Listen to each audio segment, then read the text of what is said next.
It all began during the main character Yuta's second year of high school. Finally, he had gathered all his courage to call out his childhood friend and confess, hoping she would agree to go out with him.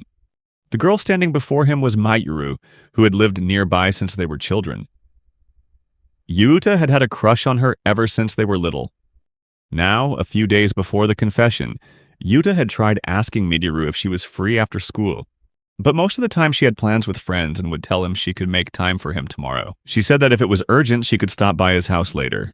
Yuta replied that tomorrow was fine. Just then, a few students from another class saw Miteru and noticed her because she was so cute. But then they started bad-mouthing Yuta, saying the guy standing there didn't stand a chance with her. Yuta didn't blame anyone for reacting that way, and he figured that if he weren't Michiru's childhood friend, he doubted she would ever even talk to him.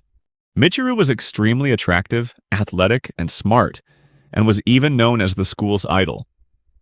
On top of all that, according to Yuta, she was genuinely kind. On the other hand, Yuta wasn't athletic at all, was short, and wasn't a great communicator. The only thing he had going for him was his passion for writing stories, and the only person who would listen to those amateurish adventure stories was Miteru. She used to praise his stories, saying they were really interesting. However, nowadays, whenever he asked if she had time to talk, Miteru would always apologize and say she couldn't. Yuta still thought she was just being kind and considerate of him, so he'd say it was okay. But when he asked if she was free after school, Michiru's friend came over and asked if she was leaving, and Miteru said she had to go and would see him tomorrow. Once again, the naive Yuta just waved goodbye and didn't think much of it, because he believed it was only thanks to Miteru that he had become the person he was today. Michiru's words had given him the motivation to keep going, but for things to continue, to be able to proudly call her his muse, Yuta needed to confess his feelings to her tomorrow. As Michiru was leaving, she wondered what Yuta wanted to say, since he wasn't acting like his usual self, and she wondered if it was something important. Meanwhile, Yuta was on his way home, walking through a crowd of people. Everyone was going crazy over a series called Digimaz that had recently been adapted into a movie titled Digital Masters the Movie, Infinite Heaven's Arena in theaters. Tickets were selling out fast, and the series wasn't just popular with kids but appealed to all ages. The Digimaz novel was something no one wanted to miss, with tons of die-hard fans of the series. And while everyone was excitedly talking about, reading, and watching the series, Yuta was determined to tell Michiru tomorrow. Then, he bumped into a suspicious-looking man. Yuta immediately apologized, but the man got angry. His girlfriend told him to just let it go since the kid wasn't worth their time, and they needed to hurry so they wouldn't miss the next episode of Digimaz. At the mention of Digimaz, the man quickly left with his girlfriend. Meanwhile, Yuta was reminded of his bad habit of getting lost in his own world. He found it amazing that even people like that couple watched Digimaz. After watching them leave, Yuta thought that having someone by your side must be nice. He recalled the times Michiru would offer various compliments for his stories and always praise his talent, even though he was still an amateur. So at least Michiru saw his worth as a person, and he was sure she would take his feelings seriously, even if they weren't a perfect match. When he asked her to go out with him, Yuta was confident that things couldn't possibly go wrong. But reality is often cruel and cold. Michiru flatly rejected him, even scoffing at Yuta and asking why on earth she would do that. Yuta stood there, stunned, and she said that she was busy right now. Yuta asked her what she meant by that and tried to talk to her, but Michiru replied that there was a new chapter of Digimaz and she was excited to read it. Yuta told her she could read it later and they could talk now, which made Michiru react harshly. She yelled, asking how he could say such a thing about Digimaz, that she had to read it right now. Or did he not even know what Digimaz was? Yuta apologized for making her angry, and when Michiru said she couldn't live without Digimaz, Yuta felt sick. He had put his whole heart into that confession, but she was ignoring him to read a new chapter of some novel. After Michiru finished reading, she exclaimed that it was amazing. Yuta felt a wave of relief hearing that, but an unconscious thank you slipped from his lips, which made Michiru wonder what he was thanking her for, leaving Yuta stunned. Michiru then said she was going home. Yuta grew confused and wondered what this was supposed to mean, and when he tried to stop her, she said she still had a Digimaz anime episode to watch. Yuta hoped she would think about it more, but Michiru didn't budge, saying that it wouldn't change anything. Besides, her heart now belonged to Digimaz, so he didn't stand a chance. Yuta felt like he'd been stabbed in the heart, losing to a web novel. He protested that it was just a novel, while he was a real person. Michiru asked what he was even trying to say, claiming that he and the author of Digimons were worlds apart. Yuta wondered what kind of image Michiru had of the Digimons author. She replied it was exactly as she said, that he could never compare to the author of Digimons, Kamimatsu-sama, because he was on a completely different level. Yuta tried to stop her again, asking if this was some kind of joke. Michiru looked offended and asked if he really thought he could compare himself to her Kamimatsu-sama. Yuta was utterly shocked as he asked Michiru if she really didn't realize it. She asked what he was talking about, and Yuta said that the truth was, he was the author of Digimons, Kamimatsu-sama. Michiru glared at him and demanded to know what he just said, asking what kind of desperate lie that was. Yuta insisted he wasn't lying and that Kamimatsu was actually just another way to read the characters in his name. She said that it was just a lucky coincidence and that it obviously wasn't him. She told him to stop it right now because he was tarnishing the sacred name of Kamimatsu, and even though they were friends, that was something she could never forgive. Yuta was stunned and speechless, wondering if she was actually serious. Were all the times she praised Digimons in front of him not because she knew he was the author? Yuta wondered if it was all in his head or if there was a hidden camera somewhere. Michiru said that he didn't have any proof. Yuta quickly realized he needed to prove he was the real Kamimatsu.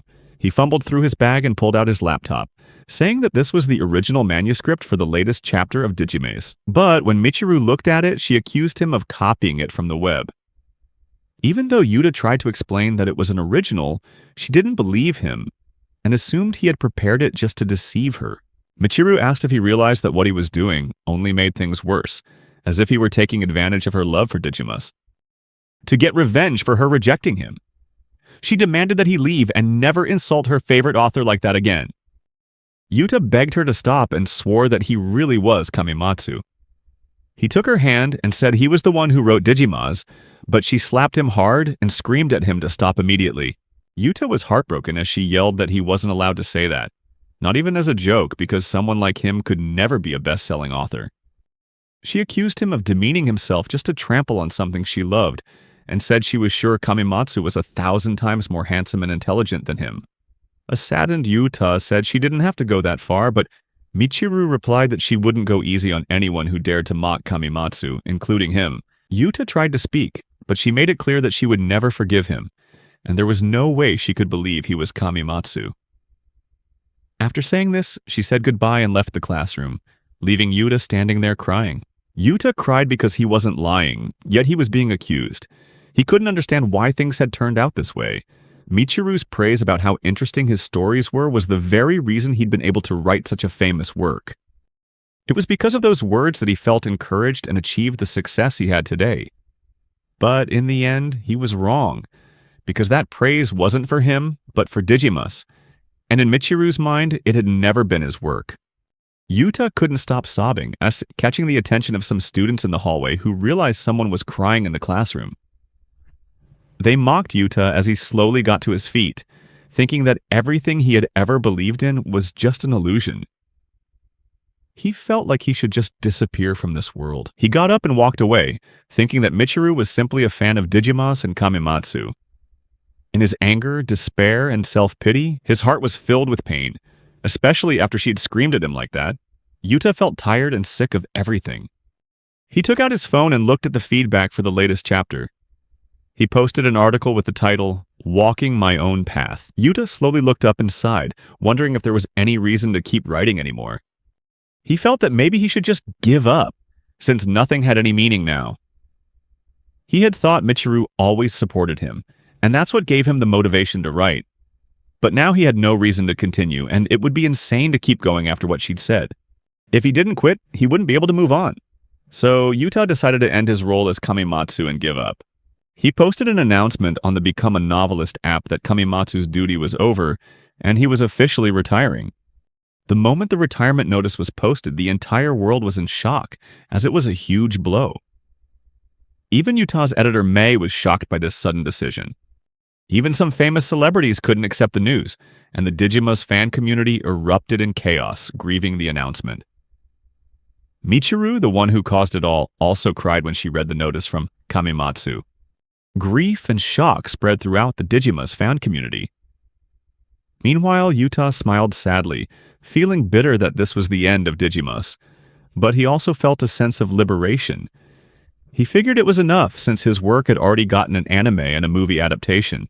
Suddenly, he received a call from his editor, Sakudara Mei. He answered and said good evening, but she loudly demanded to know where he was.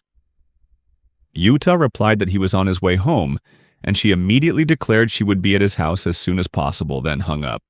Yuta was confused about what was going on, but regardless, he believed it was all over as he stepped into his house. However, as soon as he arrived, before he could even take off his shoes, his mother and sister ran up and threw their arms around him, and his mother asked why he had announced his retirement, while his sister asked the same thing, wondering if he was being bullied or something.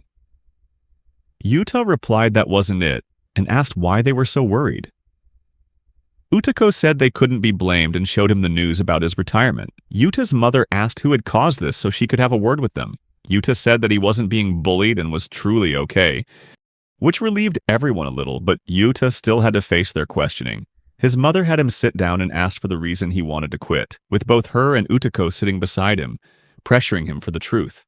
Yuta said that he had lost his motivation to write, and his mom asked if it was writer's block, where an author can't think of how to continue a story.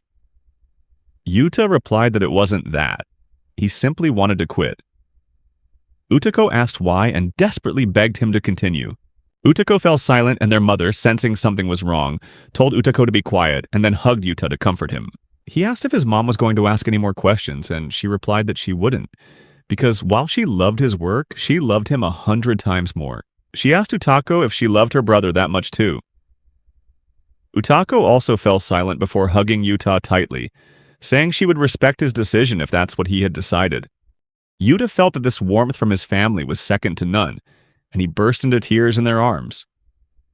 Then, Yuta's father suddenly burst into the house panting and hugged him and asked why he had decided to quit. He said that he couldn't just give up like this because if he did, the deputy editor-in-chief, would definitely be fired. He said that Yuta was the company's treasure, so he didn't want Yuta to stop writing. Yuta tried to ask his father to stop. His mother grabbed her husband by the collar, and when he turned around, she had a terrifying expression like an angry demon, asking him why he was pressuring their son. Yuta's father quickly apologized and sat down properly, while Yuta and Utako wondered why their dad looked so pathetic. While his mother was scolding his father, someone arrived on a motorcycle and walked into Yuta's house as if it were routine, announcing for the deputy editor-in-chief to leave this to her. She apologized for entering so suddenly, and everyone realized who she was. She called Yuta-sensei because she was, in fact, his editor, Sakudara Mei. Yuta wasn't too surprised to see Mei there, so she told him to get on the motorcycle. Yuta went outside and saw there was indeed a motorcycle, wondering what was going on. She took his hand and said that he had to come with her.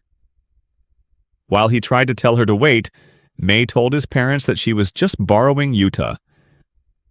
When his father tried to ask what she was doing, Mei replied that she was carrying out a company mission and couldn't trust Yuta's father to handle this himself. She had been assigned to help Yuta get through this difficult time. Yuta's family thought that was a bit much, but they let Mei borrow him. She handed Yuta a helmet and told him to hold on tight. Yuta felt a little awkward being told to hold on to a grown woman like her, but since she said it like an order, he held on to her. With that, Mei started the engine and sped off, leaving Yuta's family watching. Yuta noticed her hair smelled nice, and then thought this wasn't something he should be thinking about right after being rejected. But he couldn't help it because, thanks to everyone's kindness, he didn't feel so bad anymore. Mei took Yuta to a restaurant and apologized, saying it was the only place she could book on such short notice. Yuta said it was fine and asked why the restaurant was so empty. Mei replied that she had booked the entire restaurant so they could talk freely. Yuta asked how she could afford to do that, and Mei mentioned that the company was willing to pay because they would do anything to keep Yuta, as his Digimas series was a successful novel that made the company a lot of money. Yuta asked if that was something she should be telling him. Mei then changed the subject and told him to sit at the table and eat whatever he wanted.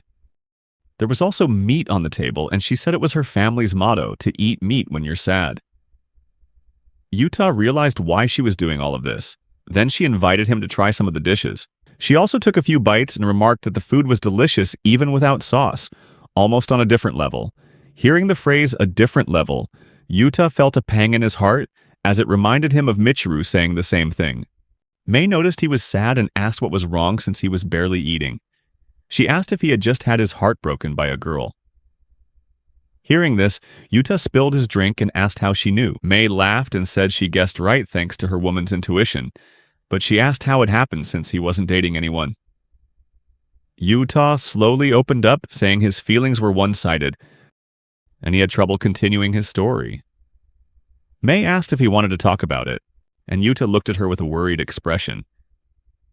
Normally, Yuta would hate it when people pried, especially about embarrassing stories like this.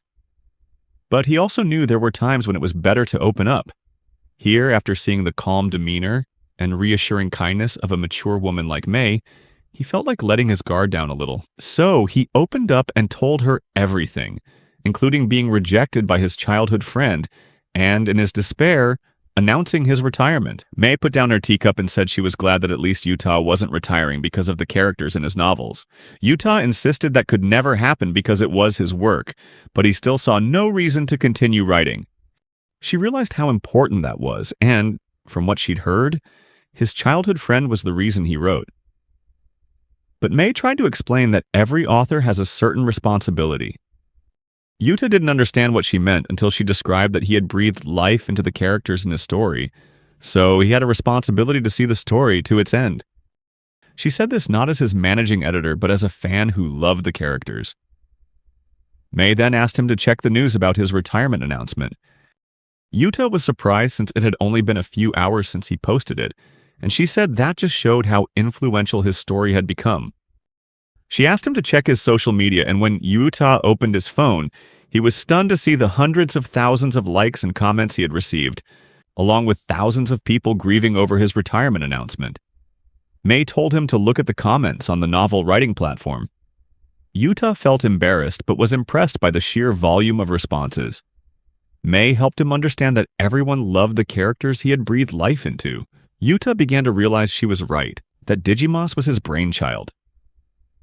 Through those responses, he saw how many people were looking forward to seeing that child continue to grow.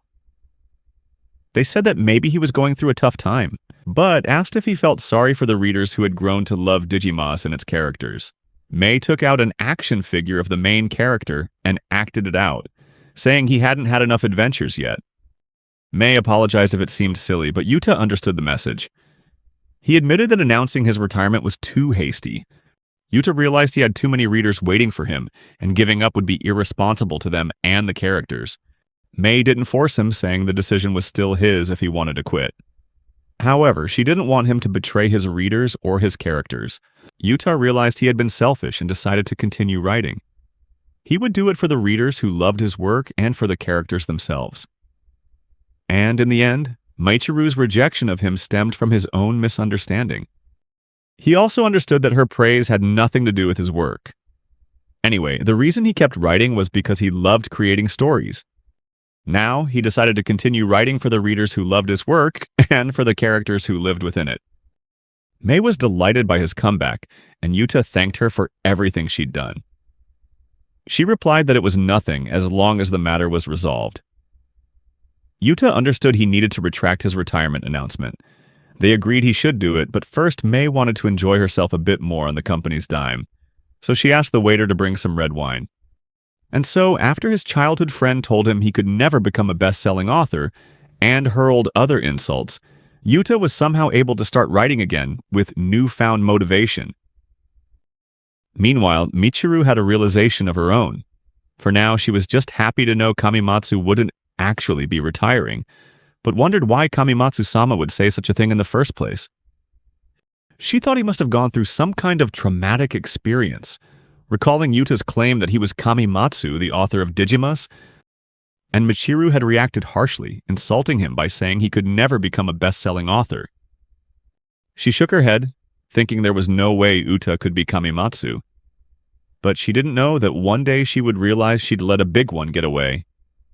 She felt silly even thinking about it, as there was no way he could write such a delicate story. but one day she might have to beg him for forgiveness and tears. Meanwhile, Kamimatsu's return had a positive impact on many fans, including celebrities. They were all thrilled to know the work wasn't canceled, and that they would get to read more. After announcing the retraction of his retirement, Yuta was on his way home from the restaurant. Apparently, Mei had been drinking non-stop as if there were no tomorrow, and now she and he had to take the train home because she couldn't ride her scooter. Yuta sat quietly while Mei checked people's reactions and showed him that his comeback announcement had received double the comments of his retirement post. Yuta agreed and Mei called him a celebrity. He admitted that he was only now realizing he'd been ignoring the people who loved his work. Mei smiled and counted herself among them, saying she really liked him a lot. Hearing that, his heart beat faster and he said it was embarrassing to hear that directly. Mai corrected herself to explain that she loved his work, which made Yuta genuinely happy to know she felt that way about his novel. Mei sighed after a moment of silence and said she was glad she could finally do something, helping to lift a burden from her shoulders. Yuta remembered that she was still his managing editor, and if he had actually decided to retire, she would have lost her job. He apologized to her for not thinking about the consequences. Mei reassured Yuta that she didn't mean it like that. She explained that these days the relationship between an editor and an author is often just business. Until the author no longer needs an editor. Yuta said she was very helpful, but Mei replied that she didn't need his pity. She just wanted him to understand her feelings and what she could do for him. She believed she would always be the #1 fan of his work. It was the first time Yuta had seen this expression on Mei's face, as she was usually so composed. In his eyes, this made her more beautiful than ever. She added that she had witnessed Yuta's dedication firsthand and knew just how much time and effort he put into his work. She knew it better than anyone because she was his biggest fan. Yuta was a little flustered, not knowing how to respond. Mei continued, saying it was her job to be the one who understood him best because working with Yuta was the best thing that had ever happened in her life. She hoped he would let her stay by his side, no matter how embarrassing it might get. She wanted to be a partner to Digimas or to him for life. This made Yuta incredibly happy, sensing that Mei didn't just want to work with him as an editor, but as a life partner. Mei truly understood and supported him, and Yuta agreed to continue their partnership, feeling grateful to have Mei as his editor. Mei was also happy and looking forward to it. She let out a sigh of relief and then suddenly said she felt a little jealous of Yuta's childhood friend. Yuta didn't understand why she'd say that.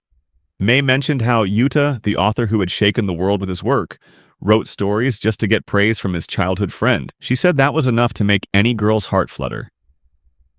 Yuta thought that might be true, but in reality, he was treated completely differently. He was still upset, knowing that Michiru didn't even realize he was the author and refused to believe him. In her eyes, he was just a childhood friend. Nothing like her perfect image of Kamimatsu. Mei apologized for bringing it up again, but Yuta said it was fine, and that thanks to her, he was able to get over it. Mei called him a dummy as she leaned in close and called him sensei. Yuta was completely flustered by how close she was, and asked if he wanted to go on a date. Yuta could see her and feel her hands getting closer, which felt strange to him since they were already so close. Mei said she felt really warm right now, and Yuta intentionally pretended not to understand, asking if something was wrong. Mei said she couldn't hold back anymore, and Yuta replied that he didn't know what she meant and that everything was too sudden.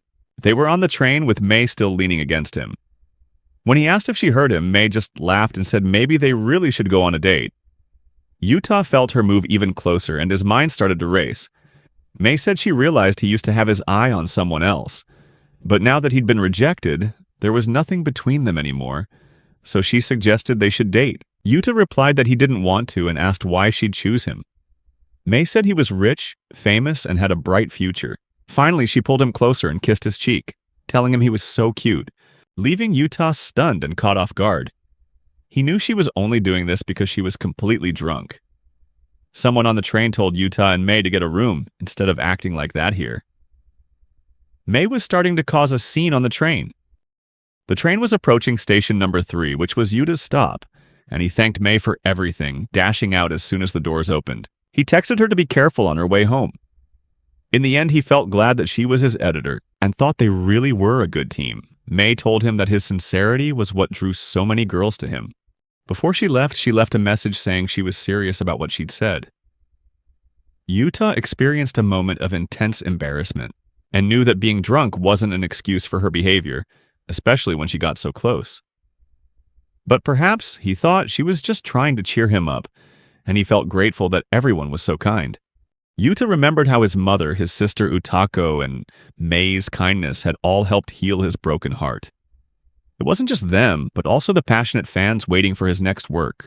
Now, Yuta decided to do just that and went home to write the next chapter of Digimus. Yuta felt invigorated as he wrote, for all his readers and for all the characters living within his story. Mei got home safely, and Yuta also went home, sleeping after finishing a chapter.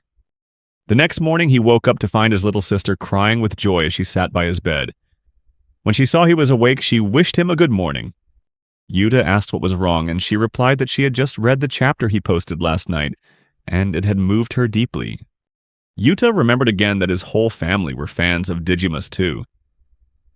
Utako said that the chapter had gotten a ton of views even though he posted it late at night, which proved everyone was waiting for his return. She thanked him so much and said she hoped he would never stop writing. Yuta also apologized for making her worry. She thanked him for blessing them with a new chapter and said she was proud to be the little sister of someone who could write such wonderful things. Yuta thanked his sister and they went to have breakfast together. There, his father immediately greeted Yuta with teary eyes. His dad thanked Yuta for not giving up, adding that now he wouldn't lose his job either. He proudly declared that Yuta was the family's savior. Then, his mother told his father to stop clinging to Yuta and wished him a good morning. She told the father to be more serious about supporting the family, even if Yuta were to stop writing, and pointed out that the only reason he still had a job was because he was Yuta's father. That stung his dad, but the truth was the truth. Yuta just laughed it off since it was just another normal day. His mother hugged him, happy that he was feeling better. She told him not to worry about everything and that if he really wanted to stop, he could. Yuta worriedly asked his mom if she was sure his dad could provide for the family, and she replied that they would manage somehow since she was the one who handled the finances.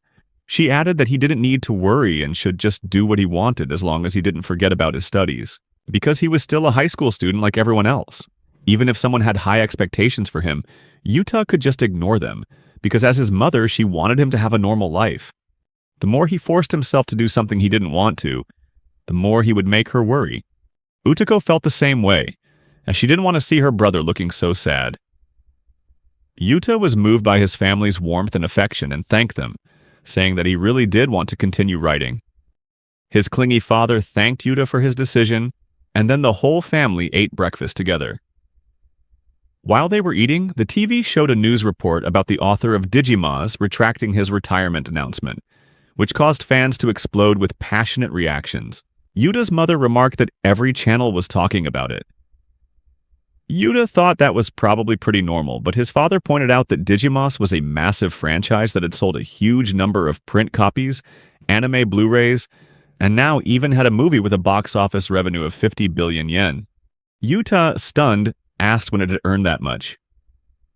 His father reminded him that there was a party coming up to celebrate this achievement and asked if he wanted to go. Yuta didn't know anything about the party, and his father had asked Sakudera Mei to tell him about it. Regardless, he took out the party invitation and gave it to Yuta, which listed the venue as the Royal Hyatt in Shinjuku.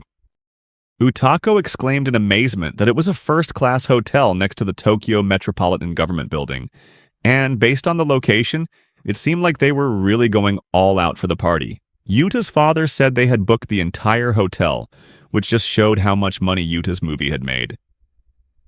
His family was very supportive and praised Yuta, making him feel happy and relieved. His father asked if he would be attending, and Yuta wondered if he should go. His mother mentioned that Yuta had never attended events like this before, and asked if it was necessary for him to go. His sister agreed since Yuta was trying to hide his identity. Yuta considered that hiding his identity was one thing, but the bigger reason was that there would definitely be a lot of girls there. Before, he would have felt like he was betraying Miteru, but now he knew that was all in his head and he had gotten carried away. Yuta looked conflicted, and his father said that in that case he would inform the organizers that Kamimatsu couldn't attend. Yuta stopped his father and said that he actually wanted to go, Surprising his father with the unexpected answer, Yuta had made up his mind, since Miteru was no longer a concern, and this would help him get over her. His father agreed and promised to let everyone know, assuring him that the event would be very interesting for him. He also added that there would be many new faces like the director and the famous superstar Komagane Yuri, along with the cast. Yuta's little sister excitedly asked if Yuri was the voice actress for the main character, Ryo, in Digimas, and Yuta's father agreed, saying she's a beautiful and famous high school voice actress. Yuta remembered hearing her name on one of the audition tapes for the anime, and her voice had left a deep impression on him. Yuta's father was very excited about this, and his mother asked if he was planning to use Yuta to get an autograph from the voice actress. She called him pathetic for it. Yuta realized this would be his first big party anyway, and he was excited. Utako then checked her phone and saw a picture of Yuri, realizing that she was indeed very beautiful. Meanwhile, Yuta was sure that this party would be the start of a new chapter in his life. When it was time to leave for the party, Yuta put on a brand new suit and went with his father to a hotel in Shinjuku for the celebration party with the Digimas production team, but he still felt nervous. When they arrived at the hotel entrance, his father assured him he would show him around the venue and told him to just try and keep up. But just a few minutes later, Yuta found himself lost as even his father didn't know the way, and they couldn't find the entrance despite looking around. His father decided to ask someone for directions and told him to wait there while he went to find out. Yuta thought he should have seen this coming, since his father was acting like he owned the place. Now, he had been waiting for 10 minutes, but the situation hadn't improved. He wondered if he should just try to find the way himself. Then, a girl's voice greeted Yuta, and when he turned around, he saw a beautiful girl in a party dress, her gentleness showing in the way she asked him if something was wrong. Yuta's confidence evaporated the moment she appeared before him, and he couldn't deny her charm. She was so beautiful it left him speechless, and she spoke to him so gently. However, Yuta felt so nervous that he stammered, asking if she was talking to him. He couldn't hide his bewilderment, and thought she would surely laugh at him, especially when she raised a hand to cover her slight smile. Yuta had always been considered someone with poor communication skills, and he guessed it was happening all over again. He was a little disappointed. But then she answered naturally that yes, she was talking to him. Yuta was surprised she wasn't making fun of him. Then she asked if he was here for the Digimas party. Yuta agreed and asked if she was here for the same reason. And she said yes, telling him not to be so tense around her. She thought they might be the same age, so she asked if he was in high school. Yuta replied that he was a second year, and she confirmed it was the same for her, telling him to be more comfortable. Yuta felt she looked very mature even though they were the same age. She said it was great to have someone her own age at events like this. Yuta said he felt the same way. Then she asked if he was lost too. Yuta nodded in agreement, though admitting it was quite embarrassing, and mentioned that his father was supposed to come back for him. The girl laughed, since that made both of them lost together. She asked if it was okay to stay with him until his father returned, and Yuta didn't mind at all. However, the atmosphere turned awkward as they both stood there in silence. And Yuta wished he could start a conversation naturally to keep her from getting bored. He noticed she looked even more beautiful up close. Then she asked for his name and introduced herself as Yuri. She said she didn't mind if he called her by her first name. Yuta was amazed by how cute she was, like an angel, and she was so skilled at conversation. Yuta said he wouldn't dare be so disrespectful as to call her by her first name so casually, which made her laugh and praise him for being quite funny. Yuta thought she was thinking way ahead of him. Then he felt the name Yuri sounded familiar. Yuri said he could try calling her by her first name, and told him not to worry since they were the same age. Then she asked what brought him here, since he must be involved with Digimas if he was at the party. Yuta thought he shouldn't just come out and say he was the author, as it had become a trauma for him after how Miteru treated him. He thought maybe she would believe him, since she was so kind. Yuri thought she might have asked something too personal, and told him he didn't have to answer if he didn't want to. Yuta apologized and asked that if she was here, she must know a lot about Digimas. Yuri replied with a surprised look, saying she didn't just know it, she was its biggest fan. Yuta had never seen such a beautiful smile before. She continued, saying she'd been a fan since the very first chapter was posted. Yuta was surprised to learn she'd been a fan for that long, and asked what she liked most about the story. Her eyes sparkled as she asked if he was sure he wanted to know, because the list would be very long. Yuta agreed that it was fine. She began talking about Digimons, starting with the charming characters, especially the protagonist, Ryo. Yuta noticed her face light up with enthusiasm, and she went on to list everything she loved about Digimons.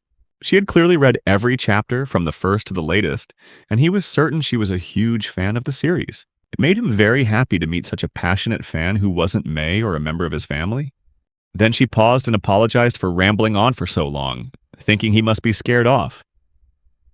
Yuta replied that he wasn't scared at all and was very happy to hear how much she loved Digimus. She wondered why he was happy, and Yuta was flustered, not knowing what to say next. He said that he was sure the author would be very happy to know they had such a dedicated fan like her. Yuri agreed, thinking it would be wonderful if the author were here. She asked if he liked Digimons, and Yuta agreed he did. Then she asked what he liked about the story. They both started talking about Digimons for a long time, and it felt as if time stood still while they talked. They had a lot of fun, and it was as if they had known each other for years. At least that's how it felt to Yuta. She praised him and said that she was proud to be a longtime fan, but after listening to him, she realized he knew even more about Digimons than she did. That surprised her a little, as she didn't expect him to have such deep knowledge.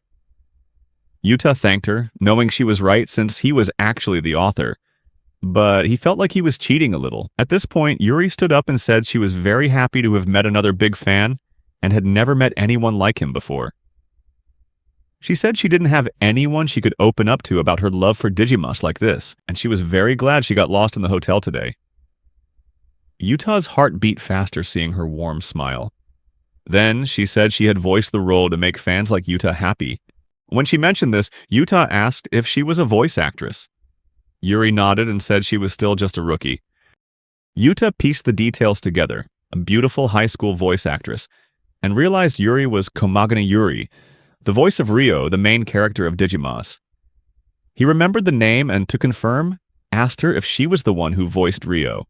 Yuri confirmed that it was her. Yuta expressed how amazing that was, adding that his sister had mentioned her as a super famous and super beautiful high school voice actress. She smiled, thanking him for the compliment, but said she wasn't that good and was just getting started.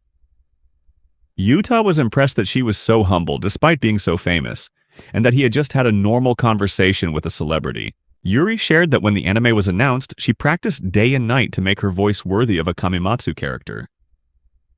When he heard her call him Sir, Yuta felt like he had aged. Yuri said it would be rude not to add Sir before a great person like him. But now Yuta thought he was the one being rude for not recognizing her as a big star. Yuri then asked if she could have his contact information, and he asked in surprise why, thinking it was because he was the author. But he knew she had no idea he was the author from the start, which made him wonder why she wanted his contact info. She replied that she really wanted to talk more about Digimons, since they hadn't gotten to talk much today and it had been really fun. She found Yuta to be a wonderful guy and wanted to get to know him better. Yuta recognized the signs that she was interested in him for who he was. He replied that he would love to talk with her more too, which made Yuri break into a radiant smile, and they exchanged contact information. Yuta felt happy seeing that she genuinely seemed to understand him. Just then, his father called out Yuta's name loudly. Yuta asked his father what took him so long, and he apologized, saying they should get going because they couldn't have the author be late. Yuri let out a loud, "What?" while his father was stunned to realize she was there. Yuri asked if she had heard correctly that Yuta was called the author. Yuta's father became incredibly excited and happy to meet Yuri in person, saying it was wonderful to meet her.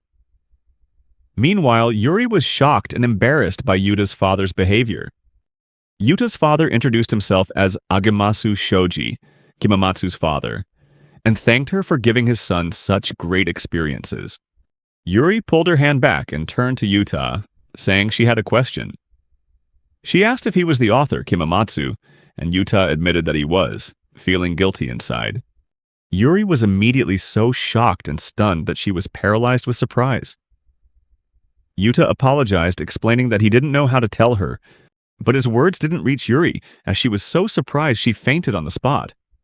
They quickly rushed to help her and tried to wake her up. This was Yuta's first time meeting the beautiful high school student Yuri in person. Meanwhile, Yuri felt so utterly fulfilled at the chance to speak with Kamimatsu-sama that she could die happy right then and there. Yuta's father quickly took her to the infirmary. While this chaos was unfolding, another famous star had arrived at the venue and stopped when she heard someone say, "Kimamatsu-san." She didn't think the author Kimamatsu would actually be here since he had never made an appearance before. After finding out his identity, Yuri fainted, and his father took her to the infirmary. As he left, his father left Yuta with someone who would guide him to the event, and a note saying he would be appearing on stage as a surprise guest. Yuta was shocked to hear this as he hadn't been told beforehand, but his father had already rushed off. The guide led Yuta to the side of the stage. The host began with a greeting, and thanked everyone for attending the ceremony celebrating the movie Digital Masters Infinite Heavens Arena, reaching 50 billion yen in box office revenue. Yuta's guide was eagerly waiting for his turn to appear, while Yuta was terrified seeing so many people who were involved in making the movie. The excitement made him uncomfortable as he's naturally shy at these kinds of events. From Yuta's perspective, everyone here was shining in their fancy outfits, while he felt out of place and inadequate, putting himself in an awkward position. Just then, the film's director, Makoto, stepped onto the stage and started with a few jokes to lighten the mood. A moment later, she got straight to the point, saying the movie's success was thanks to the greatness of Digimas and the efforts of everyone here. Suddenly, Yuta realized Makoto was actually a woman, whereas he had assumed she was a man because of her powerful way of speaking. Director Makoto announced the start of the ceremony, and everyone raised their glasses in a toast with her. This made Yuta happy because everyone was celebrating Digimas. Then Makoto told everyone that they had a special guest today. People wondered who this special guest could be, and Yuta thought she was talking about him, so he tried to stay calm so he wouldn't embarrass himself. But then she asked everyone to give a round of applause for the special guest, none other than Alyssa. Yuta was taken aback, realizing there were other special guests besides him. Alyssa was a beautiful girl who was scheduled to perform. Yuta recognized that he'd heard her name before. The audience began to applaud and cheer for Alyssa. She introduced herself as Alyssa Seba, and Yuta remembered that she was the one who sang the opening theme for the Digimas anime. Despite only being active for about 2 years, she was already famous and had appeared on many hit music shows. In addition to her accomplishments, Alyssa was tall with a stunning figure, easily able to become a supermodel with her beauty. Yuta could tell she was beautiful, even from this distance. She began to sing on stage, and her voice was incredible as she performed the ending theme from the Digimas movie. It truly captured many hearts, and Yuta also loved her voice. He could hardly believe that someone so amazing sang for Digimas, and not just her, but everyone in this hall had contributed to making Digimas what it is today. When the song ended, everyone praised her for her excellent performance, and she thanked everyone for their support. Everyone was happy and even moved, feeling grateful to be there, with some even deciding to brag about this to their friends. Alyssa thanked the director and said that taking all the credit wasn't her style since everyone had contributed. Director Makoto said that none of this would have been possible without Digimas, and after she agreed, Makoto winked, saying she wanted to invite another special guest to the stage. Then she called Sensei to the stage. At this point, Yuta understood that this was definitely his cue. Pushing aside his anxiety, he walked onto the stage. People wondered who this high school student was, but when some realized the director had called him Sensei, they started to put it together. And just then, the director herself said that this was probably the first time everyone was seeing this person, because this was the real author of Digimas, Kimamatsu Sensei. Alyssa and everyone in the crowd fell silent at this sudden revelation of Kimamatsu's true identity. This silence made Yuta think he didn't belong here, but he was proven wrong when the crowd erupted in excitement, cheering that Kimamatsu was really here. They couldn't believe someone so young could create such a famous work. It was incredible. The director said that everyone must be very surprised because Alyssa was supposed to be the only special guest, but Makoto himself was surprised when Kimamatsu Sensei accepted the invitation. She approached Yuta, bowing to show her respect, and thanked him as the director of the film, and also thanked him from the bottom of her heart for allowing her to work on his wonderful creation. Alyssa also stepped forward and said it was an honor to meet Kimamatsu Sensei, formally introducing herself and expressing her pride in meeting him. Yuta didn't know how to react when people treated him so formally. Then he noticed Alyssa was trembling slightly, and wondered if she was okay, and a single one of her tears fell to the floor. It turned out she was actually crying. Makoto asked why she was crying, and Alyssa apologized but explained that she had always been waiting for the day she would meet her beloved Kimamatsu-sensei. Yuta was completely taken aback and didn't understand what she meant by the beloved part. Director Makoto said that Alyssa was truly his biggest fan, which also made Yuta think of Yuri, who was also a huge fan of his. Makoto explained that when Alyssa heard about the anime project, she immediately called and said she had written a song, offering to use it as the anime's theme song. Yuta asked if that was true, and Alyssa nodded in agreement, saying that Yuta had moved her to her very core with his wonderful story. And when she first read the story, her heart fluttered like never before and tears of joy fell. Before she knew it, she had started writing a song. Kimamatsu was the first person to make her feel that way. Director Makoto said that they didn't even have to pay her to write the song, as she had composed it herself with all her passion for Digimus. Yuta was touched to hear that she wrote the song just for her love of Digimus. Then, Alyssa moved closer and said that his work had changed her whole world. Not just her career, but her entire life had become brighter because of him. She had always dreamed of being able to express her gratitude to him and said she wouldn't be where she is today if it weren't for him. She placed his hand on her chest and asked if he could feel her emotions. But he just wanted to scream that she couldn't possibly feel his own confused emotions because she didn't know. Alyssa said that as a writer and creator, she respected him more than anyone in the world. Yuta felt every word she said, as they both knew the feeling of moving others with their words. Yuta was moved by the thought that another creator could love and be so deeply influenced by his work. So he told Alyssa that he also greatly respected her as a creator. In all of her songs, her passionate heart and brilliance moved him to tears every time he listened. Alyssa was mesmerized to hear him say that. Then she called his name and suddenly threw her arms around him, sincerely thanking him for the compliment. But her embrace was so intense that Yuta couldn't understand what was happening. Alyssa said she had longed to meet him for so long, and now that she had, he had bestowed such kind words upon her, which made her incredibly happy. Yuta gradually realized that the way Miteru had treated him before was terrible, but Alyssa and Yuri weren't affected at all. They accepted him for who he was. Yuta said he was very grateful to her, and that her compliments also made him very happy. Hearing that, Alyssa became flustered, and Yuta added that it was an honor to have someone love his work so much that they wrote a song for it. He affirmed that both he and Digimas were lucky to have met someone as wonderful as her, and that made Alyssa so happy that she confessed her feelings for Yuta. Immediately, Alyssa proposed to him, moved closer to Yuta, and then kissed him in front of the entire team. After the kiss, she became shy, while Yuta was almost drained of all emotion. Everyone was in shock watching this live confession. Alyssa said that this meeting had made her realize that Yuta was even more wonderful than she had ever dreamed, and that he was everything she needed. She repeated that she loved him very much and asked if he would go out with her.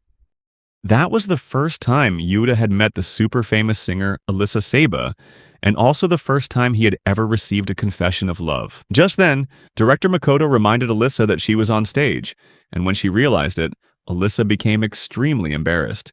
Director Makoto asked what Kimamatsu-sensei thought about this, adding that from the look on his face, this was probably too much for a high school student. Meanwhile, in the infirmary, Yuri woke up in a panic, and Yuta's father said he was glad to see she was okay. Yuri asked where she was and where Yuta was.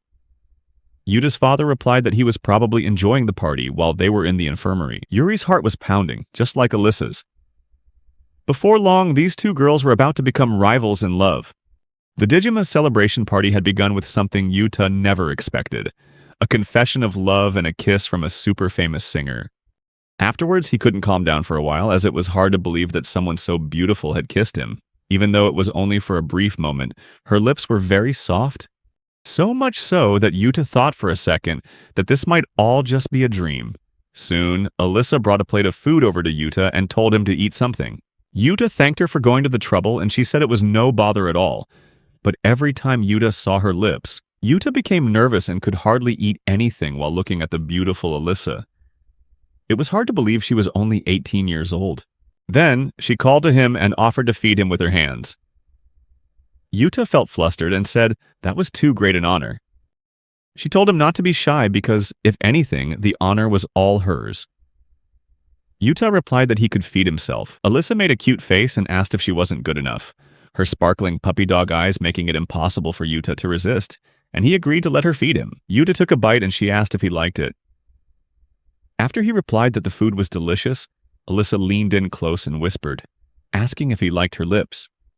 She said it was her first time, so she was nervous too, and her body felt hot for some reason. Alyssa asked what they should do next, which was exactly what Yuta wanted to know. Then someone came through the crowd, apologizing for pushing, and said they had finally found Yuta. It was Yuri. After waking up, Yuri had rushed over and apologized to Yuta for missing her chance to see him on stage. Yuta said he was totally fine and was even grateful that she hadn't seen what happened earlier. However, seeing Yuta being friendly with another girl, Alyssa got a little worried and linked her arm with his, saying the dishes at the next table looked delicious, so they should go try them.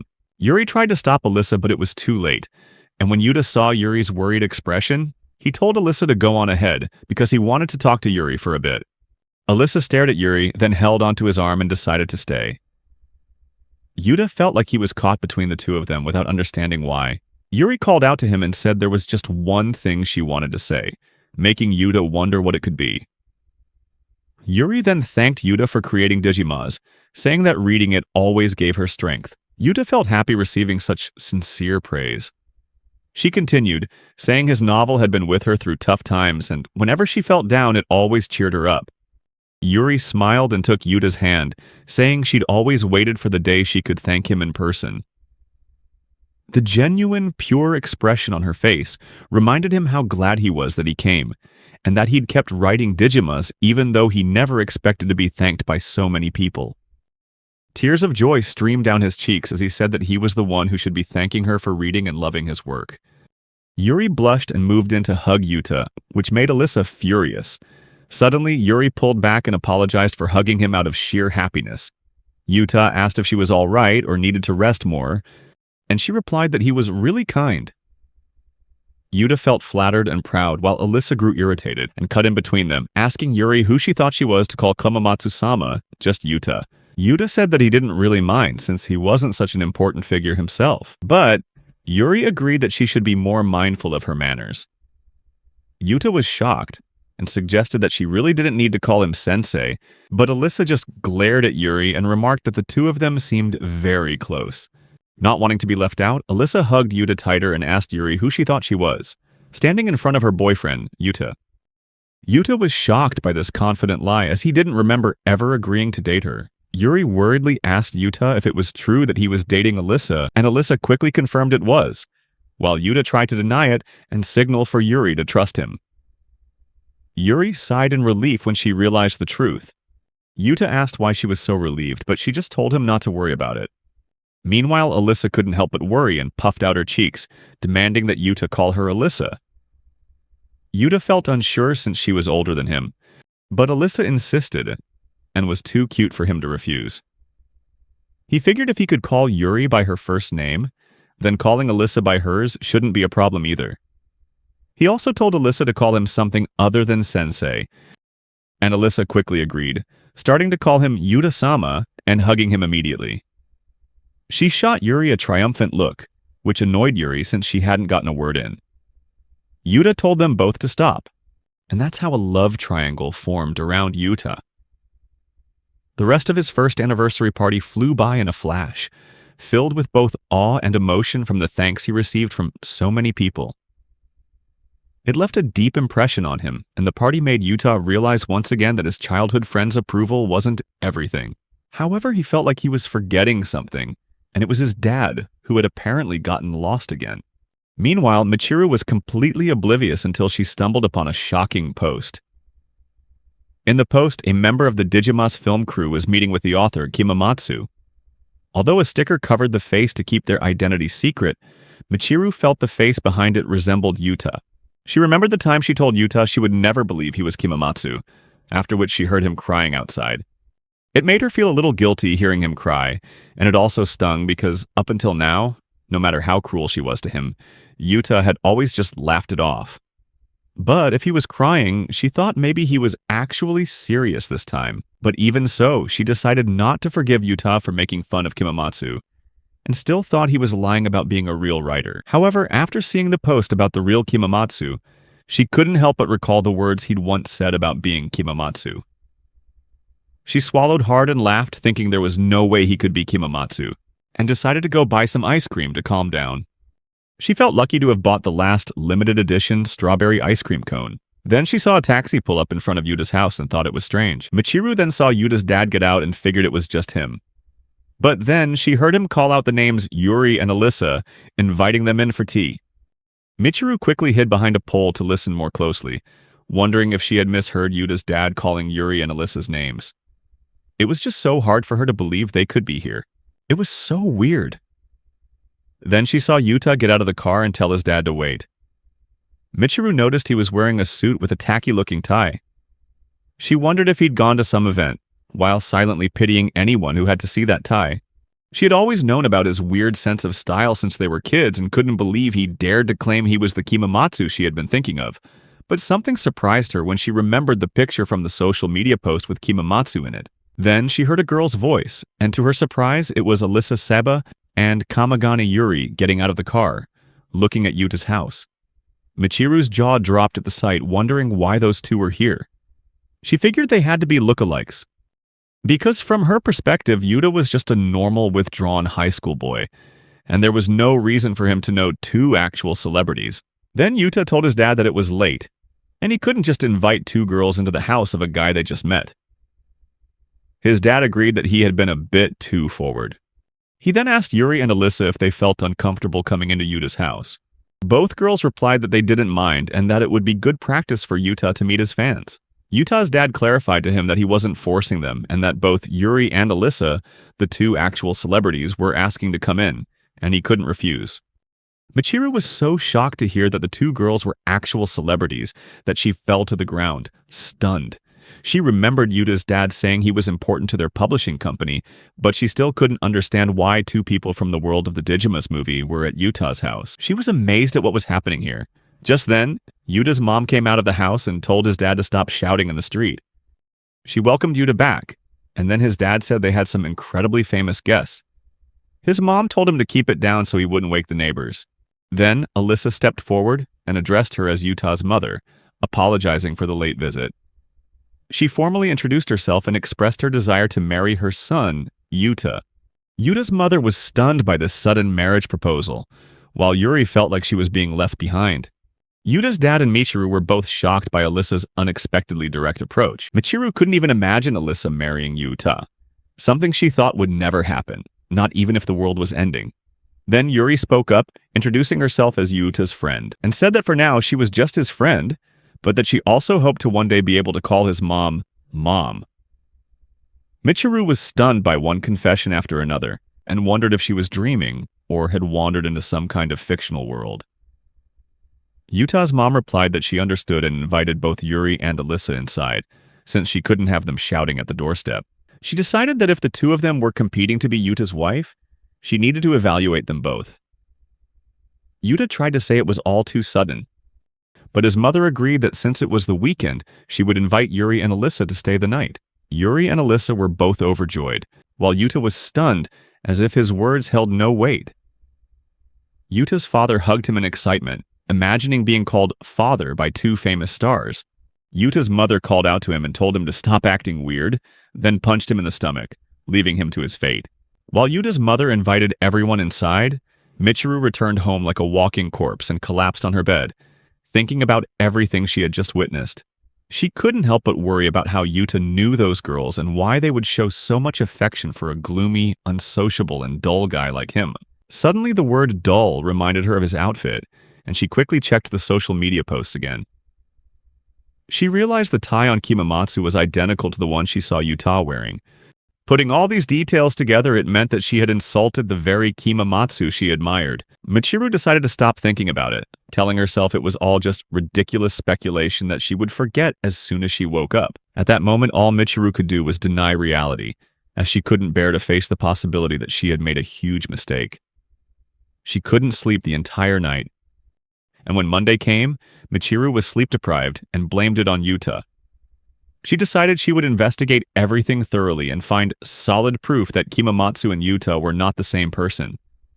But then she wondered how she could even talk to him after cutting ties like that. Near the school gate, a group of girls were cheering around a boy named Nakatsugawa, who seemed to be very popular for playing sports.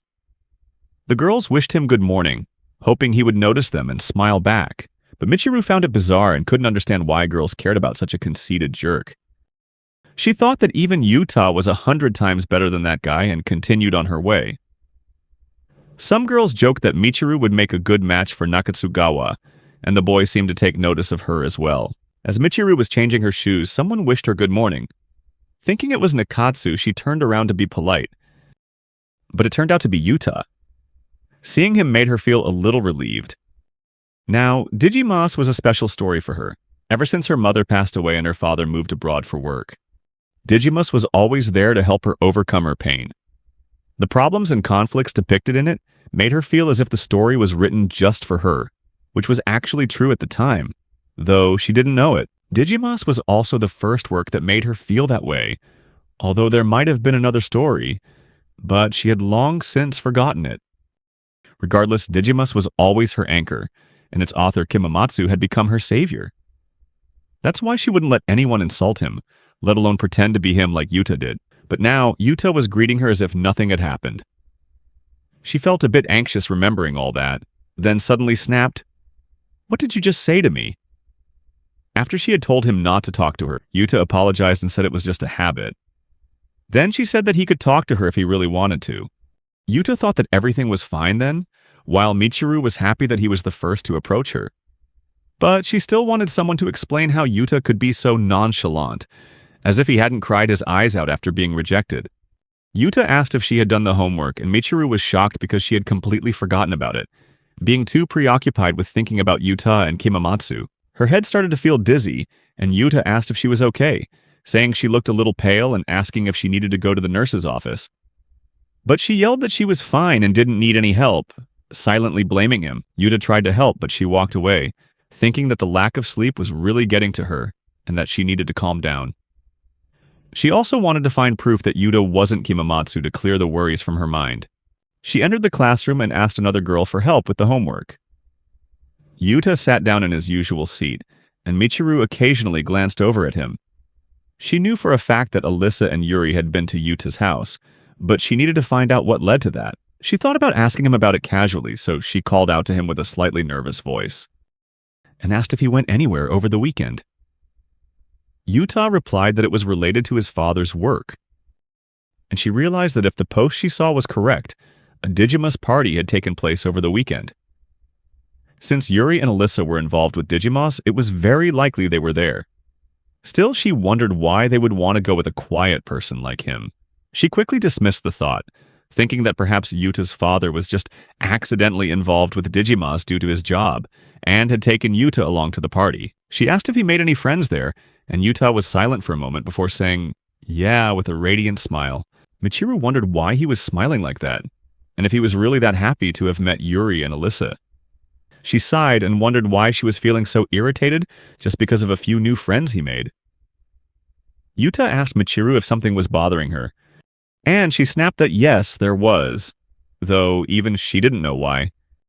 Yuta got a notification on his phone because he had forgotten to put it on silent. Michiru felt anxious because she knew his family wouldn't text during class, so she asked who had just texted him. Yuta replied that it was just one of the new friends he had mentioned. Michiru flew into a rage, thinking it must be one of those two girls, and seeing Yuta smile while texting them back really pissed her off. She wished he would stop smiling at some silly text message and stood up in a fit of anger. Michiru snatched his phone and yelled at him to stop. But then she realized her impulsive act had put her in an awkward situation. Yuta asked if something was wrong, and she was at a loss for how to answer, as if she couldn't stand seeing him talking to other girls. She quickly made up an excuse and told him that class was about to start, so he shouldn't be on his phone. Yuta agreed that she had a point and thanked Michiru. Just then, the teacher entered the classroom and told everyone to take their seats. Michiru wondered what she was doing, as she now felt irritated seeing him happy, and also couldn't understand why she couldn't stand to see him smile for someone else. Later, while she was washing her hands, her friends called out to her and asked if she would join their plan to start their own channel. Since she was pretty, she would surely attract a lot of views. This reminded Michiru of a hurtful comment that she was a reflection of her mother, and Michiru whispered that she didn't even like her own face. Then she corrected herself, saying she wouldn't join because she was busy with other things. The girls were bummed by her answer, and Michiru started to walk away while they still watched her. Because according to them, Michiru was acting really weird today. They knew she wasn't a bad person at least, and one reason they were sure of that was because she still hung out with her quiet childhood friend.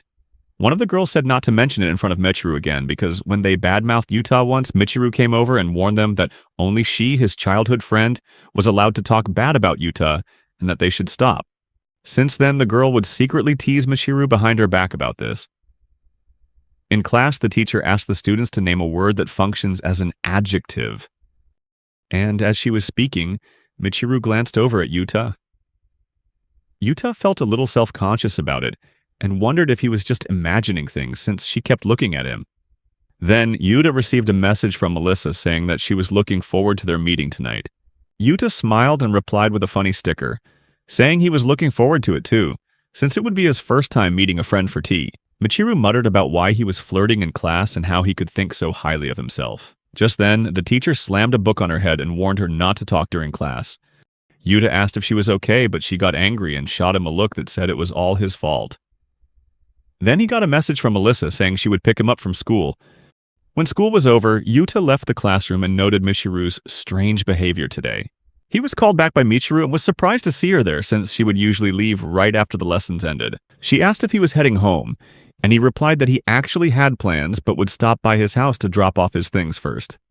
Michiru was a bit nervous, but she convinced herself this was for the sake of her investigation, so she suggested they could walk home together. At this point, Yuta was sure something was off, but even though he didn't really understand, he thought it was fine, and that they could talk like this after everything that had happened. Besides, it was nice to walk home together after such a long time. Even though Michiru's rejection had hurt him, to him, Michiru was still his important childhood friend, and that had never changed. However, he told her she was walking a little too close to him as they walked, and she replied that he didn't need to worry about her. Yuta had absolutely no idea what was going on with Michiru today. Here he was, walking home with his childhood friend, just like the good old days. However, the faint floral scent, the soft feeling on his arm, and her intense gaze were nothing like the usual Michiru. He asked why she was staring at him, and she asked back if he had a problem with it. He told her she should watch where she was going, but she didn't care what he said, even when Yuta tried to warn her about the stairs up ahead. Michiru was so lost in thought that she slipped on the step, and just as she was about to fall, Yuta quickly reached out to catch her, causing both of them to tumble down the stairs with Michiru landing on top of Yuta. She asked if he was okay, and Yuta replied that he was fine, which made her feel relieved. Yuta realized Michiru was actually very kind, but his eyes unintentionally saw something they shouldn't have, making him quickly ask if she could get up because he could see everything. This made Michiru blush, and she quickly got up, saying he shouldn't have looked in the first place. Yuta tried to explain that he didn't mean to, and even mentioned that it was fine since they used to bathe together as kids. And it wasn't strange for him to see her in her usual striped underwear. Michiru told him to shut up, and started walking off in a huff. Yuta kept apologizing to her, then he received a message from Alyssa saying she was waiting at the gate. He wondered where she was. Then a man in sunglasses looked at him with a sharp gaze. Michiru told Yuta to look at the scary man at the gate and said they should get out of there quickly, as she thought he might be a yakuza. But as they walked past the person, he immediately started following Yuta and Michiru. He called out to Yuta, and Michiru hid behind him, while Yuta had to summon all his courage to ask the man what he wanted from them.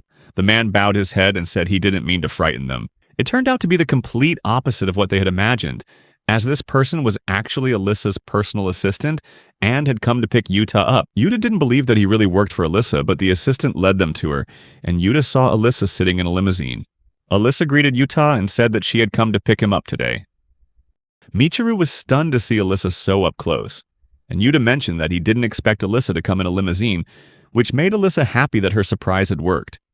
The assistant then asked Yuta to get into the car, but he paused and turned to look at Michiru. The assistant asked if Michiru was Yuta's girlfriend, and said that he would be happy to take her home. This situation completely took Michiru by surprise. Yuta thought she didn't like the implication, while Michiru just ran off. Yuta thought she was probably upset, and the assistant didn't understand why. Yuta felt bad and planned to apologize to her tomorrow, since it had been so long since they last walked home together. But he guessed she didn't like people thinking they were a couple. Alyssa linked her arm with Yuta's and said they should get going because she wanted to take him to her house. Yuta hadn't expected the place she wanted to spend time with him would be her home, and they left in the limousine. Meanwhile, Michiru was watching from behind a poster, still unable to believe that Yuta and Alyssa had gotten that close. Two boys from her school came up and asked Michiru what she was doing here, to which she replied nothing in particular.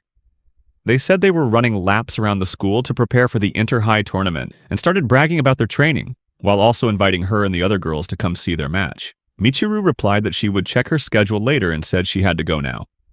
She walked away feeling annoyed by those boys while one of them asked Nakatsu if he was really interested in Michiru. Nakatsu replied that he likes strong girls and that he has his sights set on her. Meanwhile, Yuta had arrived at Alyssa's home, a luxurious building, and her apartment was just as magnificent. He thought that from this height, the city looked like a miniature model. Alyssa made them some coffee and told Yuta to make himself at home, while he still couldn't believe that an introverted guy like him was drinking coffee with a beautiful girl like her, and at her house, no less. He tasted the coffee and found it wasn't bitter, which proved she had used expensive coffee beans. Alyssa suddenly moved closer, excited to see Yuta drinking the iced coffee she had made. Yuta noticed how close she was and remarked that she seemed quite wealthy. Alyssa replied that she wasn't as rich as him, but that she was indeed well off, and asked how he managed his finances. Yuta said his mother was very good at it, so he let her handle everything. Alyssa recalled that it was true his mother was very capable of managing things, and that his father seemed quite special. She said she was a little jealous. Yuta asked where her parents were, and she replied that she lived here alone, with her assistant only visiting a few times a week. Yuta felt that her family situation was a bit complicated. Then, Alyssa said she had a bold request, and asked if Yuta could give her an autograph. Yuta didn't expect her bold request to be something like that, especially after her performance on stage. He agreed to give her an autograph, which made her very happy. She brought out a Digimas book and asked him to sign it. Yuta quickly signed the book, and she was surprised at how fast he did it, showing he was used to it. Yuta replied that yes, he was used to it because the publishing company always asked him to sign thousands of copies with every new release. Alyssa said he was amazing and that she would treasure the signed book forever. Yuta felt happy knowing someone could be so happy just from his autograph, so he thanked her and asked if he could have her autograph in return. Alyssa agreed, and Yuta said that since he didn't have anything special with him, he asked if a piece of paper would be okay. Alyssa said it was no problem, but when she sat down to sign her name, she messed it up and had to ask for another piece of paper. She apologized and admitted she had never done this before because she actually always refused to give autographs. Yuta asked if there was a special reason for that. Alyssa replied that it might sound surprising, but she wasn't good at communicating with people. Yuta couldn't believe it, especially after seeing her confidence on stage. He then asked how she was able to perform so well live. Alyssa said it wasn't a problem when she was singing, because she would focus on the song and forget about everything else. Yuta began to realize that she had invited him to her home because she was too anxious in public places. He asked if she had any trouble at the anniversary party. She replied that it was a very special event, so she couldn't miss it. And besides, if she hadn't gone, she would have never met Kimamatsu or Yuta. Yuta realized she was right and understood that her special job must be very important to her. She also had a first edition copy of the book with a sticker on it, its edges worn, showing it had been read many times. He commented that she must really love Digimus, and she agreed, saying she loved it more than anything. Yuta thanked her and said that he loved her songs too. Alyssa blushed so hard at his compliment that she accidentally spilled her iced coffee on her dress. Yuta asked if she was okay, and she assured him she was fine, but now she felt incredibly embarrassed. She said it would be better if she changed her clothes and, before leaving, asked if he wanted to go to the bathroom with her, leaving Yuta stunned and blushing. Yuta couldn't believe she would ask something like that so suddenly, wondering what she had just said. Alyssa then told him she was just kidding. Yuta told her not to scare him like that again. She said it would take a while to change, so he could feel free to explore the apartment. But even so, Yuta felt it was wrong to invade a woman's privacy. But then he thought he might never get another chance to visit a famous singer's home, so he decided to look around, thinking it could be good reference material for his story. While exploring, he saw an open door and went in to take a look.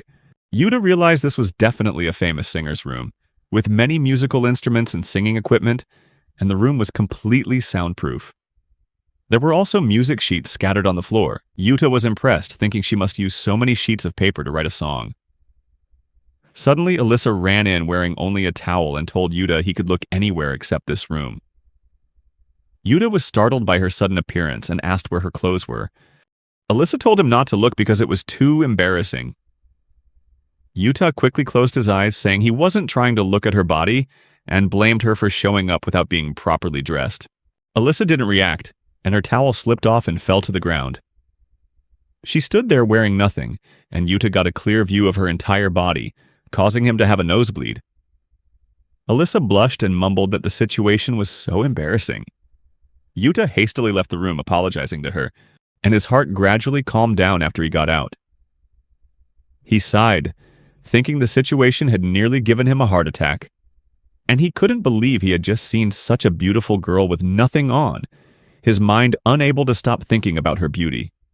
Then, Yuta realized that when she told him not to look, she actually meant not to look at the music sheets.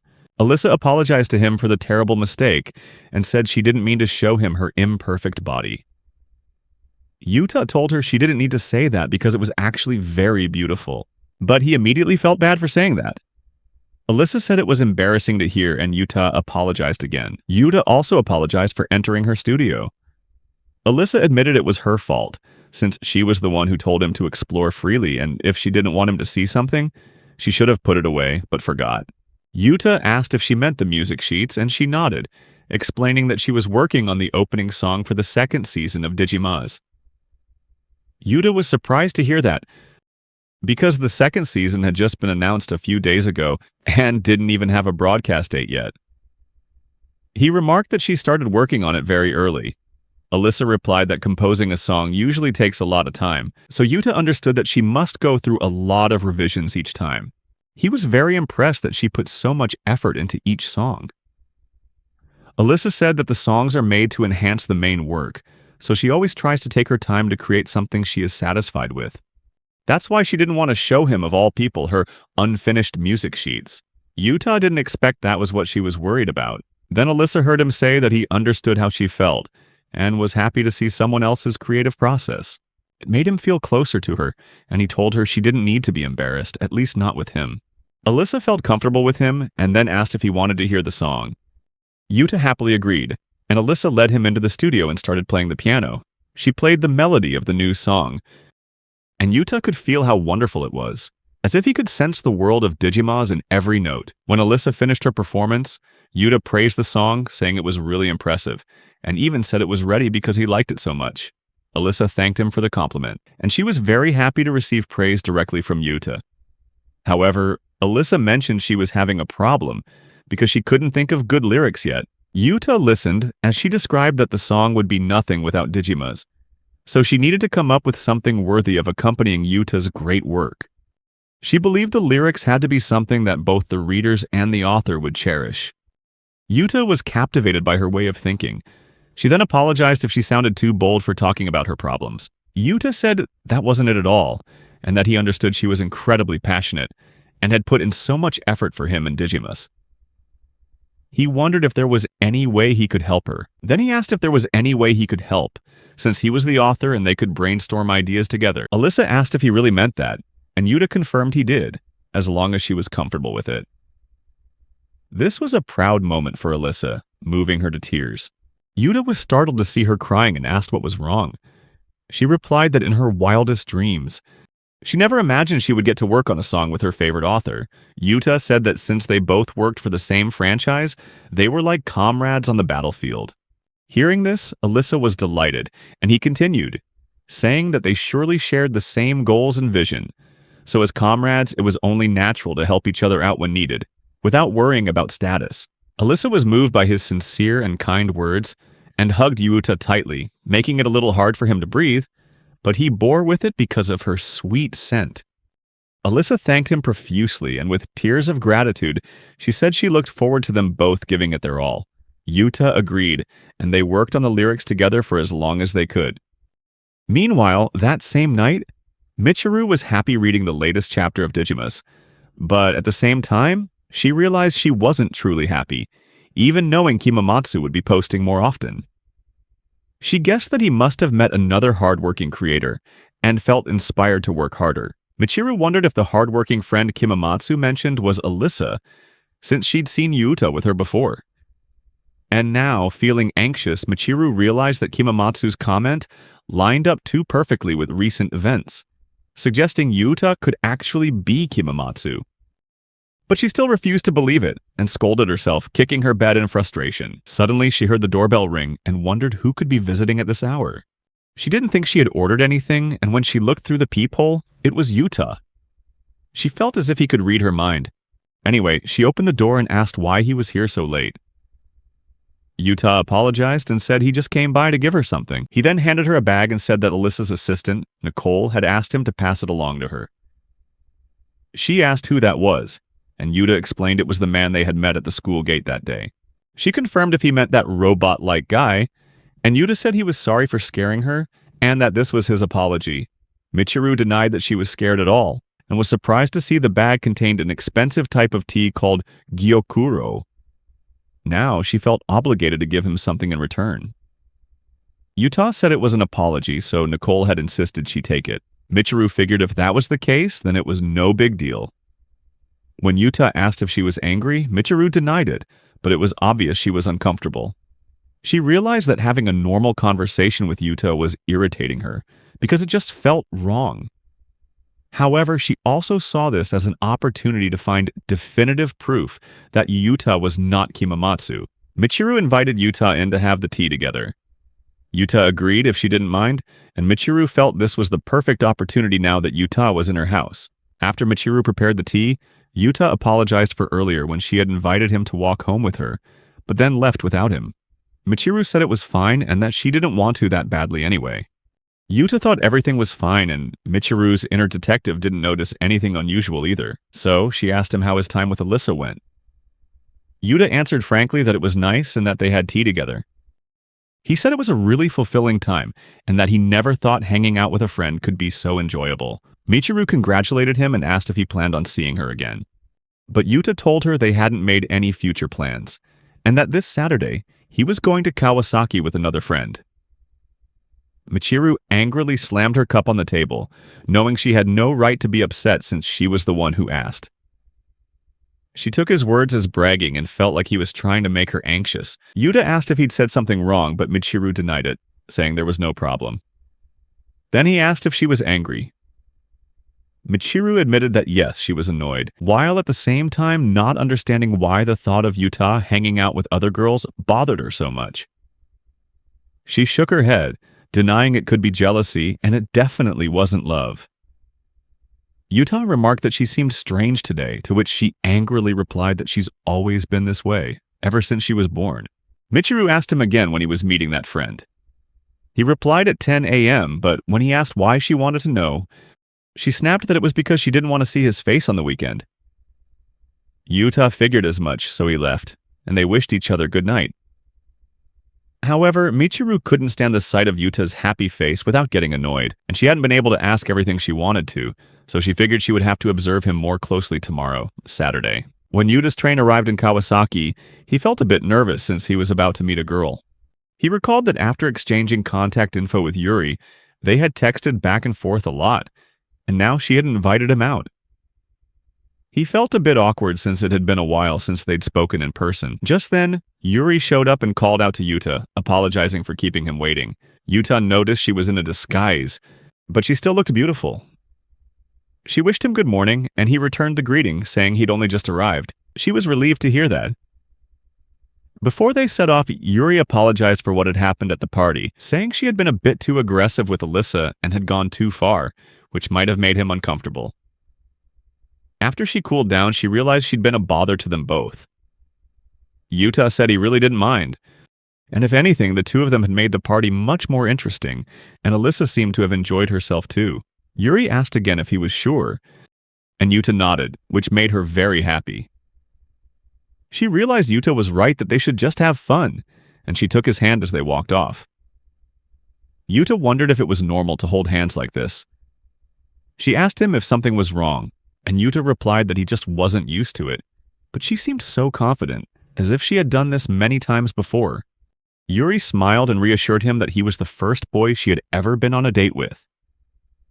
That made Yuta happy, and she explained that she was just used to being around men because of her job. She also mentioned her brother, which is how Yuta learned she had one. After that, they headed to a movie theater. It was packed since it was a Saturday, and it was full of couples and families.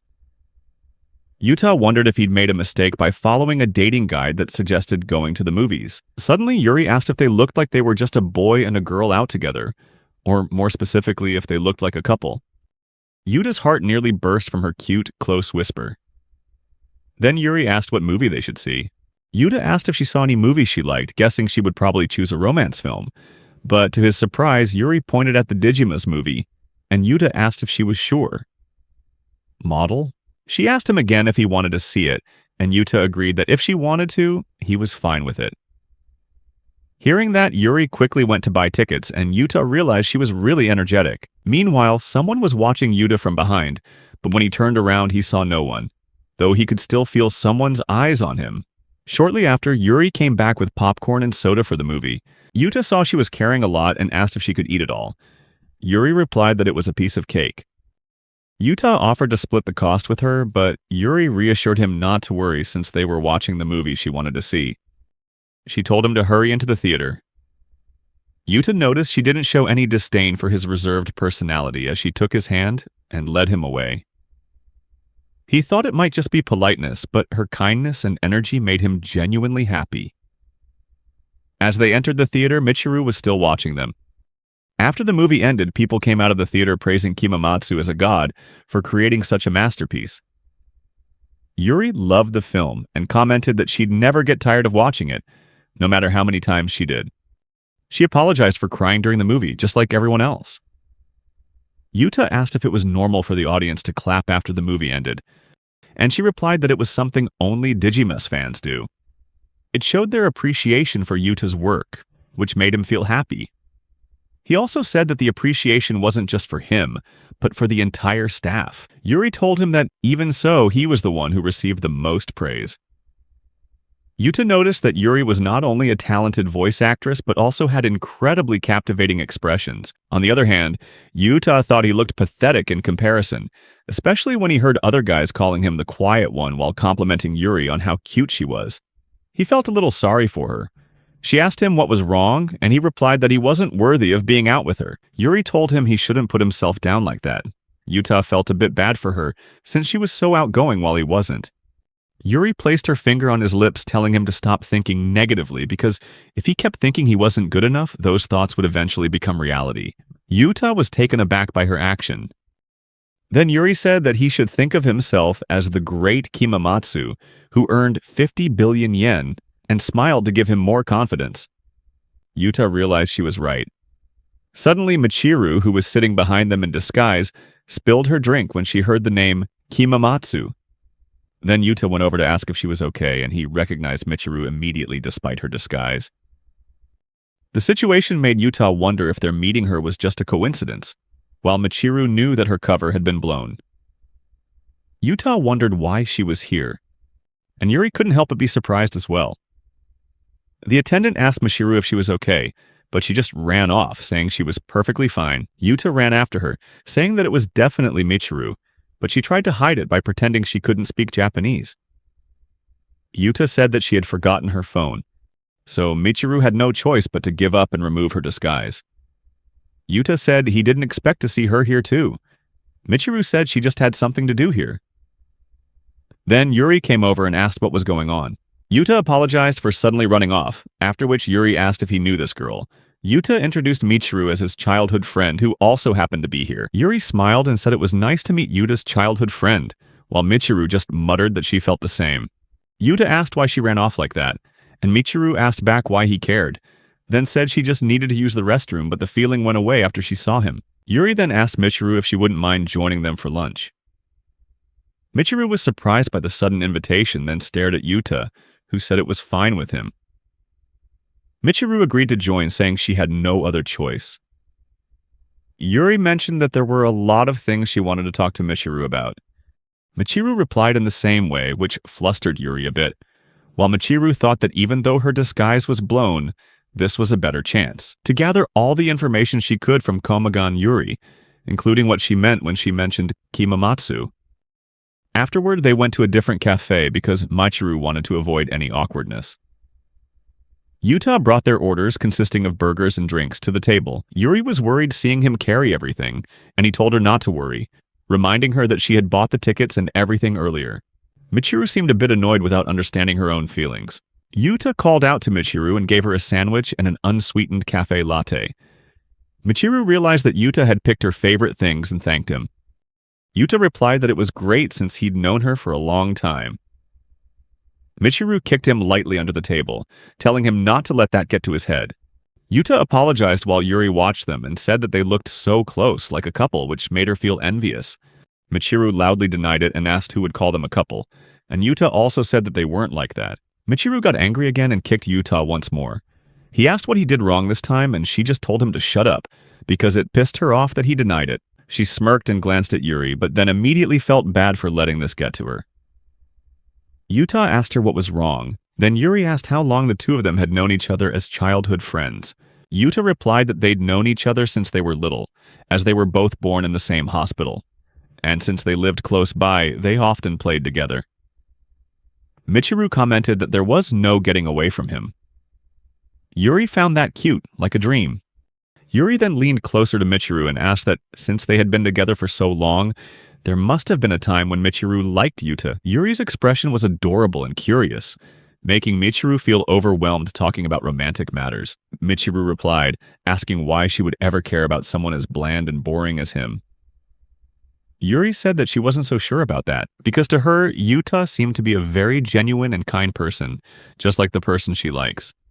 Michiru was annoyed, thinking how Yuri could say those things right in front of Yuta, while Yuta felt complimented and thanked her. Michiru disliked Yuta's goofy smile and thought he must be over the moon to be noticed by a beautiful girl. Yuri was saying nice things about Yuta, and Michiru found it incredibly irritating to see him getting swept up by those silly words. And what's more, she wondered why she was getting so worked up. She called Yuta an idiot and said that a famous voice actress like Yuri only cared about her reputation. So she bet Yuri says things like that to every guy she meets just to make an impression. Yuta told Michiru she shouldn't say things like that. And then Yuri also firmly stated that she wasn't like that at all.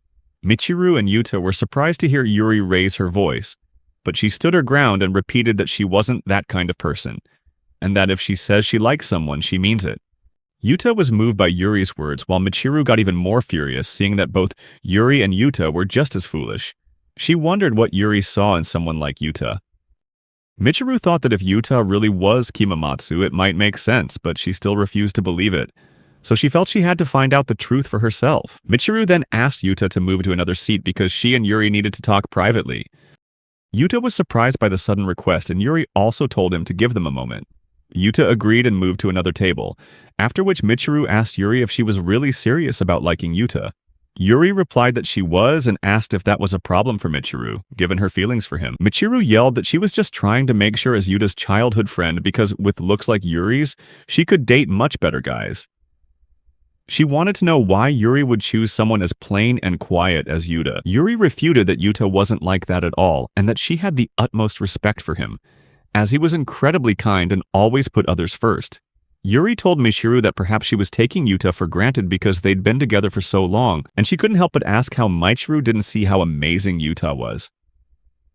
Michiru asked in frustration just what was so amazing about him, and Yuri replied that his stories had touched the hearts of so many people, and had even been adapted into an anime and a movie. So many people had cried in the theaters. This was the moment Michiru would hear the very thing she had refused to believe until now. She didn't want Yuri to say any more, but Yuri made it clear that Yuta, as the author of Digimas, was the most amazing writer. This shattered Michiru's heart, as she could no longer deny it. Every sign she'd found, every word Yuta had said, it was all true, and she couldn't even look up after hearing it. Michiru stood up and left the place, while Yuri had no idea what had happened to her or where she was going. Michiru walked away without stopping. Yuta came back and asked Yuri where Michiru had gone. Yuri replied that she wasn't sure. Michiru had just gotten up and left. Yuta guessed that maybe she had something to do, so that might be why she left. However, Yuri said she felt like Michiru had gotten upset, and that she might have said something she shouldn't have. Yuta reassured her that it was fine, and that even if Yuri had said something, Michiru wasn't the type to hold a grudge. Yuri asked him if he was sure, and Yuta nodded, saying he'd talk to Michiru later and smooth things over. Yuri thought that would probably be fine, and then Yuta asked her what they should do next. Yuri said she hadn't planned anything further and suggested they could go look at some things. Yuta agreed to her suggestion, and they continued their date. Meanwhile, Michiru was sitting alone in silence, and a few guys had tried to talk to her, but they left, thinking she was ignoring them. In reality, Michiru was in shock because all her doubts had vanished. Yuta really was Kimamatsu. While Yuta was having fun looking at clothes with Yuri and getting suggestions from her, Michiru felt devastated, realizing she had rejected a confession from the person she adored, Kimamatsu-sama. After Michiru left, Yuta and Yuri continued their date. When they arrived at a bookstore, there were many Digimas fans walking around inside. Yuri wanted to buy the latest issue of the Digimas manga that was released today. After a little while, Yuta realized she was taking quite some time, so he went to look for her and found Yuri standing with a child who seemed to be lost. Looking at the situation, Yuta understood why she was taking so long. Yuri was reassuring the little boy that they would find his mom, so he didn't need to cry. Yuri had said it in the voice of Ryo, the main character of Digimas, and Yuta found it incredibly cute. Yuta was very impressed when Yuri used Ryo's voice to comfort the boy. Yuri turned around and apologized to Yuta for being late, explaining that the boy was lost. She asked if he could wait there while she found the boy's mother. Yuta offered to help her search, and she happily agreed, telling the boy they had a new friend on their team. The boy was thrilled to hear Ryo's voice, and the three of them set off on an adventure to find his mom. Yuta felt happy watching Yuri play the part of Ryo to cheer the boy up, which showed how kind-hearted she was. When they found the boy's mother, she thanked them both for their help.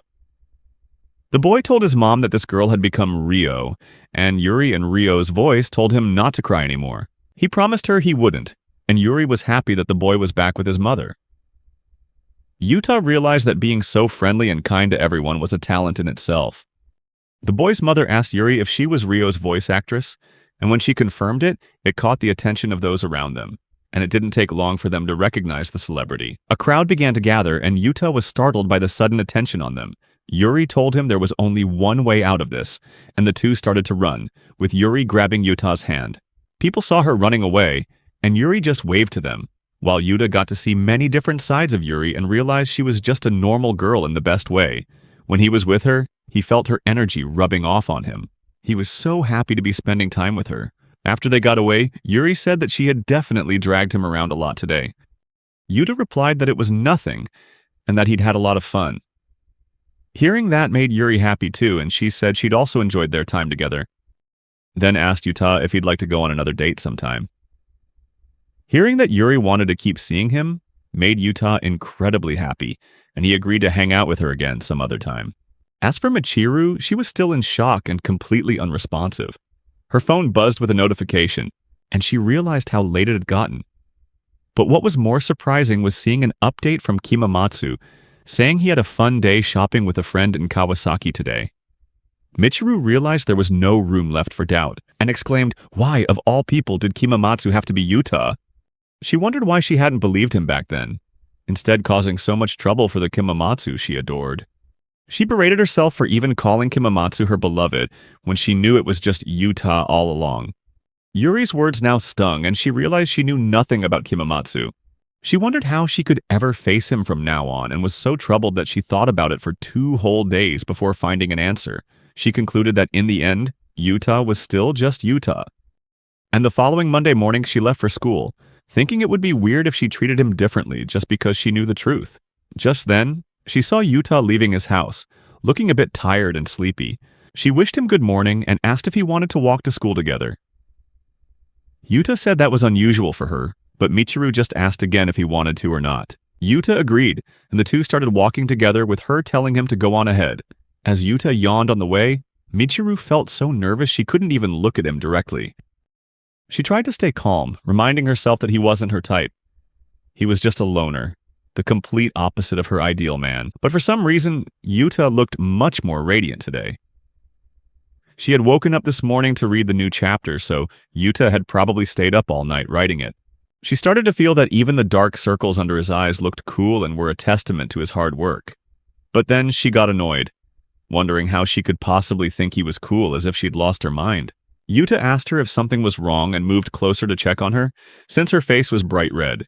Michiru was startled when he suddenly got close and she fell over in surprise. She told him he shouldn't get so close to her face, and Yuta apologized, saying he didn't mean to scare her. He was just worried she might have a fever since her face was so red. He touched her forehead to check her temperature, but that only made her blush even more from embarrassment. She quickly ran off, insisting that she was perfectly fine. Yuta hoped Michiru was really okay and thought that maybe he shouldn't have stayed up so late. Meanwhile, Michiru stopped after running quite a distance and scolded herself, wondering what on earth was wrong with her. At school, the students were buzzing about the newest chapter of Digimus, surprised it came out so quickly after the last one. The moment Yuta arrived in class, he immediately fell asleep. Michiru puffed out her cheeks, thinking about how he could possibly worry about her when he himself was so exhausted. She realized he really was too concerned about others. Right now, nobody in their class knew that Yuta was Kimamatsu.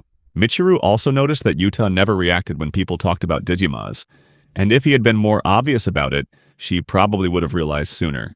Then someone asked her what she was staring at, and it turned out to be some of her friends from class. Irie said that surely Michiru couldn't be excited sitting next to that guy, which made her friends think Michiru might have a thing for Yuta.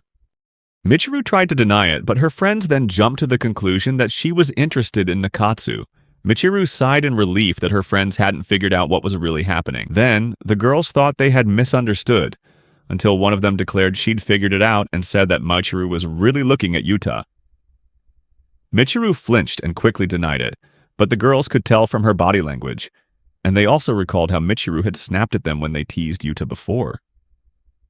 Michiru didn't realize she had shouted out loud, asking why she would ever fall for a guy like him, but then she looked back at Yuta and sighed in relief when she saw he was asleep and hadn't heard anything. However, that just made her feel worse. One of the girls said that Michiru would never fall for someone like Yuta, since she only hung out with him out of pity because he didn't have any friends. Right after that, another girl cut in, and Michiru got angry, stood up, and stormed off to the restroom. Her friends realized that comment had really gotten to her, while Michiru was more worried about what was happening to herself. She told herself that Yuta was just Yuta, but she kept finding herself unconsciously looking at him, and whenever he was near, her heart would beat faster. She reacted to him more intensely than normal, and couldn't help treating him differently than everyone else. On top of that, Yuta was Kimamatsu, the person who had always supported her through his story. He was literally always by her side and always looked out for her. Just thinking about it made her heart flutter. She wondered if she had always been such a shallow person, falling for Yuta only because he was Kimamatsu. Michiru also realized what Yuri had meant when she said that she had taken Yuta for granted just because they had been together for so long. Then she received a message from Yuta asking if she was okay since he didn't see her in class, and that if she wasn't feeling well, she should go see the nurse. At that moment, Michiru could no longer deny that she had truly fallen in love with Yuta, and she didn't want anyone else to take him away from her. Michiru couldn't help but think back on all their moments together, and she couldn't recall a single time when Yuta wasn't kind to her. No matter how terribly she treated him, he would just laugh it off and forgive her. When things were difficult and she felt alone, Michiru remembered that he was always by her side. When she was unwell, he always prioritized her health. This had been happening ever since they were children, and Michiru realized that Yuta's gentle smile had always been reserved just for her. But now, there were other people in his life, which left her wondering what she was supposed to do. She regretted rejecting him and hurting him, and now it felt like it was too late to do anything about it.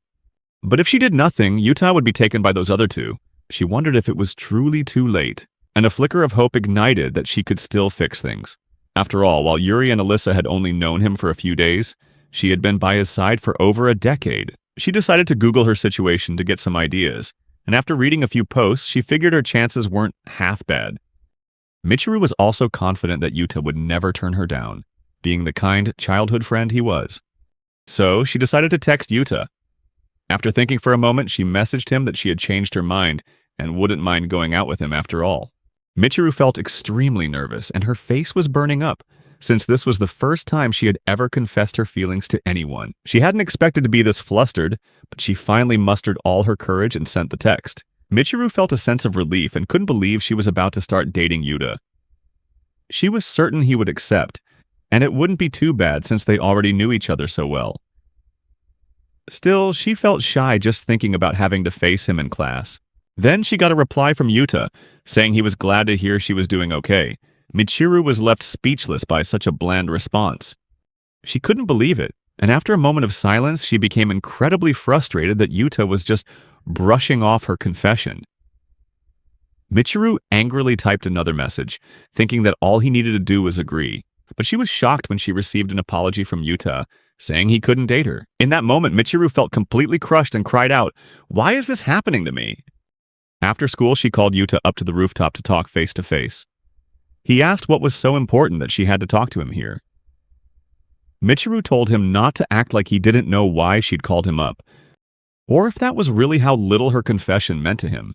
She said the reason was because he rejected her, and she demanded that he explain himself. Yuta was relieved to know it wasn't a prank, and Miteru yelled back, asking how he could even think her confession was a joke. Yuta assured her that he had answered seriously, and just as he'd said, he couldn't return her feelings anymore. Miteru got upset and demanded to know why Yuta had wanted to date her before, since she was now giving him exactly what he wanted. He should be happy. Yuta replied that yes, it did make him happy, but he was sorry he couldn't return her feelings. He added that, besides, she was the one who rejected him, so he should be the one asking why she'd had a change of heart. She answered that it was because circumstances had changed, and that anyway, she was the only person he needed to care about. Miteru grew frustrated, but then Yuta said that he had been doing just that. To her surprise, he explained that she used to be the only person he cared about and his sole source of motivation. To him, she was his entire world. But after she rejected him, he realized how narrow his perspective had been, and that it turned out he had a lot of people who had been supporting him this whole time. It was thanks to them that he was able to get through it and find his motivation again. It hurt him to think that he might never have realized they were there, if not for her rejection. And that's why he wants to focus on those people now. He sincerely apologized, but said he just couldn't date her right now. That was all Yuta wanted to say, so he began to leave. Miteru stopped him, saying that he was just angry because she'd been so harsh with him, and if that was the case, she would apologize as many times as he wanted if only he would reconsider. Yuta said he wasn't angry and that it didn't even bother him anymore, so his answer wouldn't change. Miteru grabbed his hand, saying that wasn't true, asking why he would say such a thing when she was falling apart inside. She wondered how he could be so calm and why he wasn't listening to her like he always did. Yuta asked if she was okay, but she screamed at him, calling him an idiot, insisting that he had always been hers, and asked what more he needed to care about. She wanted him to be there for her when she cried. Yuta felt guilty as he told her to stop. He pushed her hand away and made it clear that he was not her property. Miteru realized this was the first time Yuta had ever raised his voice in anger. She repeatedly apologized and begged him not to hate her. Yuta replied that he didn't hate her, but he didn't love her either, so he couldn't date her. As he left, he apologized for yelling and walked away. Miteru was left sitting on the rooftop, not wanting Yuta to leave her. She tried to reach out, but it was useless, as everything Yuta had said was true. Yuta and his work had been her anchor during tough times. She broke down in tears, wondering how things had come to this, and wished she could go back to the day Yuta confessed to her. But it was too late for regrets now, because after declaring that Yuta could never be a great author, and rejecting his confession, all she could do was sit there and cry over her own foolishness. Meanwhile, Yuta stood behind the rooftop door feeling guilty as he listened to her cry. By the weekend, Yuta was still feeling bad about what had happened that day and remembered Miteru calling him an idiot, declaring that he had always belonged to her. Those words irritated Yuta, and even though Michiru might be an important friend to him, she always wanted others to agree with her. He felt terrible for getting angry with her, so he thought he would have to apologize to her later. Then his mom called out, saying his friends were here. Yuta got up to see who it was and realized Alyssa and Yuri had come to visit. They thanked him for having them, and Yuta invited them in. He remembered the last time Alyssa and Yuri had stayed the night, and now they had decided to visit again today. They both said good morning, and Yuta greeted them back. Suddenly, Yuta's father ran over excitedly, saying it had been a while since he'd seen them. He invited them in and said they were always welcome, which made Yuri and Alyssa smile and express their gratitude. Yuta thought that the two of them had certainly gotten used to this pretty quickly, while his father asked his mother to bring out some tea. His mother replied that there was no need to rush and told Yuri and Alyssa to go up to Yuta's room and wait. However, his father complained that he wanted to chat with them too. Hearing this, Yuta's mother pulled him close and landed a powerful punch to shut him up. Afterwards, she apologized to Yuri and Alyssa, telling them they could go up to the room without worrying about being disturbed. Yuta also apologized to them for the trouble. When they got to his room, Alyssa remarked that it wasn't what she had imagined and was actually very tidy. Yuri felt a little nervous, and Yuta told them to make themselves at home. However, Yuta also felt quite nervous since this was the first time he'd had two friends visit his room. Yuri thought that this was the place where Yuta spent his time. Then her foot accidentally tripped on something, and she fell onto the bed with Yuta. He asked if she was okay, and Yuri felt flustered by the situation they were in. Meanwhile, Alyssa was sniffing around the room and said that Yuta's desk, bed, and his entire room were making her heart race, and she was starting to tremble. Yuta asked what was wrong, but she was suddenly overcome with emotion and started crying. She thought this was the very place where he had spent sleepless nights pursuing the creation of the greatest story. Yuta apologized if he was letting her down, but he actually gets plenty of sleep. Alyssa then said that she admired an author who takes care of their health. Yuta told her she was exaggerating, and Yuri commented that Alyssa seemed to be having a lot of fun. She said she understood the feeling but thought Alyssa was treating Yuta like a god. Alyssa replied that it was only natural, but then she remembered him saying they were teammates, and corrected herself, saying he wasn't a god, but more like a teammate she respected. She felt very emotional, and Yuta thanked her for her kind words. Yuri smiled, calling Alyssa cute, which made her feel embarrassed. Yuta then invited them to sit down and noticed Yuri was looking at him with a worried expression, so he asked what was wrong. Yuri replied that she had just realized this was her first time in a boy's room who was her age. Yuta remembered when she said he was the first person she'd ever gone on a date with, and was surprised. He said that she seemed very approachable, so he just assumed she had guy friends and was surprised to learn the truth. Yuri quickly said that she didn't have any close guy friends nor a boyfriend, so of course he was her first. Yuta felt flustered hearing he was her first, and that she just wanted to make that clear. Alyssa, feeling left out, also made it clear that she didn't have any guy friends either, so he didn't need to worry because Yuta was her first too. Yuta felt honored to be the first guy friend for two popular girls. Then, Alyssa said he was also the first person to see that scene. Yuta worriedly asked what she meant. Just then, his mother brought tea in for them. Alyssa thanked him for his help the other day, and said that thanks to him, she was able to finish her song. Meanwhile, Yuri was looking around the room, and Alyssa invited Yuta to her place again so she could thank him more properly. Yuri called out to Yuta, and he quickly walked over to her, leaving Alyssa standing there. Yuri said she found a notebook and asked if she could take a look. Yuta agreed. Alyssa asked what was in the notebook, and Yuta explained that he'd been writing short stories in it since he was a kid. Alyssa was surprised to learn he used to write stories by hand. Yuta said he wrote by hand until his dad bought him an old computer. He also remembered how every time he finished a story, he would share it with Michiru. He got lost and thought about it. Alyssa asked if something was wrong, but Yuta said it was nothing, and asked Yuri if the story and his handwriting were a mess since he wrote it when he was little. But Yuri was moved after reading it. Yuta asked if she was okay, and she replied that the story was just too touching. Alyssa quickly expressed her curiosity to read it, and as she did, Yuri told Yuta that this short story was a masterpiece.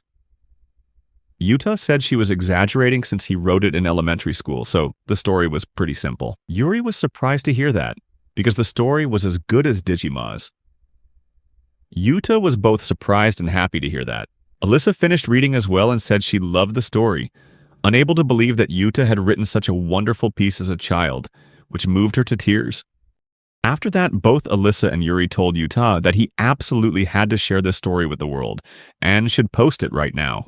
Yuta hadn't expected them to suggest such a thing, and they both wanted him to do it immediately if he was okay with it, because this short story was truly a masterpiece and his fans would love to read his work. Yuta honestly didn't really get it, since he thought it was a story he was embarrassed to have written. But now that both Alyssa and Yuri were praising it so highly, he decided to give it a try. Alyssa and Yuri were happy to hear that, but they reconsidered, thinking that posting it right now might be a bit rushed. They apologized and said he could post it whenever he had time. However, Yuta surprised them by saying he didn't mind. And the story was about 50,000 characters long, so he could retype it all if they gave him about an hour. Alyssa and Yuri didn't object, but they noted that 50,000 characters in 1 hour was a lot. Yuri wondered if he remembered the entire story. Yuta confirmed this, saying that he remembered everything he'd ever written, and he thought that was normal for all authors. Both girls were shocked. They didn't think all authors could be that talented. Then, Yuta announced he would start right away. Alyssa and Yuri sat in a formal posture while Yuta sat in his work chair and opened his laptop. When he started typing, his hands moved so fast that Alyssa and Yuri even saw after images, and his fingers were as graceful as a world-class pianist's. Nearly an hour later, Yuta finished, and Yuri exclaimed, wondering if he was even human to be that fast. They also noticed that the version of the story on his laptop was completely proofread. After Yuta posted the story on the app, Alyssa and Yuri became emotional as they recalled the story's content. They said that this story needed to be adapted into an anime. Those words made Yuta happy, but he didn't think it would ever happen. He recalled what his editor had once said, that the world of professional novels is harsh, but Yuri truly believed that someone would want to publish it as a series. She opened the app and showed Yuta that his short story had already received countless comments. Yuta himself was surprised to see such a positive response from readers in just a few minutes. Alyssa asserted that it was the only possible outcome in his case. At the same time, his editor, Sakudera, noticed Yuta's new post and was impressed with how he could always create an amazing story. Later that same day, Yuta's mother invited Alyssa and Yuri to stay for dinner before they left, and they decided to stay. She told them to make themselves at home and eat as much as they wanted, while Yuta's father was tied up to prevent him from causing trouble. Alyssa and Yuri called Yuta's mother Mom and praised her delicious cooking. Soon, Yuta's little sister, Utako, came home. Alyssa and Yuri were a bit confused, not knowing where she had been. Utako said she had basketball club practice all day, and that she'd been giving it her all since becoming a regular on the school team. Yuri praised her, saying that was amazing. Then, Utako greeted Yuta and praised his new story as brilliant. She was happy to see that Alyssa and Yuri were there too. Yuri and Utako greeted each other with a high five, while Alyssa was a bit shy. Yuta's mother asked Utako if she had washed her hands, and she replied that she had. Utako mentioned that Yuta's new short story called I Offer My Heart to You was so brilliant that her entire class was sobbing.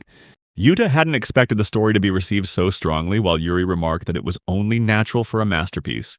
Yuta wondered if middle school girls even read web novels. Yuta's father said that Digimas was so popular because Kimamatsu-sensei's writing was loved by men and women of all ages. Then, he told Yuta to quickly check the new short stories ranking on the trending chart. Yuri also moved closer to look, making Yuta aware of how close she was, the sweet smell of her hair, and how lovely her face was. Suddenly, Yuri gasped in surprise as she let out a loud, "Wow!" saying that the story had reached 300,000 points, and that Yuta's new short story was at the top of the trending chart by a huge margin compared to the others. Yuta's mother asked if that number was a big deal. Yuta's father replied that even hit works big enough to get an anime adaptation would get 20,000 points in a single day at best. And even that rarely happened, maybe once a year. However, Yuta had reached 300,000 points in just a few hours, which was incredible. Yuta's mother was proud, understanding what a huge achievement this was. Yuta's father was certain that Yuta had already received an offer for a series publication, and even shared that he had received 100 invitations for a manga version. Yuta's father wasn't surprised by this, and proudly said that Yuta's stories should only be published by their company. He guessed that Sakudara must have already contacted Yuta about it, and Yuta confirmed that he had. Then, Yuta's father excitedly said that he could imagine Yuta's Offer Heart series becoming a best-selling novel, an anime, a movie, and even a live-action film in the future. Yuta's mother spoke up, saying that now wasn't the time and told Yuta's father to be quiet. Then she told everyone to get back to dinner and consider it a celebration of Yuta's success. During dinner, Utako asked Yuta about his plans from now on, whether he was going to continue writing Offer Heart. Yuta wasn't sure, because most of his stories were based on his feelings at a certain moment, and since Offer Heart was something he had written back in elementary school, he wasn't confident he could get back into that same mindset now. All eyes were on Yuta as they were curious to know if he would continue the series. Then Yuta's father yelled that he had to do it. Yuta saw that everyone was in agreement, but his mother stopped his father while Yuri said that Offer Heart was so moving, she would love to read the sequel, but only if he was comfortable with it. Alyssa shared the same sentiment, and as a creator herself, she thought the story was too good to end there. Utako also said that everyone in her club wanted to read more, and in fact, she was sure all of his fans felt the same way. Yuta was happy to hear that, but he wanted to think about it more. Yuta's mother sensed he was being pressured, so she clapped her hands to get everyone's attention and told them it was getting late, so they should keep it down to avoid disturbing the neighbors. Everyone immediately fell silent, and Yuta was grateful to his mother for saving him from that situation. Then, Yuta's mother told Yuri and Alyssa that if they wanted, they could stay the night, and they both agreed instantly. She went on to tell Utako to lay out the futons in the living room, and the three of them went upstairs. Next, Yuta's mother asked him to help with the dishes, and he immediately agreed. While doing the dishes, Yuta thanked his mother for letting Yuri and Alyssa stay over, and she said it was no problem since they were his friends. Yuta also thanked her for stopping everyone earlier, before he blurted out an agreement without thinking it through. Then he asked his mother if he should continue that story. His mother replied that he should only do it if he really wanted to. Since he hadn't replied to Sakudara yet, he could still turn it down. She said that what he wrote was his choice, and he didn't need to worry about what others wanted or pay attention to their persuasion. She also made this clear to Yuta's father, and Yuta felt incredibly grateful to have the best mother in the world. Then she told him to think it over carefully and that she would support whatever decision he made, no matter what anyone else said, with a radiant smile. Yuta thanked his mother for her support, then spent the rest of the evening thinking about it. He remembered the day Miteru rejected him and how everyone around him had supported him when he almost wanted to quit writing forever. They gave him a new perspective and sparked his motivation to continue, which is why he wanted to live up to their expectations. Finally, he made his decision. Besides, letting hesitation hold him back would only slow down his personal growth. First, he messaged Sakudara back, and now it was time to get to work. As Yuta resolved to publish his novel Offer Heart as a series, Michiru's situation, on the other hand, was not going well. Her room was a mess with unwashed dishes and clutter everywhere, and she was wrapped in her blanket, thinking about Yuta. Her phone notified her that Kamimatsu had posted a new chapter, but Michiru was too distraught to stop crying and couldn't bring herself to read it. To her, Kamimatsu's stories, or rather Yuta's, had always been her only source of comfort. Ever since her mother passed away when she was young, and her father, who lived abroad, barely paid her any attention. She felt lonely and miserable, but Kamimatsu's stories helped chase those feelings away. Now, however, she couldn't bring herself to read them, because those stories reflected Yuta's mind. If any part of them hinted at an indirect criticism of her, she would feel hated by the work she loved most. So, for now, all she could do was avoid it. Meanwhile, at Nakatsu's house, he had a picture of Michiru on a dartboard and was throwing darts as if aiming at her. Nakatsu sighed, thinking it was time for him to claim her, and that he couldn't wait to see a strong girl like Michiru suffer. The future remained unclear as to what changes it would bring to Yuta and Michiru's lives. The next morning, after Yuta decided to turn Offer Heart into a series, Mei came to visit him and wished him a good morning, apologizing for bothering him on a Sunday. She wanted to discuss with Yuta how things would proceed. Yuta also apologized for taking up her weekend. He was impressed to see her coming to work even on her day off, which showed her maturity and seriousness. Mei thanked Yuta for accepting the publishing offer, and Yuta thanked her in return for the opportunity. Mei noticed a few other pairs of shoes and asked if he had guests. Yuta was about to explain nervously, but just then, his mother walked in, greeted Mei, and asked if she was there for a meeting. Mei apologized for intruding on their day off. Yuta's mother then mentioned that it seemed she had forgotten to put away some old shoes, and would set them aside to be washed later. Yuta immediately understood that his mom was trying to cover for him. Next, Yuta's mother invited Mei into the living room, while signaling to Yuta that she would tell the girls to stay upstairs. Yuta thought that was amazing, because otherwise it would have been quite a hassle to explain why a famous voice actress and singer was at his house. Afterward, Yuta's mother brought out some tea, and Mei praised Offerheart, saying it was truly wonderful and had the potential to be loved by people all over the world, just like Digimas. Yuta thanked her and was happy she liked it too, but said he wasn't so sure since competing with Digimas would be tough. Mei asked if he was serious, then showed him the annual rankings. Yuta was surprised to see that Offerheart had topped the annual chart. He asked how that was possible when he had just uploaded it yesterday, and Mei replied that Offerheart had received a massive number of points in just one day. Enough points to match what a highly anticipated anime would get in an entire year. Yuta's mother also found this incredible. Mei explained that the score didn't just reflect reader satisfaction, but also the level of expectation they had for him. These numbers showed that everyone was expecting great things from the author. Yuta felt encouraged hearing that, and his mother was happy for her son. She praised Yuta and said that now that he'd decided to continue, she too would be expecting great things from him. Yuta was very pleased. Although he had hesitated at first, he now believed he'd made the right decision. Then Mei started to discuss business and explained that he would need to rewrite the story in a longer format, and shared some other details. He understood that, and then Mei asked if he could find some time to stop by the editorial department. Yuta asked if there was an important meeting, and she replied that yes, it was very important.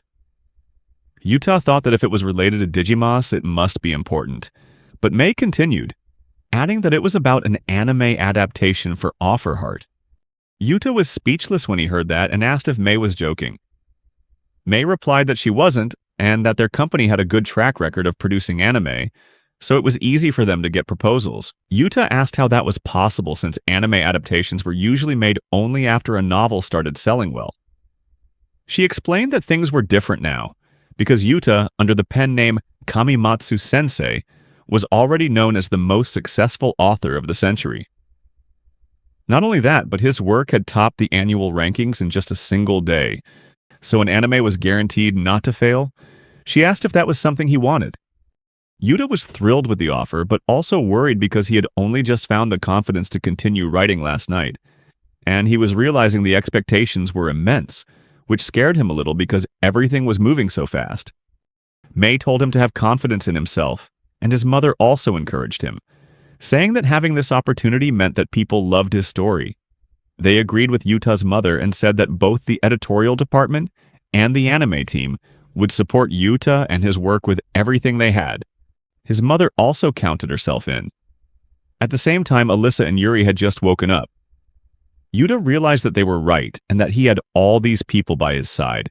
So he declared with a smile that he had made his decision and would do his absolute best. Everyone praised him, saying that was great to hear.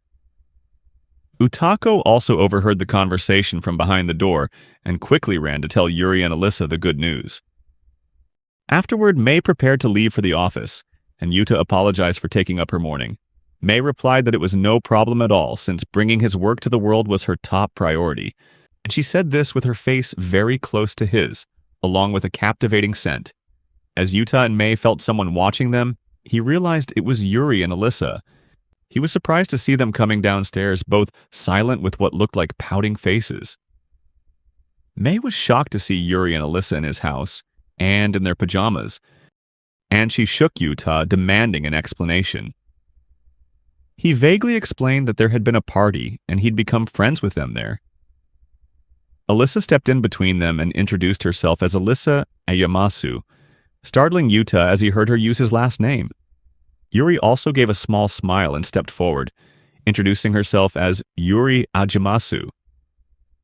Yuta, bewildered, asked them what they were doing, and they both asked him back what he was doing and who this beautiful woman was, and why he didn't want them to meet her. Alyssa demanded an explanation and asked about his relationship with the woman, both of them bombarding him with questions, leaving Yuta flustered. Mei, who had pieced together the situation, stepped closer to Yuta, greeted both Yuri and Alyssa, and introduced herself as Saku Dairame. Then she wrapped her arm around his and said that she was Yuta's wife. Yuri and Alyssa were shocked, while Mei calmly left, saying she would talk to Yuta later, and blew him a kiss goodbye. Both Yuri and Alyssa were stunned, completely floored by Mei's mature grace, while Yuta knew he was about to face a barrage of questions from the two girls. Meanwhile, Mei left his house with a little chuckle. Yuta struggled but eventually explained everything to Yuri and Alyssa, while his whole family giggled at the hilarious situation. Afterward, Yuri and Alyssa left, albeit a little reluctantly, and thanked Yuta's mother for her hospitality. A few days later, Yuta visited Mei's workplace to discuss the anime project, and he went with Yuri and Alyssa. Yuta remembered that Mei had also called them there to share some related information, and wondered what it could be. They then headed into the building. On their way, they saw a crowd gathered at the entrance, trying to take pictures with someone. Yuri wondered if there was a celebrity there, and Yuta thought it was funny for them to ask, considering they were even more famous. Then they heard the crowd calling someone a prince, and Alyssa wondered who it was. When Yuta looked toward the person, the man himself greeted Yuta as his dear rival, whom he hadn't seen in a long time. Alyssa and Yuri didn't understand what he meant by rival, while the guy in the fancy suit remarked that Yuta was truly something else, walking around with two beautiful girls. Alyssa asked Yuta who this person was, and before he could answer, the guy introduced himself as Prince Hakuba, a light novel author, model, and the son of a tycoon. He said it was a pleasure to meet them, while Alyssa felt stressed about having a conversation right there. Afterward, Yuta entered the building with Hakuba, and as the guy was acting all stylish, Alyssa asked Yuta if he was really an author. Hakuba overheard this and asked Alyssa if she had never heard of him, which was unacceptable to him. Hakuba pulled out one of his magazines, and Yuri and Alyssa realized the face in it matched the person standing before them. Yuta explained that Hakuba-sensei was actually incredibly talented, being the son of the Hakuba Pharmaceutical Company's CEO, a professional model, and a successful author. Hakuba agreed with Yuta and pulled out one of his famous novels titled Crimson Executioner Grimgul, and both Yuri and Alyssa recognized the book. Hakuba proudly declared that it was a masterpiece that had held the number 2 spot on the charts for 3 consecutive years, and that he himself was its author, striking a stylish pose. Alyssa wondered if that pose was really necessary. Yuta told him that he didn't need to compare himself like that, as every work has its own unique appeal. However, Hakuba insisted that he would never give up competing for the top spot. Yuri whispered to Alyssa that Hakuba seemed to have an inferiority complex, but they both found it interesting to witness the intense rivalry between two famous authors. Hakuba was annoyed, feeling that Yuta's words were sarcastic. Yuta clarified that his praise for Hakuba's work was sincere and that his stories were very interesting. Hakuba thanked Yuta, calling him his rival, and declared it was an honor to be praised by an author of Yuta's caliber. However, deep down, Hakuba felt frustrated that he couldn't achieve the massive success of Digima's first season, which sold 50,000 DVDs, making him feel like a complete failure. Yuri whispered to Alyssa that Hakuba seemed rather insecure, but they both still found it interesting to witness the fierce competition between the two authors. Yuta repeated that he had told Hakuba many times not to call him a rival, because he wasn't worthy of it. Hakuba thought Yuta was implying that he was a nobody, but Yuta corrected him, saying he meant the opposite. Hakuba admitted that Kamimatsu was the better one, but he asserted that as long as the race continued, the fire in his heart would never die. If Yuta kept moving forward, Hakuba would surely surpass him one day. Yuta could feel the passion in Hakuba's words and thanked him, promising to do his best. Yuta was happy to receive praise from such a famous author. Then, Hakuba mentioned he'd heard that a second season of Digimaz was in the works, and asked if Yuta was here to discuss that. Yuta replied that he was actually here to discuss an anime adaptation for Offerheart. He immediately realized he shouldn't have said that, as Hakuba reacted with a tremble to the news that Yuta's newly published work was already getting an anime. Yuri also said she was surprised to hear the news and didn't think things would happen so quickly. Hakuba felt defeated. Just a few days after its release, Offerheart was already getting an anime despite not even being published as a series yet, which made him realize the true power of his most formidable rival. Yuta asked if Hakuba was okay. Hakuba replied that it was extraordinary for Yuta to have 2 anime series in such a short time, while he was only just preparing to launch his second one at the age of 20.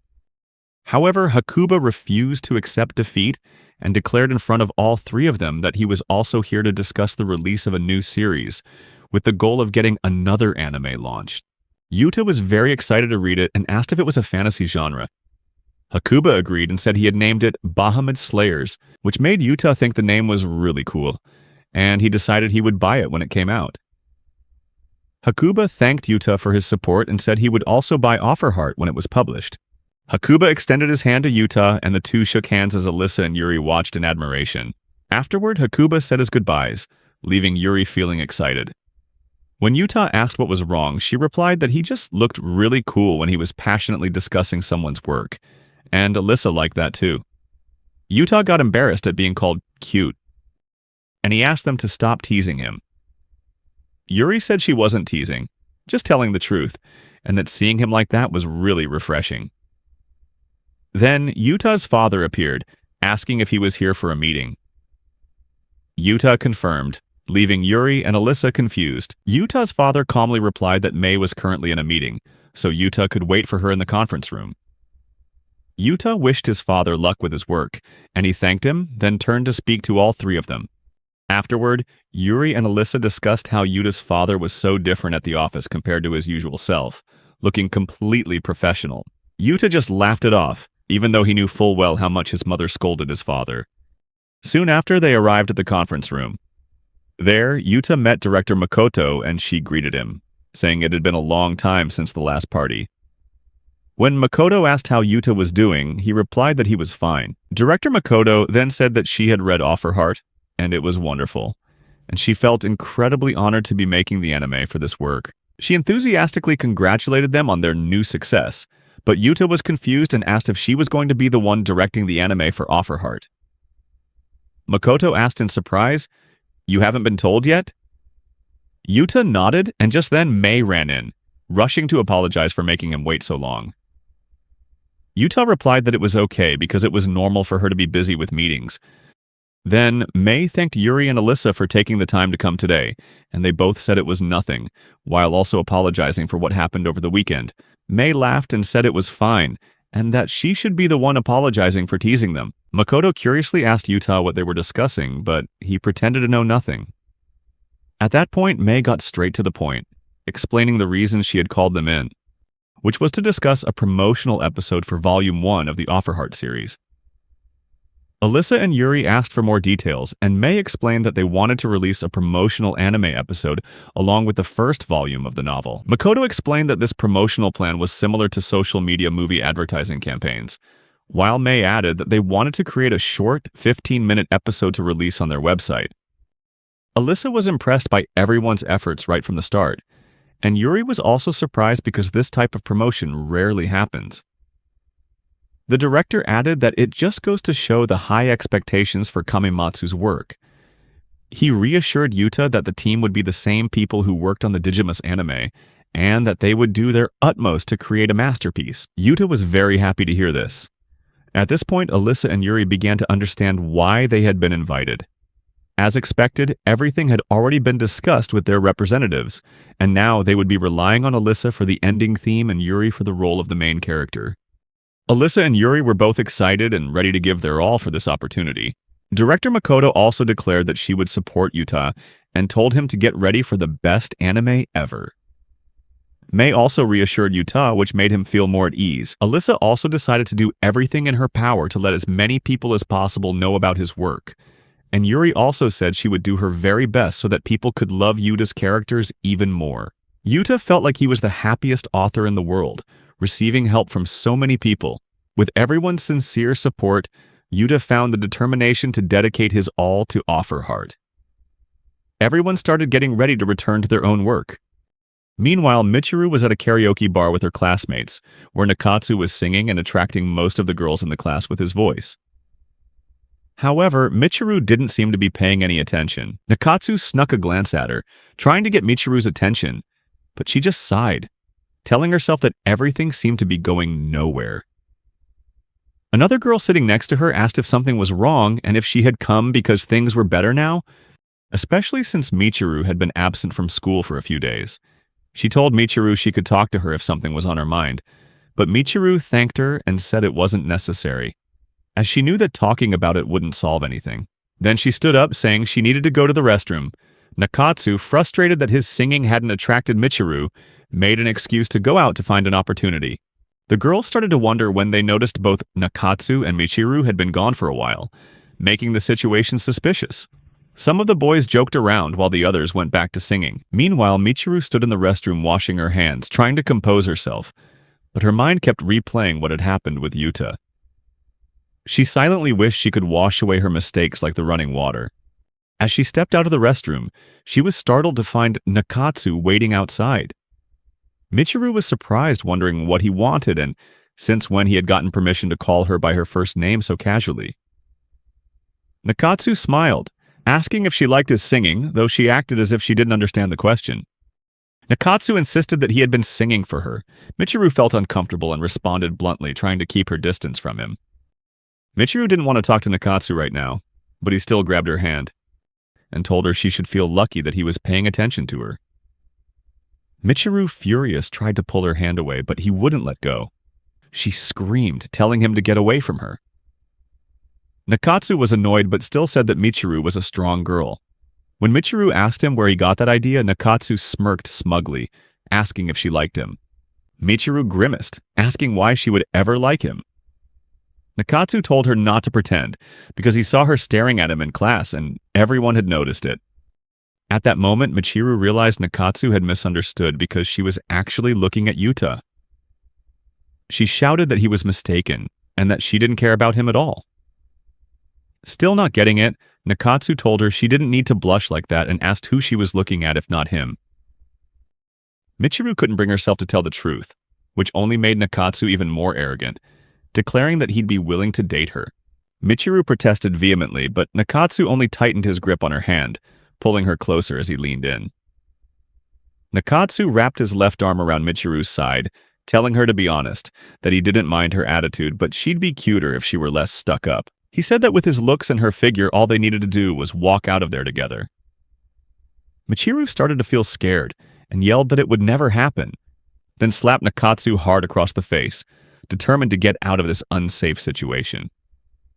She screamed that it was his fault, then turned to leave, Nakatsu muttered, wondering why she was so angry.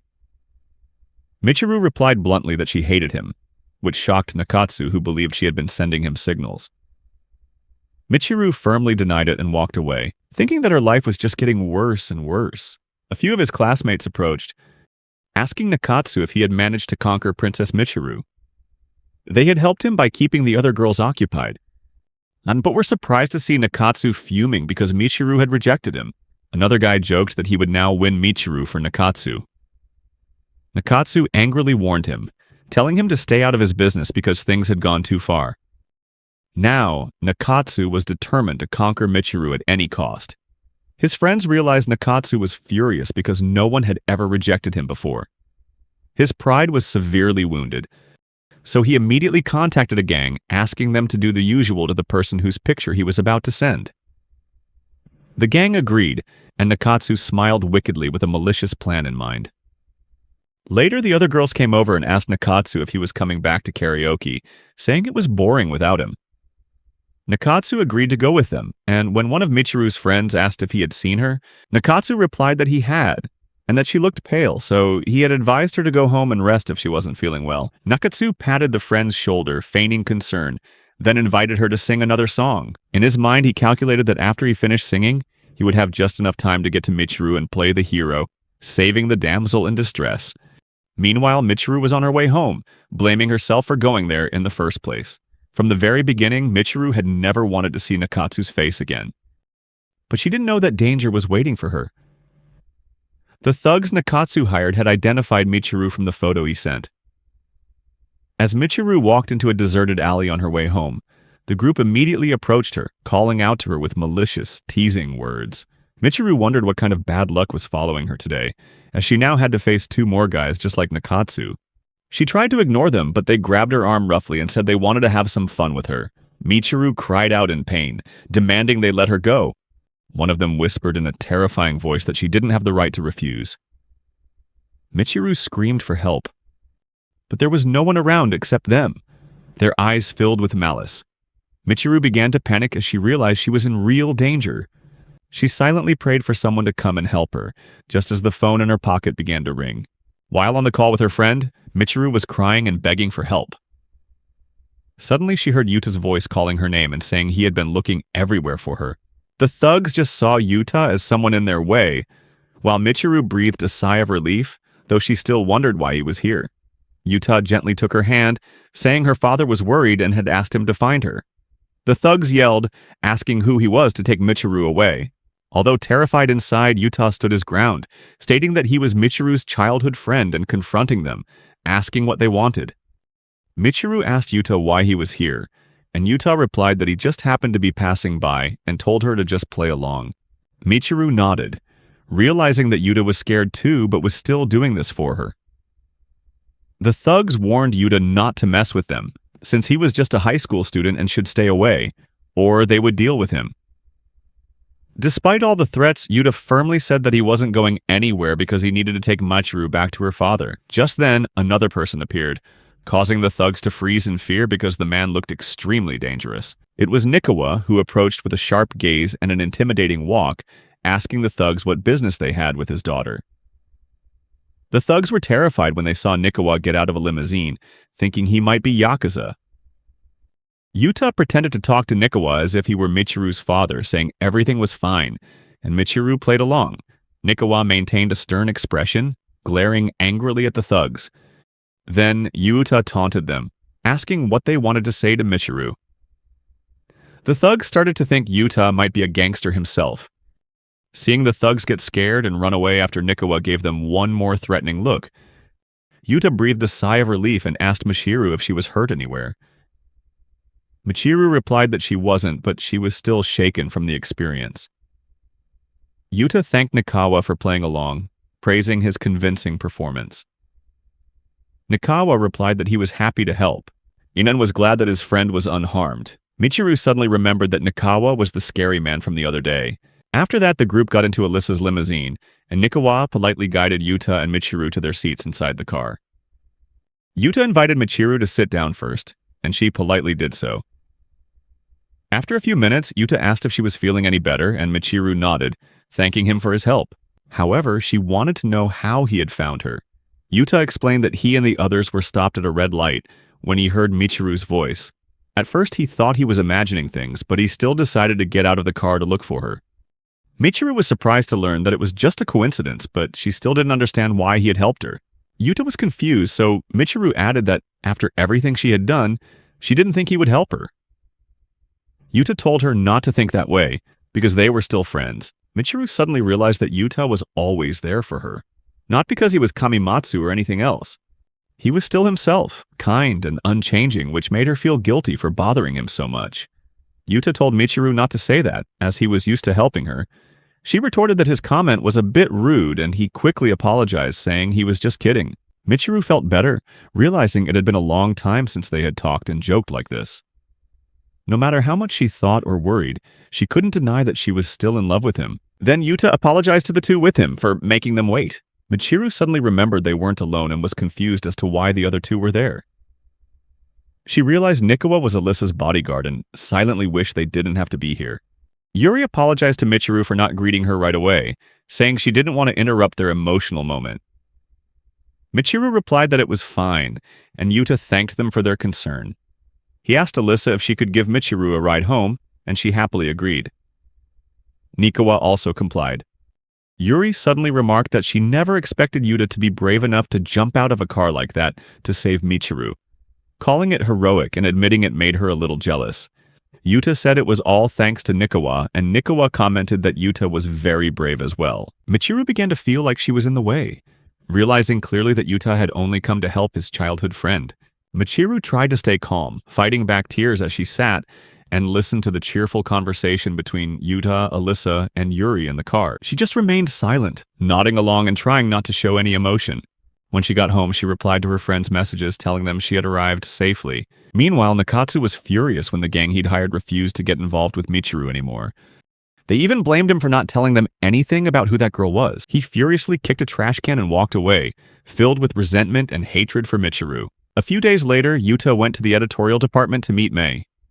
She thanked him for finishing his work, which allowed them to print the first volume of Offer Heart.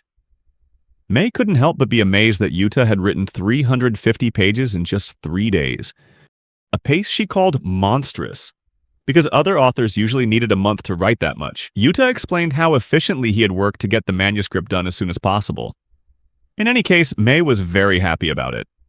Moving on to the main topic, she explained that light novels require illustrations, and that they needed an artist for Offer Heart.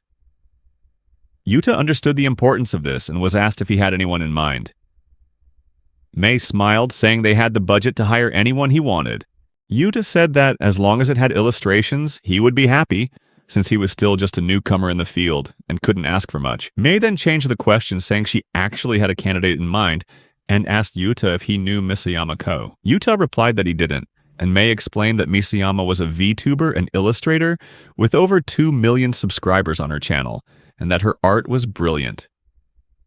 Mei wanted to know if it would be okay for them to invite her to join the project. Misayama was indeed amazing, and Yuta said that if Mei thought so, then he agreed too. Mei found his reaction a bit lukewarm and asked if he was really a high school student, yet didn't know much about VTubers. Yuta replied that he was, and Mei figured it was fine as long as he agreed. Yuta then asked if Misayama was really as admirable as Mei claimed, and if she would even have the time to take on the job. Mei replied that it wouldn't be a problem, because Misayama had actually been the one to proactively ask to join. Mei added that Misayama had presented her case with great passion, showing she was definitely a huge fan of Yuta's work, which made him very happy to have an illustrator who loved his story. Mei then showed Yuta the designs Misayama had sent, and Yuta was blown away when he saw the character designs for the Offer Heart series, along with a potential cover illustration that Misayama had created without even being asked. They also mentioned that Misayama was very picky about her work, so seeing her pour so much passion into Offer Heart was truly exciting for them. Yuta felt grateful that such a famous artist was willing to do all this for him. Mei then asked for Yuta's opinion on accepting Misayama's passionate offer, and Yuta answered sincerely that he would love to work with her because her art was amazing and she genuinely cherished his work, which would surely lead to a great result. The following weekend, Yuta agreed to meet Misayama in person. However, when he arrived at the station, he realized it wasn't an ideal location because it was too crowded on a weekend, and a cafe would probably be a better option. He decided to text Misayama and suggest meeting at a cafe instead. Misayama replied immediately, saying she was also looking for him but couldn't find him, so she agreed to meet at the cafe.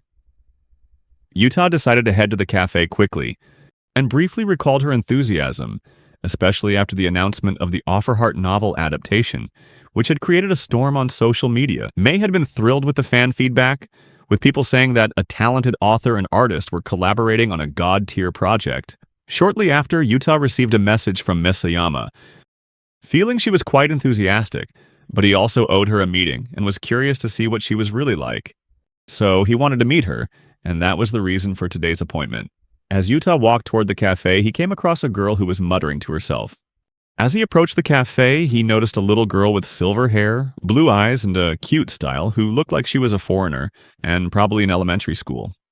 The little girl was trying to talk to people, but because she was muttering, no one could understand her, causing her to look around in confusion.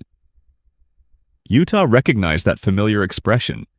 It was just like the look on Utako's face whenever she got lost. So he walked over and asked if she was okay and if she was lost, but she seemed scared when she saw him. Yuta felt worried and wasn't sure what to do next, until he noticed her phone case had a picture of the main character from Digimas. He immediately asked about Digimas, and the little girl nodded nervously. Yuta asked if she liked Digimas, and she nodded again in agreement. Yuta breathed a sigh of relief as she slowly began to open up. He realized the Digimas picture she had wasn't drawn by any artist he knew, and his gaze made her wary again. Yuta quickly said that he also loved Digimas and that the main character, Ryo, was really cool, which made the little girl smile and nod repeatedly along with what he was saying about Digimas. Then, she took out more pictures of Digimas, and Yuta could clearly see she was a huge fan, which helped break the awkward atmosphere. He took the opportunity to ask if she was trying to find her way somewhere.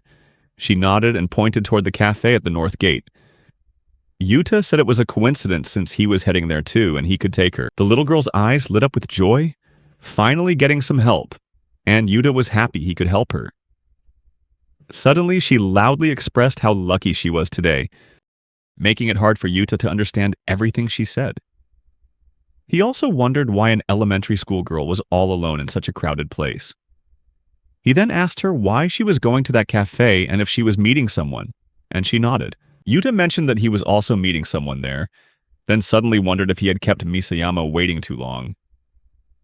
Yuta checked his phone to see if he had any messages, and when the traffic light turned green, he crossed the street with the little girl. However, she seemed afraid of walking on the crosswalk. This reminded Yuta of how Miteru was also afraid of crossing the street as a child, so he knew that at times like these it was best to hold the little girl's hand and reassure her that he'd be right there with her. The little girl blushed as Yuta held her hand across the street, then mumbled to herself, wondering if this was what people called love. Soon they arrived at the coffee shop, and the girl thanked him for his help. Yuta smiled and said it was no problem, then asked if she could see the person she was waiting for. She looked around confused as it seemed the person hadn't arrived yet, and Yuta didn't want to leave her alone. He suggested they wait together, which at first made her happy, but then she shook her head, worried that Kamimatsu-sensei might get the wrong idea. Yuta asked if she was sure she didn't need him to stay, and she nodded. He reassured her that he'd be nearby if she needed help, then went to find the answer to Misayama's message. Meanwhile, the little girl was, in fact, Misyama, and she thought about how cute Yuta was, exactly her type.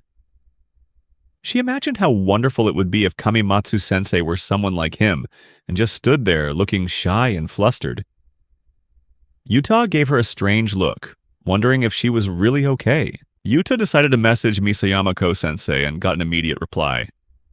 She said she was standing at the entrance and asked where he was. Yuta looked around, thinking she must be older than him since she was a famous artist, but he didn't see anyone other than the little girl he'd just guided. He decided to text and ask what she was wearing. Meanwhile, as Misyamaku was looking around, she accidentally bumped into Yuta and nearly fell. Yuta quickly caught her and asked if she was all right, apologizing for not paying attention. A grateful Misyamaku bowed her head in thanks, her face flushing. Then, Yuta saw her phone fall and picked it up for her, and realized the chat on her screen was between her and himself, figuring out that this young girl was none other than Misyamaku-sensei. Misayama nodded in confirmation and, looking flustered, asked if he was Kamimatsu-sensei. Yuta replied, "I am," and the girl immediately exclaimed with embarrassment that this was the best day ever because she got to witness a real-life rom-com. That was how Yuta first met Misyamaku, the famous VTuber and illustrator. When he hired a famous illustrator like Misyamaku and agreed to meet her in person, he never imagined she would be the same cute girl he had just shown the way to the cafe. Yuta saved a seat at the station and told Misyamaku they should find a quiet spot to talk. They chose a quiet corner, and when he looked at her, he noticed she was staring at him quite intensely. Misayama then said she couldn't believe her favorite author had appeared like a knight in shining armor to help her, and that he was young, gallant, and exactly the type of person she'd want to marry. Yuta only caught bits and pieces and didn't understand what she was muttering, as her voice was too soft and hard to hear. He noticed she was quite tense, so he told her to calm down because he couldn't understand what she was saying. Misayama apologized for being unclear, and Yuta felt relieved that she at least understood him. He introduced himself as Yuta Ajamasu, and Misayama nodded in confirmation. To avoid any mistakes with her name, she wrote it out, introducing herself clearly as Misyamaku. Yuta complimented her, saying her name was very nice, which made her blush with embarrassment. Yuta suggested they get to the main topic and called her sensei, but Misayama interrupted, asking him to call her by her name. Yuta didn't mind, so he started calling her Ku, which made her heart race, feeling as if they had become very close. Yuta said she could call him whatever she liked, and Ku called him Kami-sama, meaning God. Yuta smiled, but suggested she call him something a bit more normal. Misyamaku thought of calling Yuta Kami-sama, meaning big brother, but Yuta reminded her he wasn't actually her brother. She then switched to Kami-ni-sama, which meant both big brother and God. Yuta didn't say anything more and instead praised her art, saying he found it impressive that she was already an illustrator at such a young age. Yuta said that he also used to write stories in elementary school, but compared to him back then, Masayama was a true professional. Misayama shook her head and revealed that she was only 15 years old, which surprised Yuta because he thought she was even younger. It turned out she was only 1 year younger than him and was a high school student. Yuta couldn't believe she had achieved so much at her age, being both a VTuber and a famous illustrator. Truly a master of two arts. Misayama blushed as she listened to his sincere praise for her detailed drawings and the covers she designed, all of which were highly professional. This made Yuta very happy, knowing that someone like her loved his work and wanted to work with him. Misayama got so flustered, her heart was pounding so hard that she accidentally hit her knee on the table, spilling tea on her hand. Yuta stood up worriedly and asked if she was burned, but realized that luckily it was iced tea, so her hand was fine. He gave her his handkerchief to wipe it off, and Misayama blushed so hard she almost fainted, feeling like everything was just perfect. She couldn't believe she could be so easily flustered. Yuta tried to help her snap out of it, and after about 10 minutes, she came back to her senses. The two continued to talk about Digimas and Offerheart, and over time, Yuta found it easier to understand her. When it got dark, they left the cafe, and Yuta asked her if she had any plans afterward. Misayama said she wanted to go shopping, but was terrible with directions. Yuta decided to go with her, and Misayama was very grateful. The two of them started walking to the shopping district, where Misayama stopped at a store selling merchandise of famous anime and manga characters. Misayamaku went to the store mainly to find souvenirs for Dagamas. Yuta thought that, even though she was only 15, she acted as adorably and enthusiastically as a true fan. Ku picked out a newly released acrylic keychain of the character Momo from Digimas, and when he saw how much she liked it, Yuta bought it for her as a gift. Ku was overjoyed to receive the gift from him, and asked if he was sure. Yuta smiled, saying he really wanted her to have it as a thank you for working with him. Ku jumped for joy because not only did she like the character Momo, but she also simped for her cute appearance. Watching her, Yuta could see how much Ku truly loved Dagamas, which made him even more confident that by working together, Offerheart would become a fantastic piece of work. He resolved to keep writing, while Ku was still muttering to her Momo keychain. She even thought about auctioning it off since it was a gift from the author himself. But when Yuta called out to her, she immediately got embarrassed. Yuta felt this was a good time to say goodbye and hoped to see her again soon. Ku hadn't realized how quickly time had passed. Yuta told her that if she needed feedback on her illustrations, she could contact him anytime. Ku felt shy, realizing she had been having so much fun that she'd forgotten they were supposed to be working together. Finally, Ku confessed that she was very shy around people, but was grateful she'd had the courage to seize the opportunity to work with him. Yuta smiled, finding her adorable and feeling happy to have such a special partner. Ku was overjoyed to have met Yuta, and Yuta was also happy to have made a new friend. He said he was looking forward to seeing her again. Ku couldn't contain her joy and impulsively hugged Yuta, which made him a little embarrassed in public.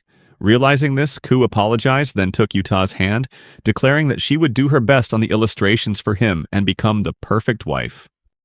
Although he didn't hear everything she said, Yuta could feel Ku's determination, so he reassured her that they would both do their best together. Yuta waved goodbye to Ku, thinking to himself that while he was unsure about the meeting at first, Misayamaku turned out to be a much more pure, cute, and kind person than he had ever imagined. After this meeting, he believed he wasn't the only one who felt the potential of this collaboration. As time went on, June came to an end, bringing with it many memorable events. Yuta thought back to when Miteru rejected him, and then suddenly realized that he was surrounded by so many people who always supported him.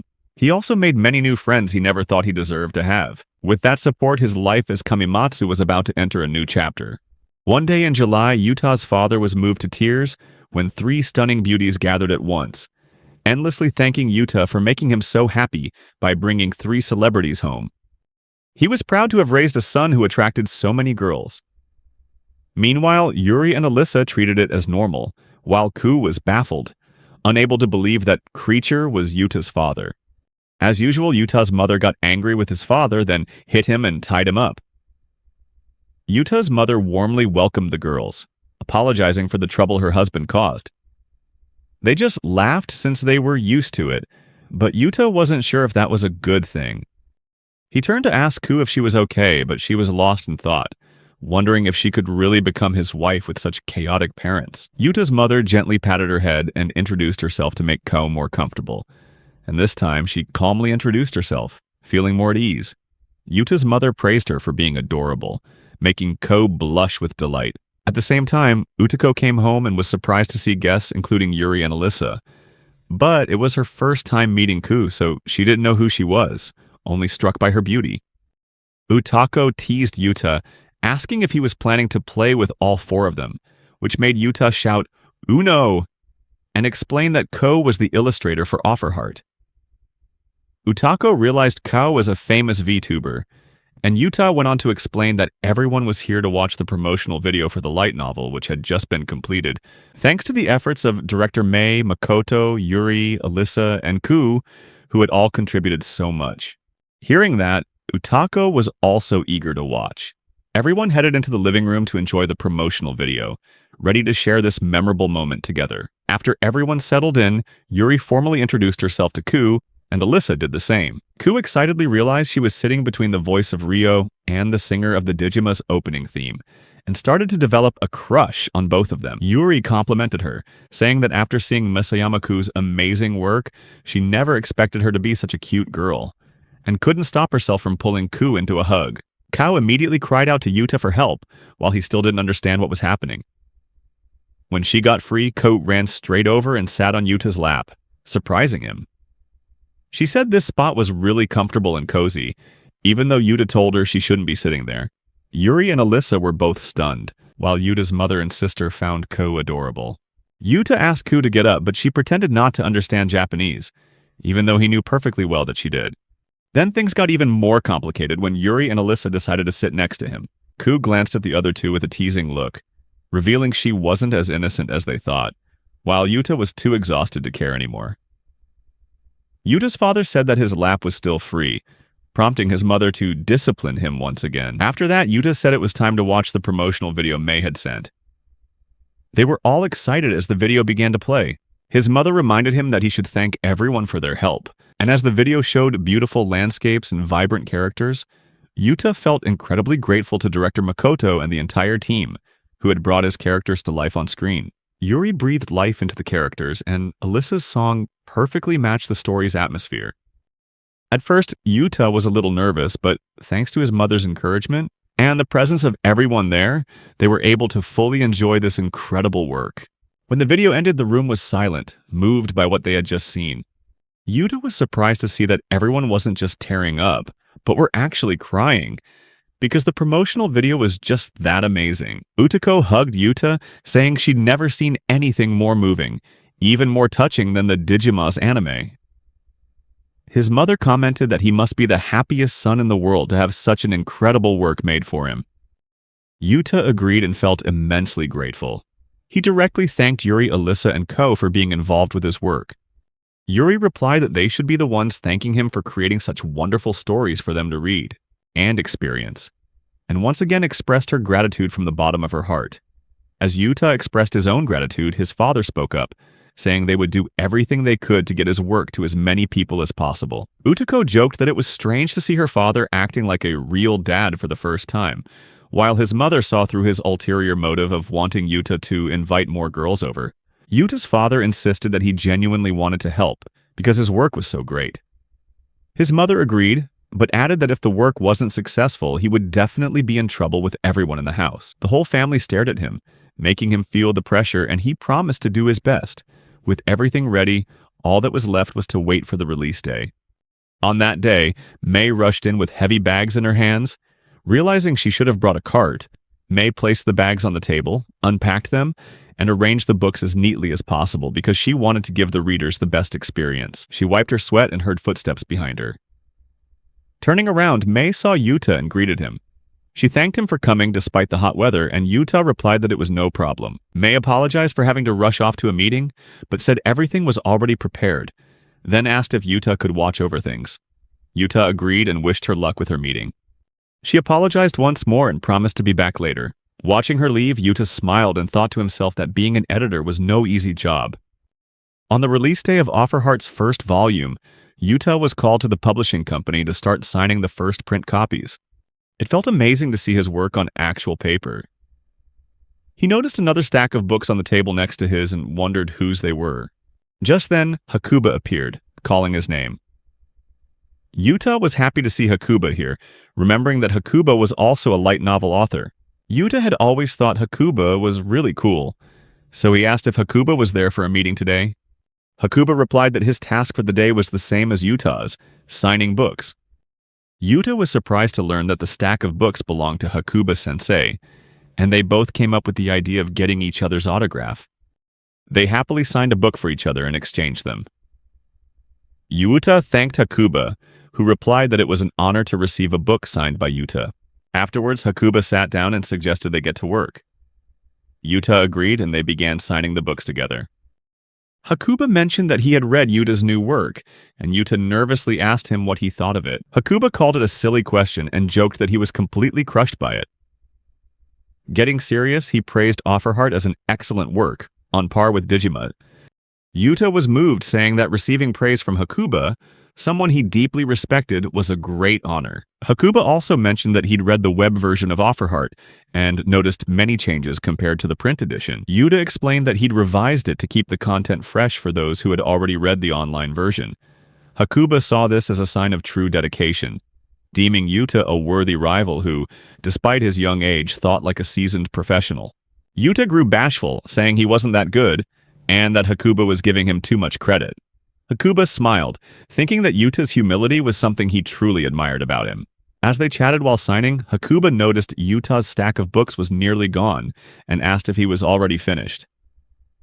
Yuta nodded, saying he was almost done. Hearing that, Hakuba jumped over the table and went closer to check. He couldn't believe Yuta had signed the entire stack, even though there were nearly 1,000 books, and had done it in such a short amount of time, with a perfect signature on every single copy. Yuta laughed and said it was probably thanks to the experience he got from signing for Digimas. Meanwhile, Hakuba had only gotten through half of his own stack, which had only started with 200 copies. He started to feel beaten by Yuta in terms of popularity, speed, youth, and talent, realizing the gap between them. Yuta was a bit flustered, unsure of what to say, when Hakuba suddenly asked about the size of the first print run for Digimas. The size of a first print run usually reflects fan anticipation for a work. Yuta knew this was sensitive information, but guessing Hakuba's numbers were similar, he decided to disclose it. However, Hakuba was stunned to learn the number was actually 5 times larger than his own. This reminded him once again that Yuta was on a completely different level, and he silently thought that it only made sense. Afterwards, Hakuba took out his phone, still pondering the gap between himself and Yuta. Hakuba mentioned he'd seen the animated promotional video for Yuta's book that was recently posted. It had held the #1 spot on the trending charts for days and had surpassed 100 million views. Hakuba figured that combining those illustrations with Yuta's writing would surely make his new series sell incredibly well. Yuta was happy the video was well received, but he didn't want to take all the credit, instead giving it to those who had supported him. Hakuba stood up, praised Yuta for his modesty, and joked that it seemed like the publishing department was messing with him by releasing his book on the same day as Yuta's. In any case, he knew from the start that it would be hard to win. Yuta insisted that wasn't true, saying that Hakuba's series was amazing too. Even so, Hakuba admitted that Yuta's success was undeniable. But just like Yuta, he was grateful to the people who had helped him. Yuta was moved by Hakuba's humility and expressed that the people who supported him were his greatest pride. Hakuba then threw down a challenge. They should see who could sell more books. He added that if Yuta refused, it would be like disrespecting the efforts of the people who helped him. Yuta understood that it took a tremendous amount of effort from many people just to get one book into a reader's hands, so he couldn't afford to lack confidence. Placing a hand on his stack of books, Yuta declared that Offerheart was the culmination of the efforts and feelings of many people. He accepted the challenge and this competition. Hakuba looked pleased to see Yuta's determination, and they high-fived, promising not to lose to each other. This time, Yuta felt that this rivalry was completely different than before, his heart pounding with excitement rather than embarrassment. Just then, Mei entered the room, announcing she had big news for both Kamimatsu-sensei and Hakuba-sensei. Yuta asked if her meeting was over, but Mei replied that this news was more important, then threw her arms around both of them and announced that their works had been approved for a reprint. Hakuba joked, "There's something in this hug that feels even bigger than the news." A flustered Yuta asked Mei to let them go, and she laughed, apologizing for getting carried away. Yuta asked how a reprint could be approved when the books hadn't even been released yet. Mei explained that the pre-order numbers had completely smashed their expectations, forcing them to order an emergency reprint. Mei said the entire department was in an uproar over the surprise reprint numbers.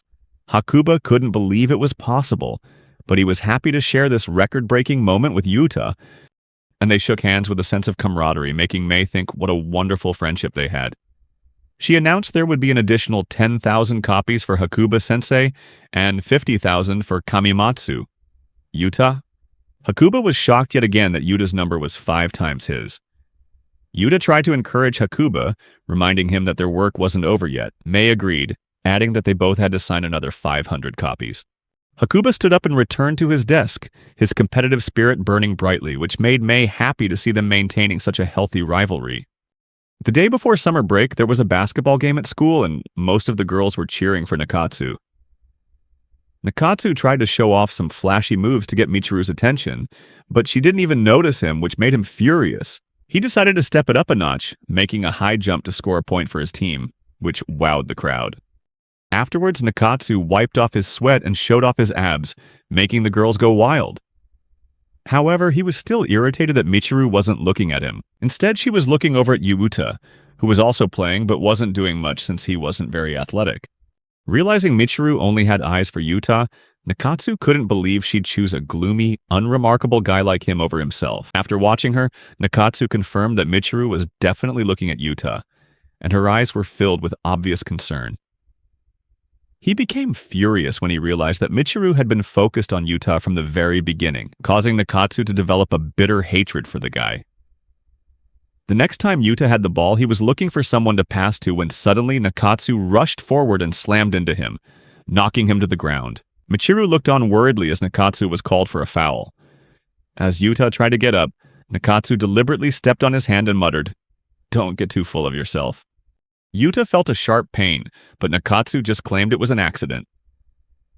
Michiru ran over and asked if his fingers were broken or hurt, but Yuta reassured her that he was okay. Nakatsu couldn't stand seeing Michiru worried about Yuta, so he turned away and told everyone to get back to the game. Michiru got angry and yelled, demanding that Nakatsu apologize to Yuta.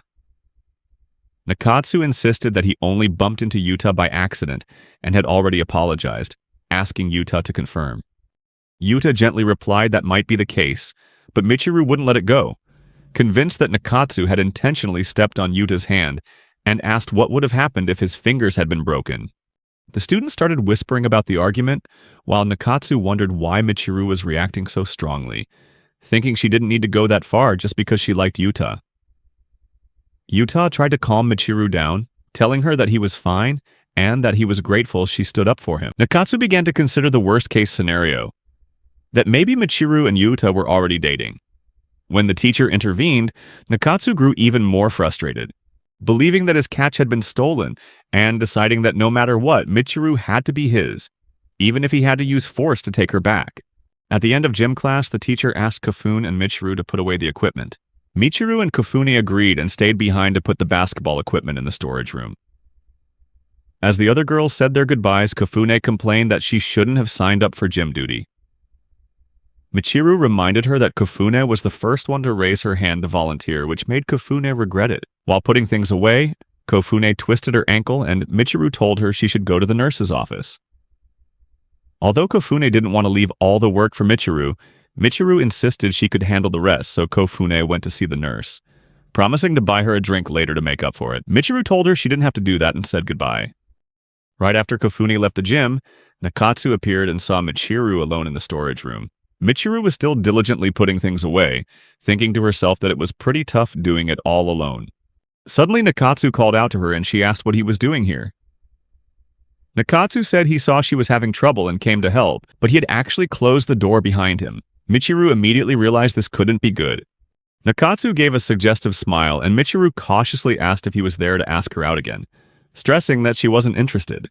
Nakatsu laughed, saying he expected her to say that and wondered how anyone could possibly reject him. Nakatsu found it more exciting when Michiru refused, as it only fueled his determination.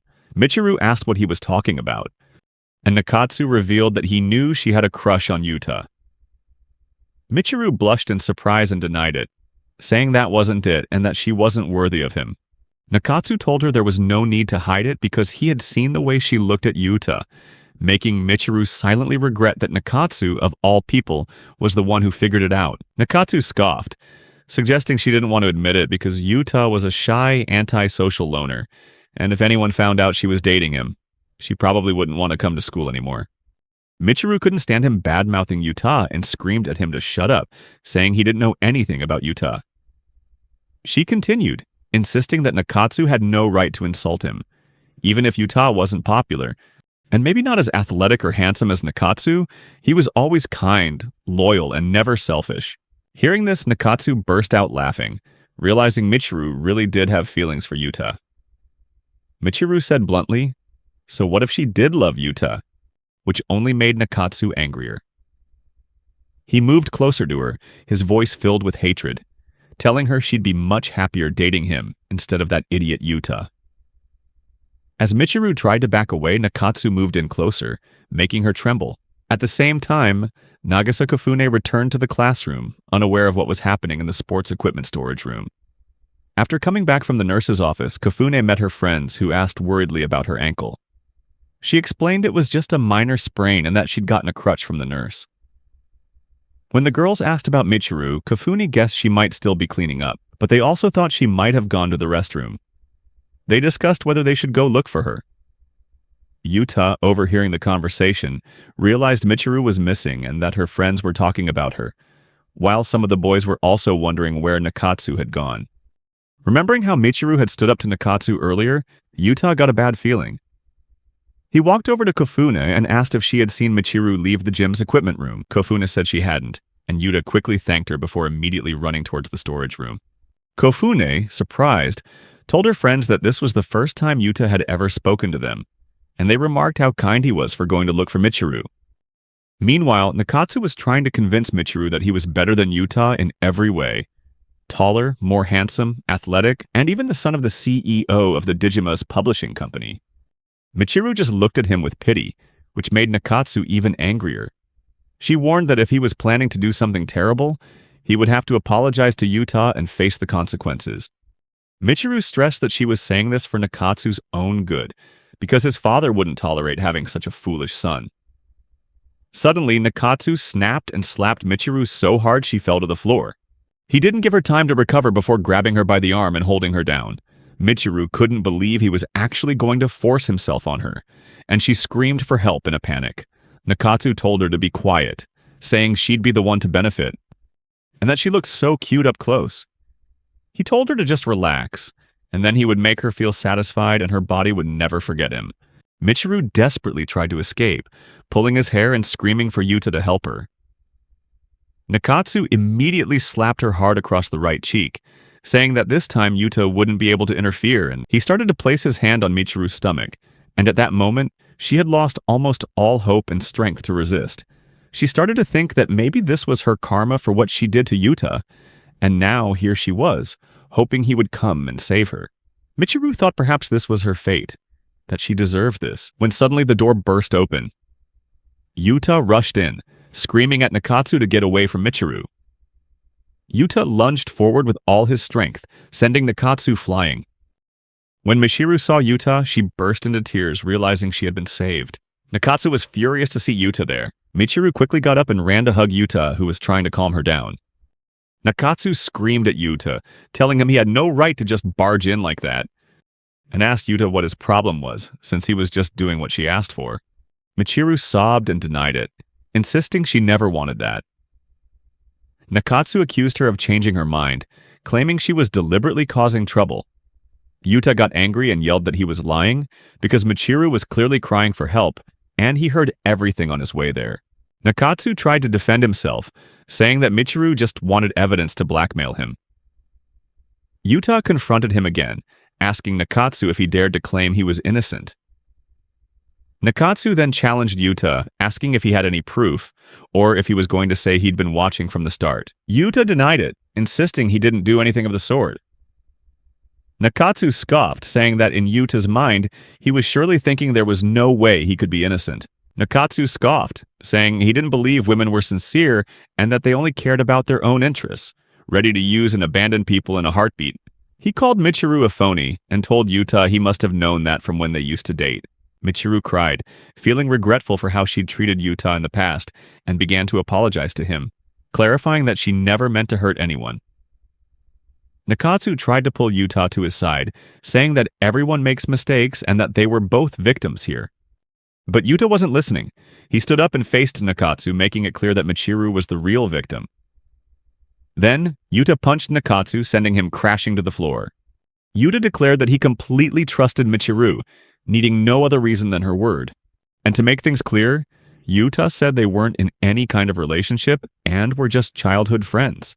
Nakatsu didn't believe it, while Yuta claimed that was why he understood Michiru 100 times better than Nakatsu ever could. Yuta knew Michiru had a hot temper and could sometimes cross the line, but he knew she wouldn't lie about something like this because he'd known her longer than anyone. And now, he wouldn't tolerate Nakatsu trying to slander his childhood friend anymore. Nakatsu, furious, accused Yuta of being delusional and said he wasn't going to put up with this. He lunged at Yuta to punch him, and even though the punch landed, Yuta stood his ground, demanding that Nakatsu apologize to Michiru.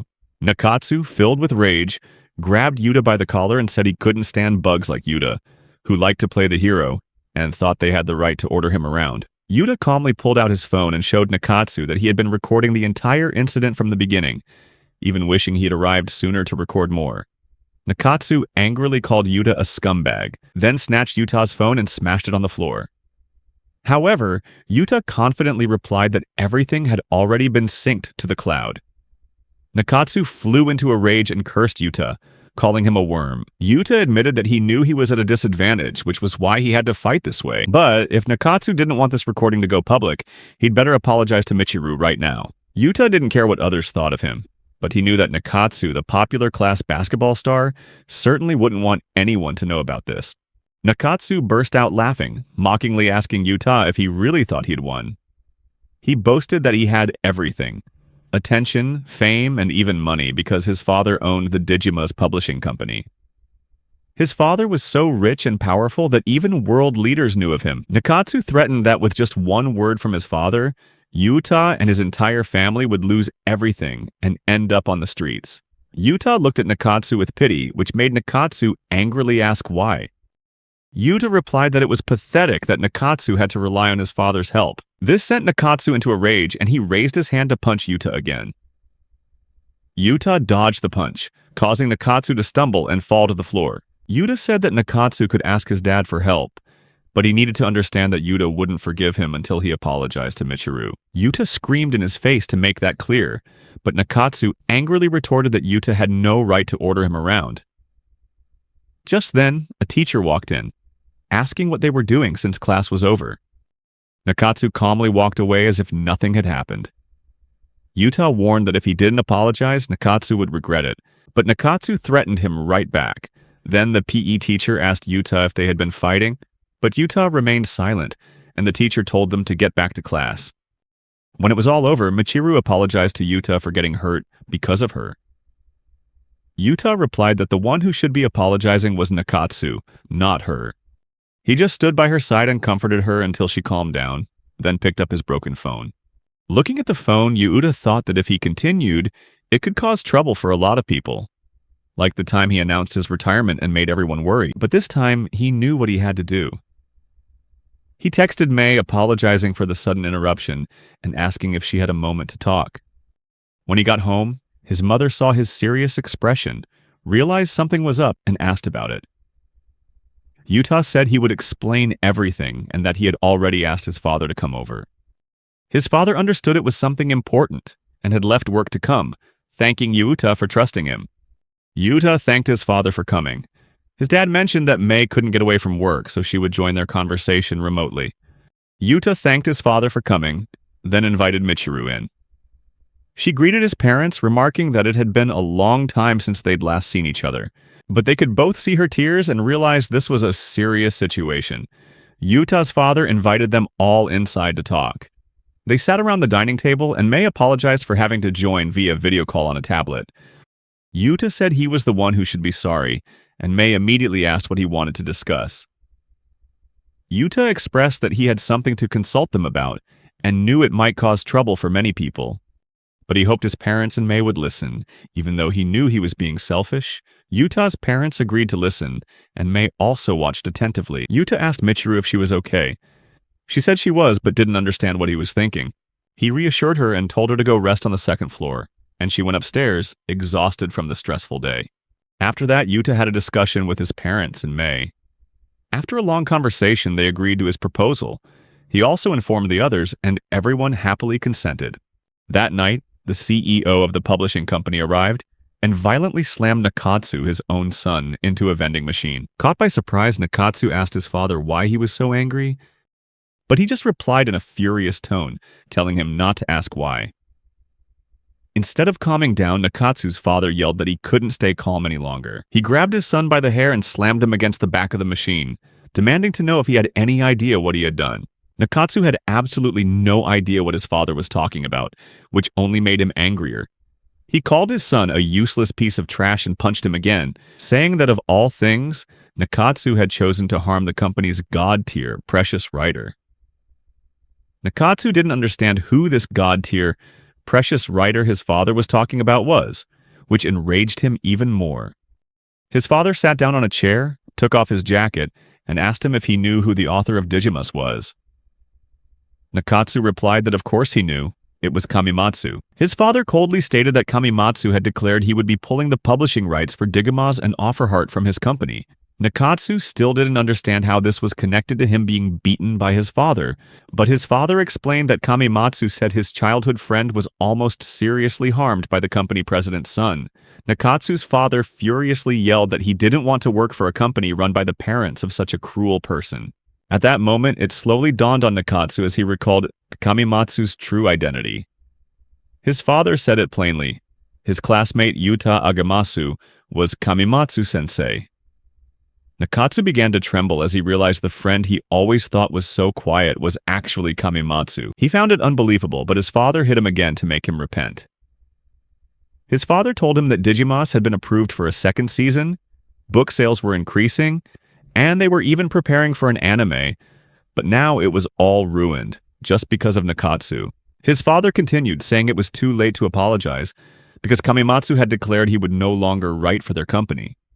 Furthermore, Kamimatsu's vice director and editor, Sakudera Mei, had also submitted her resignation, deciding to start her own company to publish Digimas and Offerheart independently. Now, his father had to deal with the mess Nakatsu had caused, and his career could be over soon. Nakatsu was shocked that Yuta was receiving such special treatment from a prestigious company, and he grew fearful when his father said he might be fired.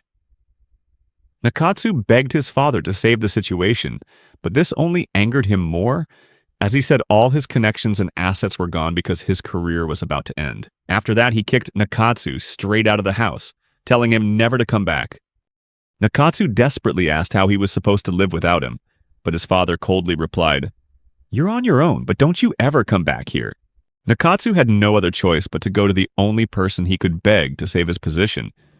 He didn't mind having to kneel before a talented author like Yuta. When he arrived at Yuta's house, Nakatsu appeared bruised and in pain, calling Uda by the name Kamimatsu. Yuta asked what he was doing here. Nakatsu fell to his knees, begging for forgiveness, pleading with Yuta not to leave his father's company. Nakatsu said Yuta was the only one who could save the situation, and that if this continued, he would lose everything. He kept bowing his head to the ground. Yuta looked at Nakatsu and said that he still didn't understand a thing. Yuta asked Nakatsu why he was bowing to him, and if he thought everything would be fine if he just went back to his father's company. Yuta said the person who was truly hurt the most in all this wasn't him, but Michiru, and as he had told him before, Nakatsu should be apologizing to her instead of acting like this. Nakatsu couldn't stop crying as Yuta said that to him. She might have been just another female classmate to him, but to Yuta she was a precious and irreplaceable childhood friend. Yuta's hand trembled as he remembered the pain Michiru had been through. Since her mother gave birth to her, then passed away when Michiru was little, she would often cry by herself, and Yuta would often see her with her head down, tears falling. Yuta always tried to cheer her up by telling her different stories, and Michiru would stop crying to listen. He did everything he could so she wouldn't feel lonely. One day, Michiru told him that her father didn't like her because she resembled her mother. Her father started saying things like how looking at her was painful for him because she reminded him of her mother.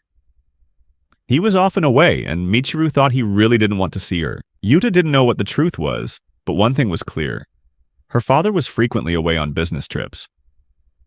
Yuta always came up with new stories to tell Michiru, and she always listened intently. Yuta just wanted her to be happy, wanted her to feel joy, so he always stayed by Michiru's side, hoping to mend even a small piece of her broken heart. That's why he could never forgive Nakatsu for hurting Michiru. Michiru overheard all of this, and she started to cry, realizing how much Yuta had always cared for her. Nakatsu bowed his head, begging for forgiveness, but Yuta shouted that he should be apologizing to Michiru, not him. Nakatsu looked at Michiru with regretful eyes, and Yuta emphasized that this was his last chance to apologize to her. Nakatsu gritted his teeth, crawled over to Michiru, and knelt down to beg for her forgiveness. Inside, he felt utterly humiliated being judged by people like them, and he soon realized that he was the one at the very bottom. He pressed his head to the ground, repeatedly apologizing to Michiru for hurting her. Yuta and Michiru watched him, seeing him repeat his apologies over and over, pleading for forgiveness. In the end, Michiru forgave Nakatsu, and he left the house. However, afterward, Yuta saw Michiru start to cry. When he asked if she still wasn't satisfied, she said that wasn't it, and started apologizing to Yuta. At the time, Yuta didn't understand why Michiru was crying, and sometime later, he would wish he could have understood her, even just a little before she said goodbye and left. But now, Yuta realized it was too late for regrets. A few days after the incident, Yuta went to the hospital to get his right hand checked.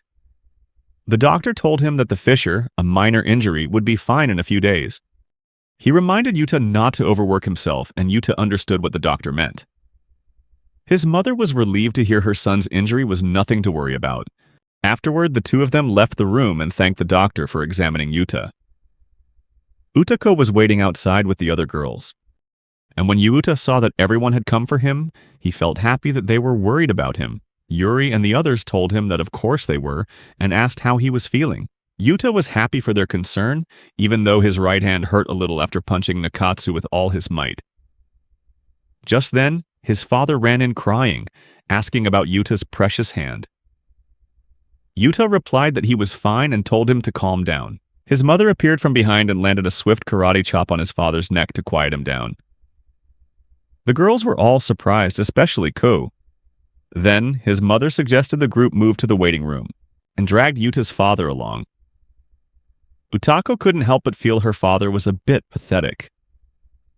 When they got there, Utako asked Yuta about his right hand, and he replied that it was perfectly fine.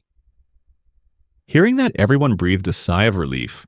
Yuri, Alyssa, and Kwao came closer to express their concern, praising him as the bravest person for standing up for his friend. Yuta smiled and told them they were exaggerating, but he appreciated their concern nonetheless. Then Mei arrived and reminded Yuta not to push himself too hard and to get proper rest, telling him not to secretly work using only his left hand. Having been caught, Yuta had to promise he would really take a break.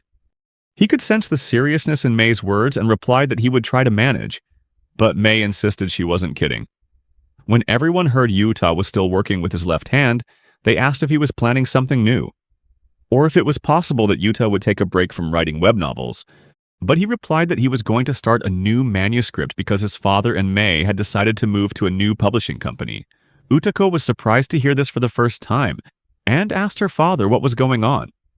Utako's father said that he had decided to quit his current job, and Utako thought that it was inevitable after everything. He insisted that he was leaving on his own terms and wasn't fired, and Utako turned to her mother for confirmation. Her mother agreed that he had indeed decided to quit on his own, and asked why, especially since they had canceled Yuta's transfer. Mei explained that although his resignation letter mentioned that this was related to Yuta's situation, even if Yuta didn't have to transfer, her father still couldn't forgive the CEO. Even if it was just a matter between kids, the CEO's son had caused Yuta too much trouble. It was the result of the CEO overlooking his son's wrongdoings for so long, and he couldn't continue to work under a boss like that. He added that if Yuta hadn't been the author of Digimaz, this whole incident would have definitely been covered up. Both Utako and Yuta could see that their father was dead serious. He said that was all he wanted to share for now. The reality was, after this incident, it would also be difficult for Yuta to continue working at the company. In response to the uproar, an emergency shareholders meeting was held, and the final conclusion was to fire the current president of the Digimaz publishing company. The incident blew the lid off all the past wrongdoings the company had tried to conceal, bringing them all to light. The president was also exposed for numerous other shady dealings. As for Nakatsu, his past and present actions were also made public, and everyone now knows the truth. Many incidents had been covered up with power and money, and now that everything is out in the open, both Nakatsu and his father will have to face the consequences. One of those consequences was that Nakatsu's classmates realized his true nature. Yuta's father said that the company would fall into chaos, even with the president gone. But for now, thanks to Yuta, the publishing house hasn't collapsed, though no one knows what the future holds. If things got worse, he had considered starting his own publishing company so that even if the current one went under, he'd still have a place to publish Yuta's books. Utako realized her father was truly serious about starting his own company. He admitted that leaving a large corporation meant a significant drop in income, and he felt that could cause trouble for the family, so he apologized to everyone. Yuta grew worried seeing his father like that, but his dad said it was a blessing to have Yuta at home, so the family didn't need to worry, even if he had to rely on them for a while. The others could sense he felt like he was becoming a burden to the family. Just then, Yuta's mother stepped forward and hugged him, saying that was enough and he didn't need to say anymore. She told him that even if he was clumsy, she would always support him with all her heart for taking such a risk for their family. Those around them couldn't hide their admiration for Yuta's father. Then, Yuta's mother suddenly blushed and got flustered, then unexpectedly gave his father a playful slap on the shoulder for no reason. Yuta was a little let down, but not surprised by her action. Right after, Mei came and pulled Yuta's father away, reminding him they needed to get back to work. Yuta thought Mei was a reliable and sensible choice to become the editor-in-chief at his father's new company. Yuta then told his mother and sister to go on ahead, and his mother was happy to see he had recovered. When she saw Yuta with a pale face after the punch, she had been very worried. She scolded him for pushing himself too hard, and Yuta apologized for making everyone worry.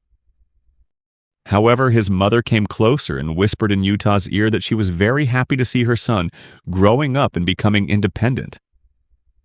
She told him that if he ever faced difficulties in the future, he could rely on her because they were a family. Yuta felt so lucky to have a family like this. Afterwards, his mother and Utako left, leaving Yuta feeling a little sad to see them go. Yuta apologized to Alyssa, Yuri, and Ku for bothering them once again, and for dragging everyone into this mess even though they had nothing to do with it. Yuri comforted him, saying there was no need to apologize, and told him she would have done the same thing if it were for Miteru. Alyssa agreed, saying that what Yuta did was incredibly brave. Besides, they all supported his job transfer, so there was no problem at all. Ku wished Yuta good health and told him to keep writing. Yuta recalled that ever since he shared the story over the phone, these three friends had always been by his side, genuinely wanting to support him along with Kamimatsu in his work. Yuta thanked them and hoped they would continue to look out for him in the future. Yuri, Alyssa, and Ko all agreed, saying it was a pleasure to know him and that he was like a god among mortals. Just then, Yuta noticed a familiar face outside. It was Miteru, who had come to visit but was standing at a distance, offering a smile. Shortly after, Yuta received a message from Miteru. She said she'd heard from his mother that his right hand had healed, and Yuta knew she was still worried about him. Next, Miteru texted that she was happy to see him smiling again after so long, and with a bit of hesitation, she added an apology for bothering him all this time. Miteru texted that she would make sure to never appear before Yuta again. At that moment, Yuta felt a wave of emotions surge within him, and everything around him seemed clearer than before. When he looked into Michiru's eyes, he realized she had come to say goodbye, leaving without getting any closer. He saw tears streaming down her cheeks as she walked away, and Yuta didn't understand the meaning of that goodbye. Her words saying she would never appear before him again made Yuta realize that Michiru was blaming herself for everything. Instantly, Yuta started running after her to tell her that he never once thought of her as a burden. She was simply important to him, and to him she had never changed. Not then, not now, because she was his one and only childhood friend. Yuta ran outside, but Michiru was already gone. He didn't want her to say those painful words and leave him this time. Meanwhile, after saying goodbye to Yuta, Michiru headed home. It was also the release day for the Offer Heart series, and the stores were packed with people. The announcement of the new series by the author from Digimas had drawn many people to buy a copy. Store managers asked those who had pre-ordered to form a line at the front, and reporters covered the event, surprised that a novel could attract such a crowd, especially since it was the masterpiece of Kamimatsu-sensei. At the same time, Michiru woke up alone in her house and realized it was already noon. She recalled seeing Yuta looking happy with the other girls, and she wished she could have been there too. She felt sad thinking about it because now everything was over and it was too late for her. Michiru had decided she would never see Yuta again. She thought if she didn't, she would keep relying on him forever. Whenever she was in trouble, Yuta always appeared to help her. But because of that, she felt she had hurt him, and she didn't want to hurt Yuta ever again. She thought it would be best if she just disappeared from his life. Michiru stood up thinking she should go out for a change of scenery. When she checked her calendar, she realized today was the release date for Yuta's new work, and wondered if she could even bring herself to read it. Deciding to go out, she went to her usual bookstore to buy a copy of Offer Heart. However, when she got there, she couldn't find Yuta's new book anywhere. Michiru realized the book was already sold out, even though it was the release day. When she asked the store manager about Kamimatsu's new book, the manager regretfully informed her that they had all been sold the moment the store opened that morning. Michiru pondered this and felt it was incredible. The store manager said this was completely expected given the reputation of the author from Digimas, and that the excitement was definitely not overhyped. He then pointed to the promotional anime segment and asked if she thought it was amazing.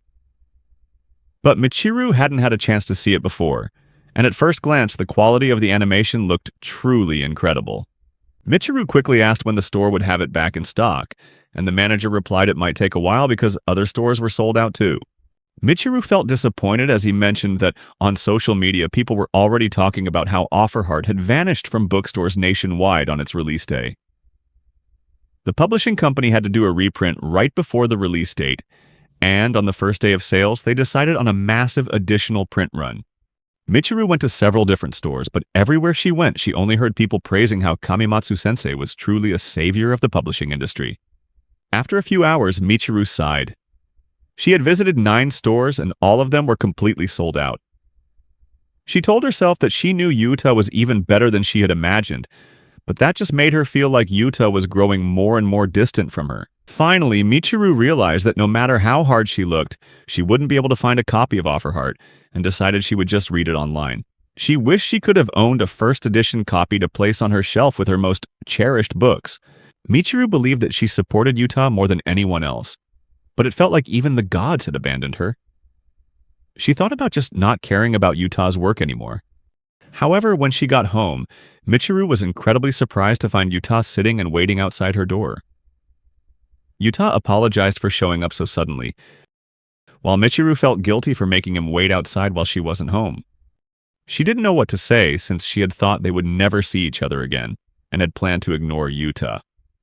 However, Michiru couldn't deny that she was very happy to see him right in front of her. Yuta asked if she happened to have stopped by a bookstore, and she said yes, then asked why he wanted to know.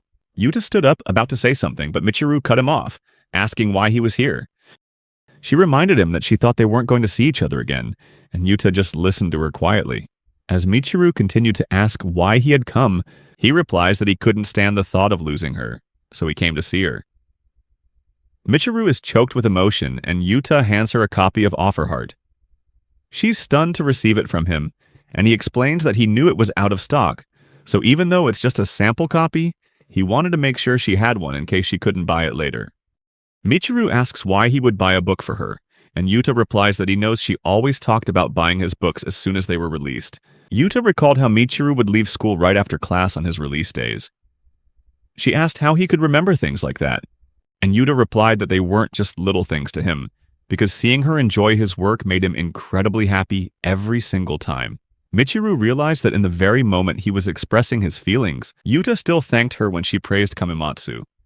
He adds that he wrote this story so that Michiru could enjoy it. This moves Michiru to tears, as she realizes Yuta has always done so much for her. Memories from their childhood flood back, of him always coming up with different stories, and the happy feeling of having him by her side fills her. Overwhelmed with emotion, Michiru can't understand why Yuta would be willing to do all this for someone as selfish as her. When she asks him why he does so much just for her, a selfish, troublesome, and sharp-tongued woman who always caused him trouble, Yuta replies that he never once thought of her as a burden. But Michiru insists that she hurt him, even rejecting him with such painful words.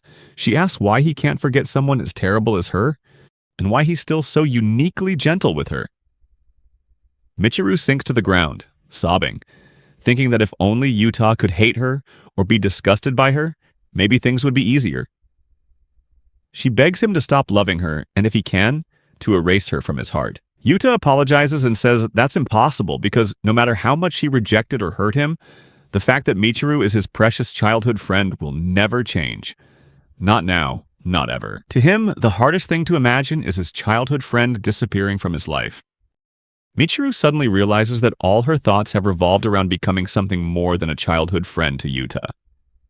Even though they might not become lovers, she recognizes that Yuta's kindness and smile have always been there for her, and always will be. Now she understands that she was the one who was scared and alone, trying to run away, even as Yuta gently accepted her remorse and her distance. Michiru was just hiding, unable to face her own mistakes, which she now realizes was selfish. Now that she understands Yuta wants them to be together as childhood friends, Michiru thinks she should make that clear. She stands up, apologizing to Yuta for insulting him with harsh words and calling him a liar, even though she knew he never lies.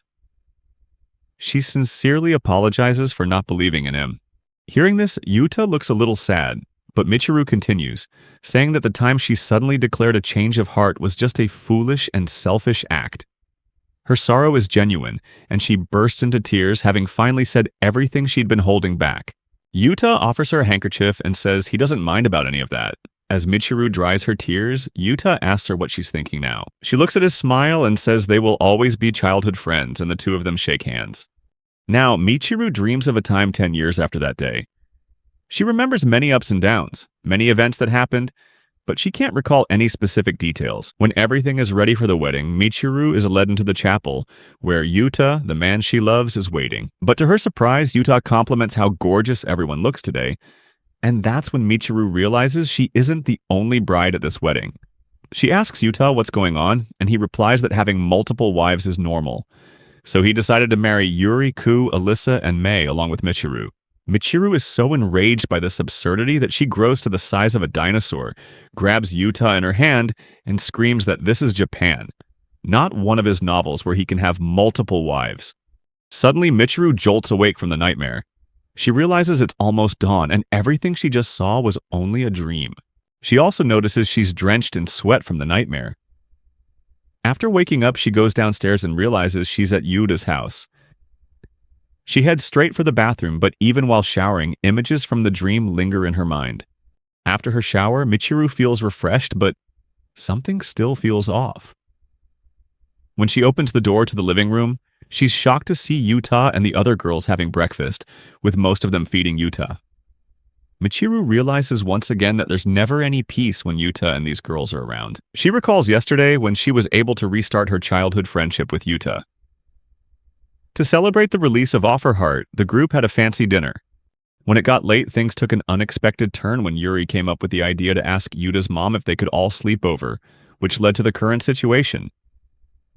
Yuta thanks the girls for feeding him, but says that's enough. Meanwhile, Michiru feels a heavy pressure bearing down on her. She feels like this situation isn't much different from her nightmare. She realizes that Yuta gave her a reason to stay by his side, yet she hasn't done anything. If things stay like this, she'll never catch up to the others. While they are already many steps ahead of her, Michiru lightly slaps her own face to snap out of it, determined to find a way to catch up to them. With newfound determination, Michiru enters the room and wishes everyone a good morning. They greet her back and Yuta asks how she's feeling. Michiru politely asks if she can join them for breakfast, and Yuta happily gets up, saying his mom prepared plenty of food and that he'll get a plate for her. Yuta explains that his mom went out to the pharmacy, and Michiru thinks to herself that she should thank her when she gets back. Yuri and Alyssa notice that Michiru is getting along very well with Yuta. Michiru expresses her gratitude with a small prayer before starting to eat. She picks up a piece of sausage and offers it to Yuta, knowing he likes them. She says it's a gift from the heart to show her appreciation. Yuta happily accepts and eats it from her hand, and she asks him if it's good. Yuta smiles and replies that she's the best, and Yuri adds that Michiru is actually really cool. Ku didn't expect Michiru to come out swinging like this, and Michiru is proud of it. Seeing her expression, Alyssa understands that Michiru has also joined the race. Yuta is surprised to hear talk of a race, completely clueless about what everyone is referring to. Just then, they hear Mei's voice asking if Yuta is there, as she's come to deliver some documents. Yuta welcomes her and invites her in, but Mei is surprised to see all the girls and asks what's going on. Then, as if thinking better of it, she decides not to hear the answer and nudges Yuta with her elbow, joking that he's really popular. Yuta quickly denies it, while the other girls start to see Mei as a new rival. Michiru, who has never met Mei before, doesn't understand why she would show up now. Michiru feels a huge gap between herself and the other girls, especially with Mei appearing at this moment. Yuta notices her head is hanging low and asks if she's okay. Michiru replies that he doesn't need to worry, raising her hand as a sign of determination, then stands up and declares that she won't lose. And that she can make Yuta like her just like the other girls. Yuta doesn't get it, but the rest of them understand Michiru's meaning perfectly and are determined not to lose to her. The girls immediately move closer to Yuta, with Alyssa grabbing his arm from one side to assert her position. Yuri and Kao quickly join in, clinging tightly to Yuta, making Michiru more and more desperate as she tries to get closer to him. But none of the girls want anyone else to be closer to Yuta than they are. Yuta is bewildered, not knowing how to escape this tense situation. While he's still confused, the girls have truly begun their race. Amidst the crowd, Yuta lost his balance and fell to the floor, pulling the girls down with him. As a result, Yuta and the girls were all in a tangled heap on the floor. One was lying on his chest, another had her leg draped over him, and his hands were in an extremely awkward position. Just then, Yuta's mother returned home, and seeing the chaotic scene, she yelled, demanding that everyone behave themselves. Yuta's mother insisted they all eat normally without any more drama. That day, Michiru became determined that even though she had fallen far behind her rivals, she would do whatever it took to one day capture Yuta's attention. As the group was about to leave, Michiru called Yuta over, telling him she'd read Offerheart the previous night. Yuta asked her what she thought, and she replied that it was truly amazing because his stories were always the best. The other girls couldn't stand seeing Michiru get some private time with Yuta, so they dragged her all the way home. On the way back, on a scorching August day, the temperature outside was high, but a gentle breeze brought a cooling sensation to the group as they happened to be heading to a sauna together. At first it was just Yuta and the girls at his house, but sometimes Yuta could feel the competitive glances between them, even though they were always kind to him. In that atmosphere, Yuta started talking about how they could all strengthen their friendship. He asked if anyone had any ideas, and Ku, with a mischievous smile, suggested, "How about we go to Banam?" Alyssa thought bonam was a type of candy, but May remembered it was the name of a sauna in Japan and thought it would be a great opportunity for everyone to open up to each other. When Yuta imagined everyone having to be there with nothing on, he quickly refused, saying it was a terrible idea. Michiru corrected him, explaining that everyone would be wearing swimsuits. And Yuta was fine with that. He mentioned he'd only been to a sauna once with his dad when he was in elementary school. May quickly booked a private sauna for the group. Yuri was just as excited as the other girls, from Alyssa to Michiru, who was still thinking of ways to get ahead of her rivals. May also joined in on the plan, while Kao, with her usual mischievous nature, hoped to win Yuta's attention. This friendship meeting soon turned into a tense atmosphere. May asserted to everyone that today was an occasion for building relationships, so no one was allowed to sneak off. As the group headed toward the sauna in their swimsuits, Ku was incredibly excited by the grandeur of the other members, making her feel like she was witnessing a great feast. Michiru noticed Yuta was nowhere to be found, and wondered where he had gone. The truth was that Alyssa had quickly taken Yuta away to wash his back, to make the first move before the other girls had a chance. Michiru walked in and poured a bucket of water on Alyssa, who asked in surprise what she was doing. Michiru loudly reminded Alyssa not to pull any sneaky tricks. May immediately intervened, telling everyone to calm down and go into the sauna together, while Yuri also felt like she had been left behind by Alyssa. Everyone entered the sauna, and Yuta noted it was quite spacious for a private room. May explained that it could hold up to 8 people and that they could adjust the temperature directly. Yuta wondered why they were all wearing hats, and Yuri replied that it looked cool, while May added that the hats helped prevent heat stroke from the rising temperatures. She also wore one to protect her hair from damage caused by the hot, dry air.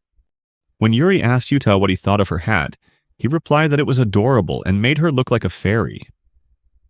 The other girls felt jealous that Yuri received his praise. May then took out more hats she had prepared to make sure everyone had one.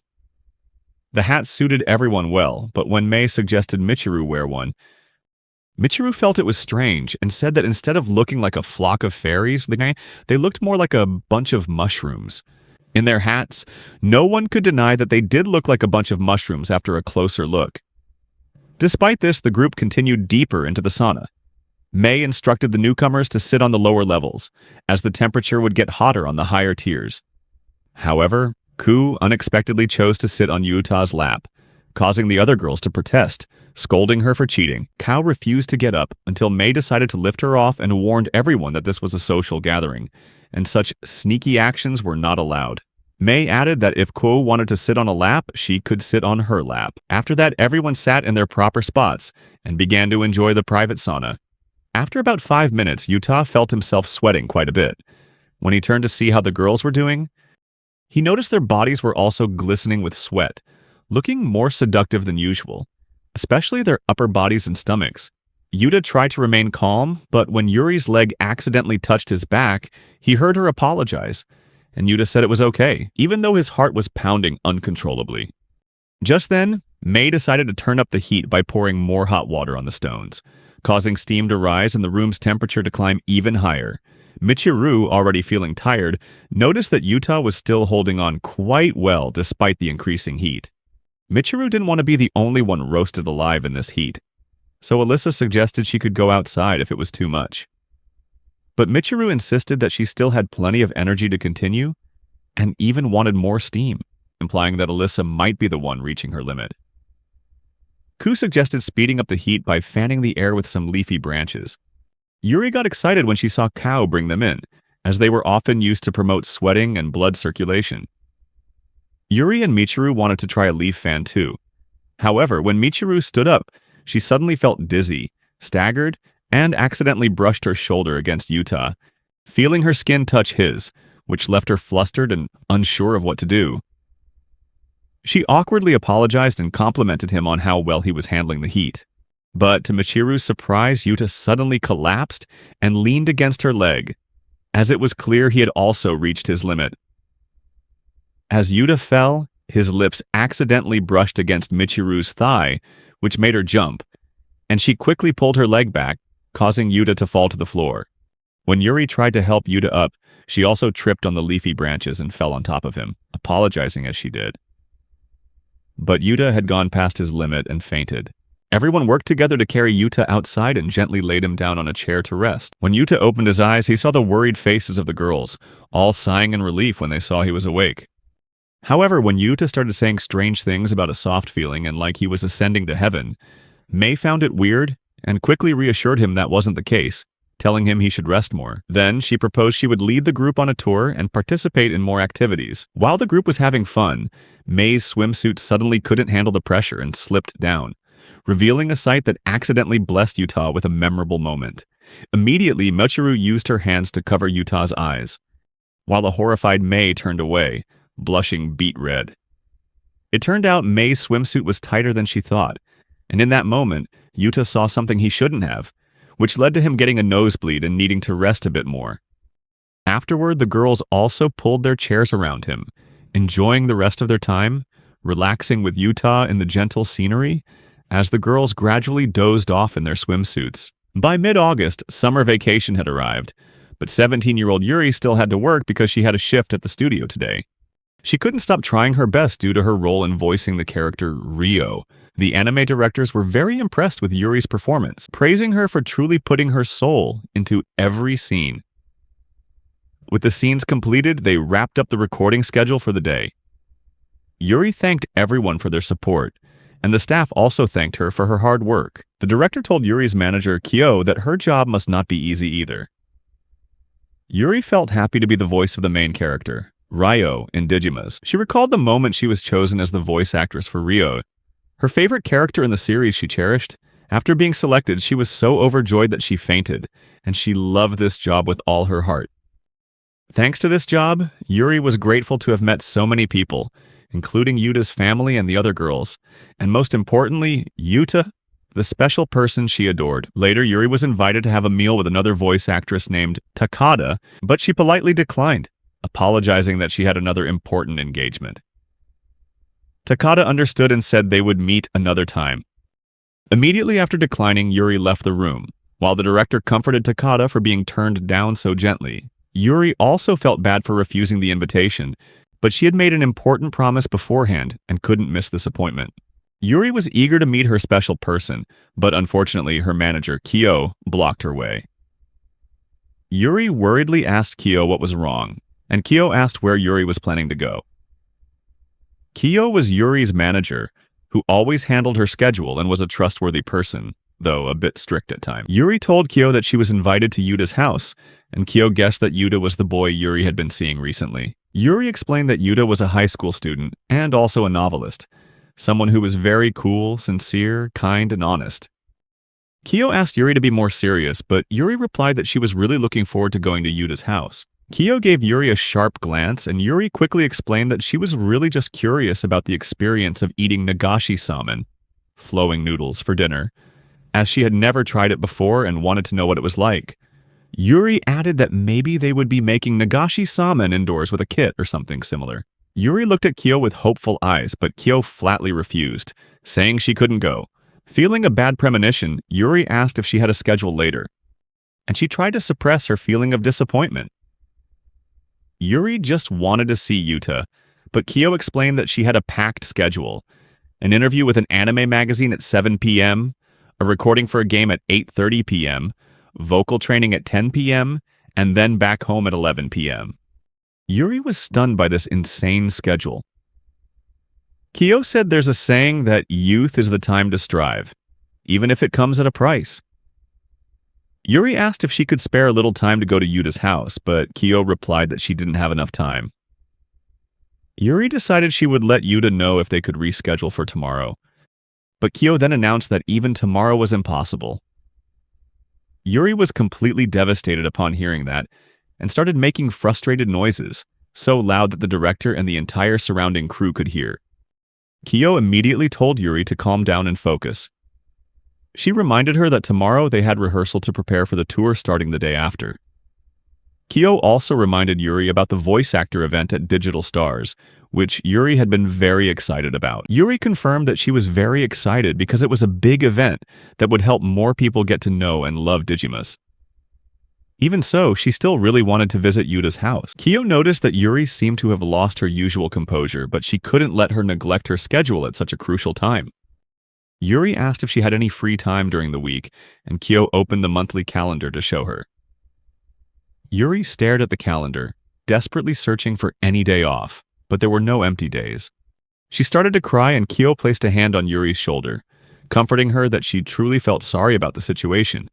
Kyo explained that this was the perfect time for Yuri to make her big break, when the whole world was paying attention to her. To build a solid future as a voice actress, Yuri needed to dedicate herself to the projects she loved, meeting the expectations of those who supported her. This was the time to push forward, even if it meant sacrificing her rest time. Kyo stayed with Yuri until she calmed down, understanding that Kyo always had her best interest at heart and didn't mind the hardship, even sacrificing her own personal time for Yuri's work. Yuri stood up, telling herself that she would meet everyone's expectations and do her best, because that's what a professional had to do. Kyo was pleased to see that Yuri understood her point. However, Yuri didn't give up, turning to look at Kyo with adorable puppy dog eyes and asking if she could have at least one day off. Kyo got Yuri into the car and told the driver to take them to the studio quickly. On the way, Yuri sent a message to Yuta, telling him that she wouldn't be able to make it tonight. Yuta replied that it was okay, and coincidentally, the others couldn't make it to dinner that night either. He hoped they could have a Nagashi summon party another day. Yuri felt anxious about having to turn him down, and also missed Yuta a lot. Meanwhile, Yuta had just finished a new chapter of his novel and only needed to upload it. His younger sister Utako called him and announced that their father was home and it was time to prepare for the Nagashi Somen party. Yuta knew his father was very enthusiastic about occasions like this. Yuta went downstairs telling Utako that the others wouldn't be able to come anymore.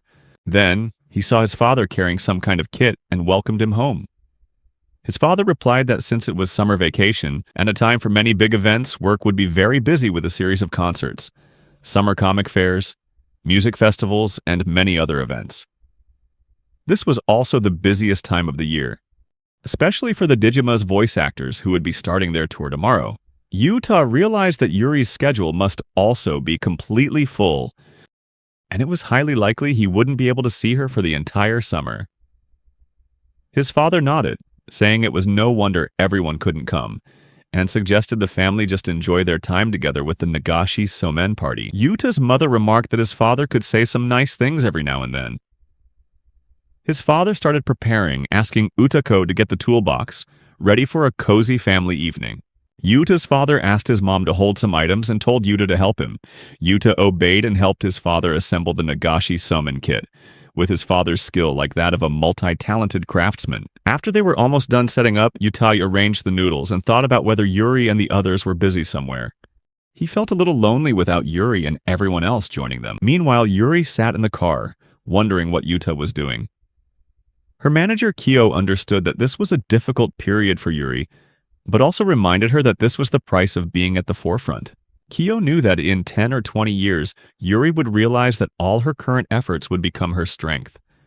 And by then, their noodle party could be tens of meters long. As she thought about this, Kyo also realized that a flowing noodle party in the evening sounded quite interesting, and maybe she would try it herself on another occasion. Kyo curiously asked Yuri what the Nagashi Somen party she was planning to go to was like. Meanwhile, at Yuta's house, his family was happily catching Nagashi Somen noodles. Yuta's mother said the kit was well worth having it sent from their grandparents' house in Nagano. Utako excitedly caught more noodles while Yuta took pictures, thinking that Yuri and the others would surely love this scene. They spent a fun evening together. Kyo considered letting Yuri take a short break to join the noodle party, but Yuri suddenly burst into tears, reminding her that she had already declined and it was now too late to go. The next day, Yuta went to the publishing company for a meeting. Mei called to apologize for being a little late and told him to wait in conference room number 2. Yuta agreed to wait but had a little trouble finding the room. An employee saw Yuta and asked him what he was doing there, not recognizing him as Kamimatsu, so he asked if he was there to submit a manuscript, then said that wasn't how things were done and asked him to leave. Yuta tried to explain but wasn't given a chance, until Hakuba, another employee, approached and asked what was going on, noticing that Yuta seemed to be in trouble.